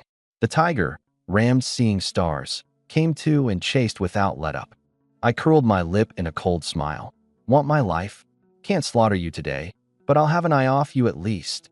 Calmly chambering around, I caught the instant of its leaping pounce, took aim at the left eye, and squeezed the trigger. Bang! Blood poured from the left eye. The tiger let out a ghastly roar, more frenzied, yet unable to chase any further. Folks, did you notice? When our brother Ming takes big game, the boar's left eye, the bear's both eyes, and this time the tiger's left eye. He goes for the eyes. This is accuracy carved into the bone. The donkey cart raced on, and only well clear of the snowy forest did we dare slow. The two of us sprawled on the cart, hearts still pounding. Brother Ming, this time was truly too close. We brothers survive a great calamity and good fortune's bound to follow. Oh, right, the wood ear. Erguzi looked back at the back basket, empty. It had all been jolted out in the flight for our lives. He smacked his thigh in vexation. "It's all my fault." I gave a bitter smile. That had been the trip's chief haul. Forget it. Lost is lost. Getting our lives back is win enough. There's plenty of good stuff in these mountains. We'll come again. I patted Erguzi. No goods this trip, but escaping the tiger's jaws already counted as a gain. Cut to the Liu household. Liu Yin hadn't said a word since coming home, burrowing straight into her quilt, and only the next day did she crawl up, eyes sore and swollen. She was sick at heart. Lin Zhong deserved death and worse. The one she wanted to ask after was Wang Ming, but the words reached her lips, and she didn't know how to begin. Her mother, Zhou Meihua, brought in porridge and felt her forehead, afraid she was unwell. "Ma, Brother Ming, he's all right." Zhou Meihua paused, her old face reddening. The things going round the village. That Lin Zhong boy had lost his head, laying hands on someone while Ming, my boy, was hampered in the leg. Word of this getting out was mortifying. What could be the matter with that boy? "You rest, Ma will bring you your food." When she came in again, Liu Yin was already gone. The girl had thrown on a jacket, dug out that padded jacket of Wang Ming's, and gone out. On the Wang side, Erguzi shoveled down his food, recounting between gulps the escape from the tiger's jaws, and Wang Yin, listening, held Wang fun and fretted, her eyes reddening. "Ming, my boy, don't go up the mountain anymore from now on. Today you were lucky, but if something really happened, how would we three, mother and daughters, get by?" "Don't worry, sis, I'll be careful from now on." "See, I'm fine, aren't I?" Erguzi chimed in too. "With me here, I'll be sure not to let Brother Ming come to harm." As we spoke, Liu Yan's voice sounded in the yard. My eyes flickered, and I hurried to send Wang Fun to invite her in. She hadn't expected so many people in the house, and the sight of Wang Yin and Erguzi had her greeting them with a crimson little face. "Sit, quick." My sister pulled her over by the stove. With the family better off now, I'd insisted on adding a stove to every room, and this winter wasn't so hard to bear. "Yin, my dear, you're all right now?" "I'm all right. I was afraid something was wrong on your end, so I came to see you. Yesterday, had it not been for Brother Ming, she'd surely have been carried off, and with a real case on her record, this whole life would have been ruined." The look in her eyes toward me was full of gratitude. The moment Wang Yin and Erguzi saw this air between us, their eyes lit up. "There's something going on here." The two of them looked far too suggestive. I hurried to give a cough. "Don't get ideas. I did Yin, my dear. A small favor before, and she's come to thank me. Brother Ming, we understand. Erguzi waggled his eyebrows. Wang Yin lowered her head, holding back a laugh too, and rose to go ladle Lu Yin some food, plainly meaning to go report the good news to her mother. I was a little hard-pressed to keep my composure. A grown man like me being misunderstood was no matter, but Yin, my dear, was a girl not yet wed, and her name was important. I said to her, roundabout, yesterday's business is past. The man's all right, and they won't dare spout nonsense to ruin your name, so don't dwell on it day after day, understand? To Erguzi's ear, this was a touch baffling, but Lu Yin understood. She softly lowered her eyes, a flush rising on her face. Brother Ming was good. If it were him, she'd be willing. Folks, look at this table. My sister bustling off to report the good news, Erguzi waggling his brows as a ready-made matchmaker, the girl blushing with her head down and saying nothing, and just me, having to both guard her name and hold my own composure. Being a benefactor was more tiring than fighting a tiger. But merry as it was, the few accounts in my heart were still spread open. The one-eyed wounded tiger up the mountain, the headman of Wang village who'd marked a grudge, the feud sealed to the death with the Lin family, and that mountain examination of Lu Youwei's that still hadn't begun. Beneath these peaceful days, the undercurrents hadn't stopped for a moment. Erguzi listened, his face all bewilderment. The man's all right? They won't dare ruin her name? Had something really happened yesterday that he didn't know about? He looked at me, then at Lu Yin, but the two of us only exchanged a smile and didn't pick it up. Just then my sister came in with a bowl of noodle flake soup.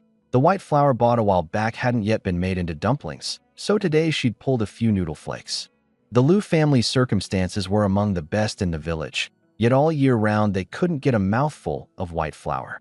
Looking at this brimming bowl, Lu Yan's appetite was whetted, but in the end she couldn't let herself go. My sister simply pressed the bowl into her hands. Don't stand on ceremony. There's more in the pot. Not enough, and sis will ladle you more. Her little face reddened, and head down she began to eat in small bites, 2 bowls in a row. Erguzi had long since shoveled down a big bowl, but big as he was it hadn't filled him, and knowing white flour was precious, he only dared swallow his saliva off to the side. I saw it and clapped his shoulder. If you want to eat, eat. Have Sister Yin ladle you more. Up the mountain today, this fellow could plainly have run for it. Yet out of loyalty, he'd waited for me the whole time. On the strength of that life and death bond alone, from here on, as long as I had a mouthful, so would he. Oh, right, Yin, my dear, what did you go to do yesterday? Thinking you wanted to buy a donkey, I set out early for my uncle's to ask, and halfway there I ran into. Reaching this point, she hesitated and glanced at my sister and Erguzi. Without a flicker I shook my head at her, and she obediently fell silent. Once she let slip that she'd run into Lu Hehua, my sister and Erguzi would surely link it to Lin Zhong, and then all I'd done for her would be for nothing. This business started because of me. Lucky you came to no harm. It's not your fault, Brother Ming. If not for you, she said anxiously, then was checked again by my look and changed tack. In any case, from now on, anything comes up, just tell me. What I can't do, I'll ask my father to help you with. No need. What do you mean no need? Erguzi cut in, eyes blazing. Yen, my dear, then we'll trouble you from here on. We won't have you put in effort for nothing. Anything good, and we'll be sure to share it with you. No joke, anyone's favor could be refused, but not the Lu family's. That was a local emperor holding dozens of guns, and what we lacked most was exactly guns and men. Erguzi, don't talk rubbish. I glared at him, then turned to Lu Yan. Don't mind his nonsense. Don't take yesterday to heart, and above all don't mention it to Uncle Lu. Ming, my boy saying so means he doesn't count you an outsider, so you listen to him. My sister chimed in. Lu Yan's eyes reddened slightly, and she nodded, but this favor, she'd noted it down. Cut to bald Lu's house. A few of the mountain guard team sat around the heated Kong eating, drinking, and grumbling. Captain, there's less and less wild game in the mountains. The other day we went up and didn't catch so much as a chicken. Keep on like this, and we'll all be drinking the northwest wind. Bald Lu, irritable, poured liquor down his throat and glared at them. Useless. This spot's played out. Can't you go look elsewhere? His heart was the more galled. That wretch Wang Ming bagged something every trip, while this crowd of so many came back empty-handed every time. The one time they'd happened on a roe deer, they'd had their faces slapped. He didn't let them see the shadow in his eyes. The year was lean, and his own household hadn't much grain stored either. Keep eating and drinking like this, and the pot couldn't be lifted. And then, whether this bunch still circled him and took his orders, who could say? Folks, mark this grievance. Poverty breeds change. This captain's abacus was likely about to be worked against me again. I saw Lu Yin off. The next day, with the house-raising pressing close, our family, helped by Erguzi and Hu Yubin, moved into the Hu home. It's wonderful you could come. An empty house is just an empty house. With people in it, there's life. Hu Yubin was warm in the extreme, pouring water and offering seats. The Hu yard was roomy with many rooms, more than enough for us. Uncle Hu and I were as teacher and father to me. I didn't stand on ceremony. But Ma, my sister, and Wang Fen were after all reserved. Brother, we won't stay for free. We'll pay rent at market rate. Ma hadn't finished before Hu Yubin grew displeased. Big sister, what talk is this? Ming, my boy, and Erguzi are like own brothers. Stay a few days and I'd charge money. Would I still be a man? Word of it gets out, and where would I put this old face? Blunt by nature, he wasn't even angry and still scared Ma into waving her hands. I didn't cut in with pleasantries, only quietly noted Uncle Hu's kindness. From here on, I'd repay it many times over. Ming, my boy, I heard from Erguzi you picked up a wolf pup. Is it still alive? Alive and well, playing inside with little Fen right now. Hu Yobin's eyes lit up. Really? Raised right, one's worth 2 dogs. And off he went cheerfully toward the kitchen to look. Outside the kitchen, the little wolf pup arched its back and bared its teeth, barking wildly toward the dog kennel. Hu Yubin stroked its head. Its barking didn't soften, but it shrank back warily. This little thing's no ordinary one, full of wildness and full of spirit both. You know why it fears me? It's caught the smell of blood on me. Hunting year-round and keeping company with dogs, he'd taken on a scent people couldn't catch, and a wild wolf, sensitive by nature, took him for a threat. Grown, it'll surely be a fine hunter. Once your leg's healed, your uncle will train it with you himself. Thank you, Uncle Hu. What thanks between us two?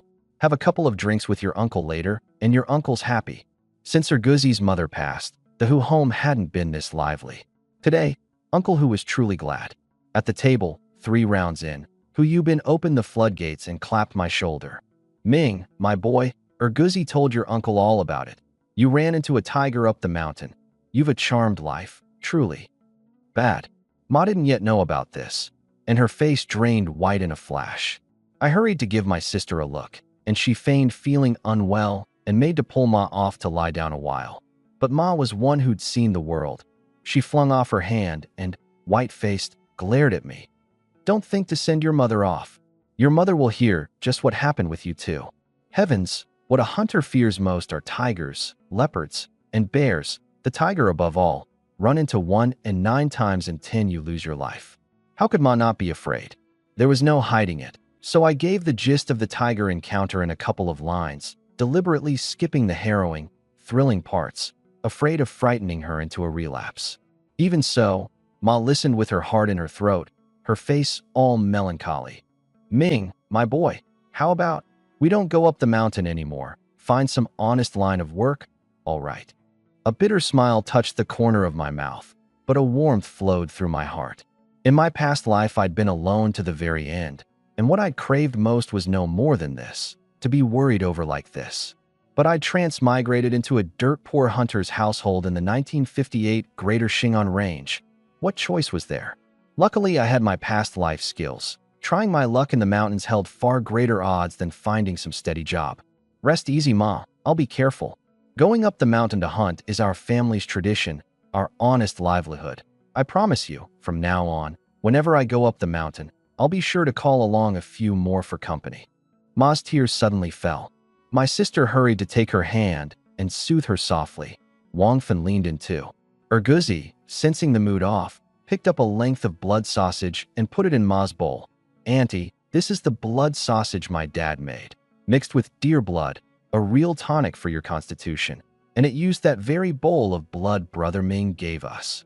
Among them, A word here and a word there. They finally calmed Ma's mood.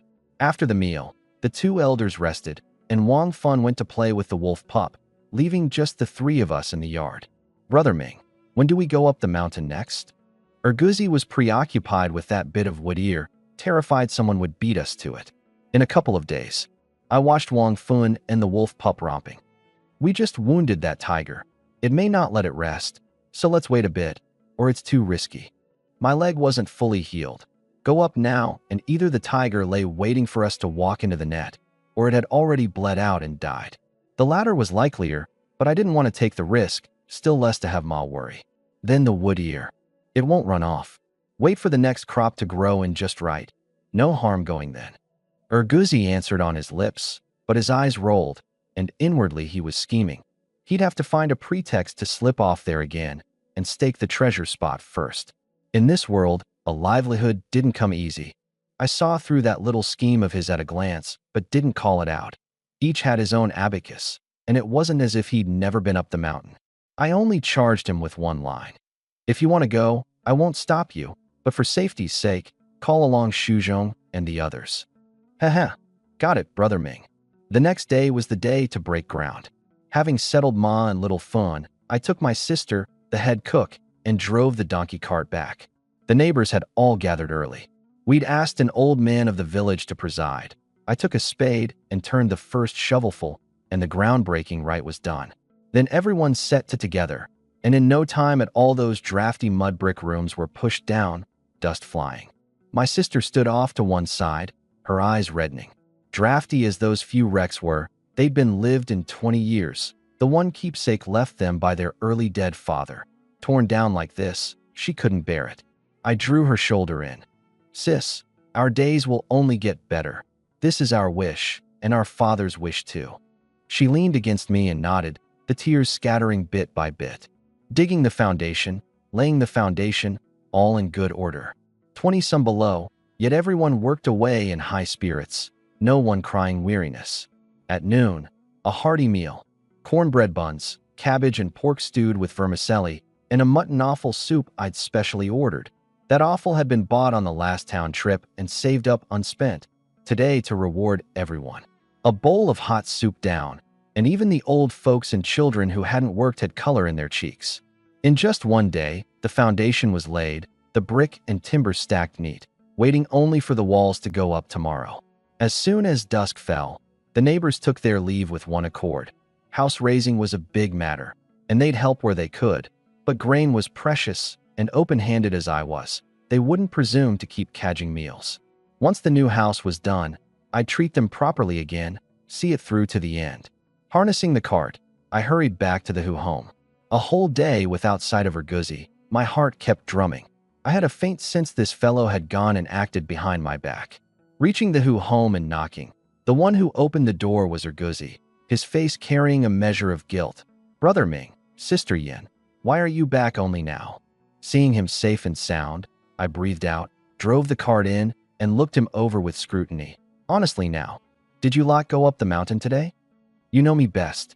He gave a sheepish laugh, took the reins, and as he shut the door peered out warily a couple of times, and only after confirming no one was about did he scamper back. Brother Ming, you don't know, today we struck it big. A li east of the Wood-Ear Patch, we found a small stretch of Lingji. The biggest one this big. He gestured at me, a good 2 fists across. I paused. Wild Lingji has fierce demands on temperature. The ones that survive in cold like this are few and far between. This was striking it big for real. We picked the big ones and brought them back, rested a night, and tomorrow we'll go to town to turn them into cash. Come, I'll show you. You go ahead, I'll look in on Ma first. My sister, preoccupied with Ma and Wang Fun, went inside first. Rest early, sis. Tomorrow when we've cashed in, I'll buy you and Little Fun floral jackets. Erguzi, riding high, pulled me along. I was thinking of Ma too and meant to refuse, but seeing how excited he was, I couldn't bear to spoil it. Truth be told, I rather wanted to see what a face-sized Lingji looked like. Folks, let's tally the accounts. On one side, the new house broke ground and the foundations laid, the village's hearts pulling together. On the other, Erguzi, blundering into luck, has dug us a Lingji money road besides. It looks like climbing higher step by step. But don't forget, the one-eyed wounded tiger up the mountain is still without news. The Wang village headman marks his grudge. The Lin family holds a feud to the death. And right now the most pressing, bald Lu, so poor the pot can barely be lifted, has those eyes of his sliding my way again. Beneath the good days, that string, I hadn't dared let slack for a moment. The moment I stepped into Erguzi's room, I was struck dumb. On the earthen Kong sat a dozen some Lingji, big and small, the biggest fist-sized, the smallest half a fist, glowing alluringly in the dim lamplight. Brother Ming, look, fine grade, eh. Erguzi was so smug he couldn't hide it. To find Lingji in this season was already heaven's own luck, all the more so this fine and great. Sold off, it'd be enough for a warm winter and might even turn things around for the days ahead. How do you plan to sell it? First time I found this stuff, I've got no clue. How about tomorrow we call Shuzhong and the others and go to town together to have a look? I nodded. We couldn't all sell to one shop tomorrow. We'd have to ask around in several spots. The surest were Uncle Jiang and Dr. Wang. The next day before dawn, our party drove the donkey cart into town. On arrival, we split into two. Erguzi took the Wang Taidao brothers to Uncle Jiang's. The two of them had met Uncle Jiang. And I, on good terms with Dr. Wang, took Lu Shuzhong and one fine-grade specimen to the Hands of Healing Hall. Ming, my boy, is your mother unwell again? One look at me, and Dr. Wang was first puzzled, then his face changed. Don't tell me she's taken a fit of anger again. Anger was a great taboo, especially for a mother bedridden with lingering illness like his. No. I hurried to explain. This brother of mine got a Lingji up the mountain. Do you take it here? Lingji. Dr. Wang's eyes lit up, and he came around the counter. Let me have a look. He examined the color, smelled the fragrance, felt the texture, his face gradually turning satisfied. Wild, isn't it? Years in medicine, he knew his materia medica cold. You live up to being the town's famed physician. This brother of mine had good luck, a whole day to find this one. Rarity makes the price. Here's what, I'll give you 36, how's that? 36 was already past my expectation. But I feigned hesitation, turned to look at Lu Shuzhong, and at an angle Dr. Wang couldn't see, winked at him. Lu Shuzhong caught on at once and put on a troubled face. This Lingji grew at a cliff's edge. I nearly stepped into thin air and fell off for it. 36 is a bit low. Dr. Wang reckoned with gritted teeth. Wild Lingji was hard to come by, and one from a cliff's edge was traded for with one's life. Then I'll add 10 more, 46, no more than that. All right, for my brother Ming's good ties with you, 46. But I'm in urgent need of cash, so I'll only take it settled now. Rest easy, I'll fetch it right away. Dr. Wang trotted off delighted for the money, and at the last clapped the two of us on the shoulder. This brother of yours has the knack. Bring any fine goods you've got from now on. I'll buy at a high price. Out of the medicine hall, Lu Shuzhong leapt up high right there in the street. 46. It actually sold for 46. 19 years alive, and the first time he'd seen this much money. And this was one. They'd picked a dozen some. I clapped his shoulder and dropped my voice. Don't get worked up. This is only the beginning. Your days ahead will get better and better. Brother Ming, that Taidao and I have what we have today, all thanks to you. This life, I'm with you to the end. Don't say that. The Lingji you found by your own skill, it's nothing to do with me. How is it nothing to do with you? If you hadn't found the wood-ear patch and had Brother Erguzi take us, we'd never have found it. This Lingji, you're owed a share for sure. He said it with iron conviction, and it warmed my heart. Money or no money didn't matter. What mattered was that I hadn't misjudged the man. This Lu Shuzhong, I'd settled on bringing him up. On the other side, Erguzi and the Wang Taidao brothers had flung down a stack of cash too, and Wang Taijun, beside himself, was hollering. Sold for 38. Brother, we're rich. 1 for 38, 10 for 380. Enough even for bride price money. Erguzi, having seen big money riding on my coattails, was steadier. Calm down first. We'll talk once we meet up with Brother Ming. Once joined up and comparing prices, both sides sucked in a cold breath. My side, 46, 8 higher than theirs. In these times pork was only 4 mouse a macadie, and that 8 was enough to buy a good-sized hindquarter. Thank you, Brother Ming. If you hadn't found the wood-ear patch, we'd not have found the Lingji either. Wang Taidao said sincerely, and Erguzi and Lu Shuzhong nodded along. Don't say that. It's your own good fortune. Wang Taijun lowered his head along with them. But in that instant, something flickered in the depths of his eyes. Everyone was steeped in the joy, and no one noticed. Folks, this look, I didn't mind it at the time either. But mark it for me ahead of time. If something really goes wrong down the road, it'll most likely come from this thing that flashed past. Come on, let's get a bite, my treat. Erguzi decided. His father had taken away no little under helping you save, but he'd had the sense to keep some back. This meal's on Taijun and me. Wang Taidao argued too. The few of them hit it off and made for the town's only two-story restaurant, the Gathering of Worthy's Tower. Watching them clown around, I was glad for them and thought of my elder sister again.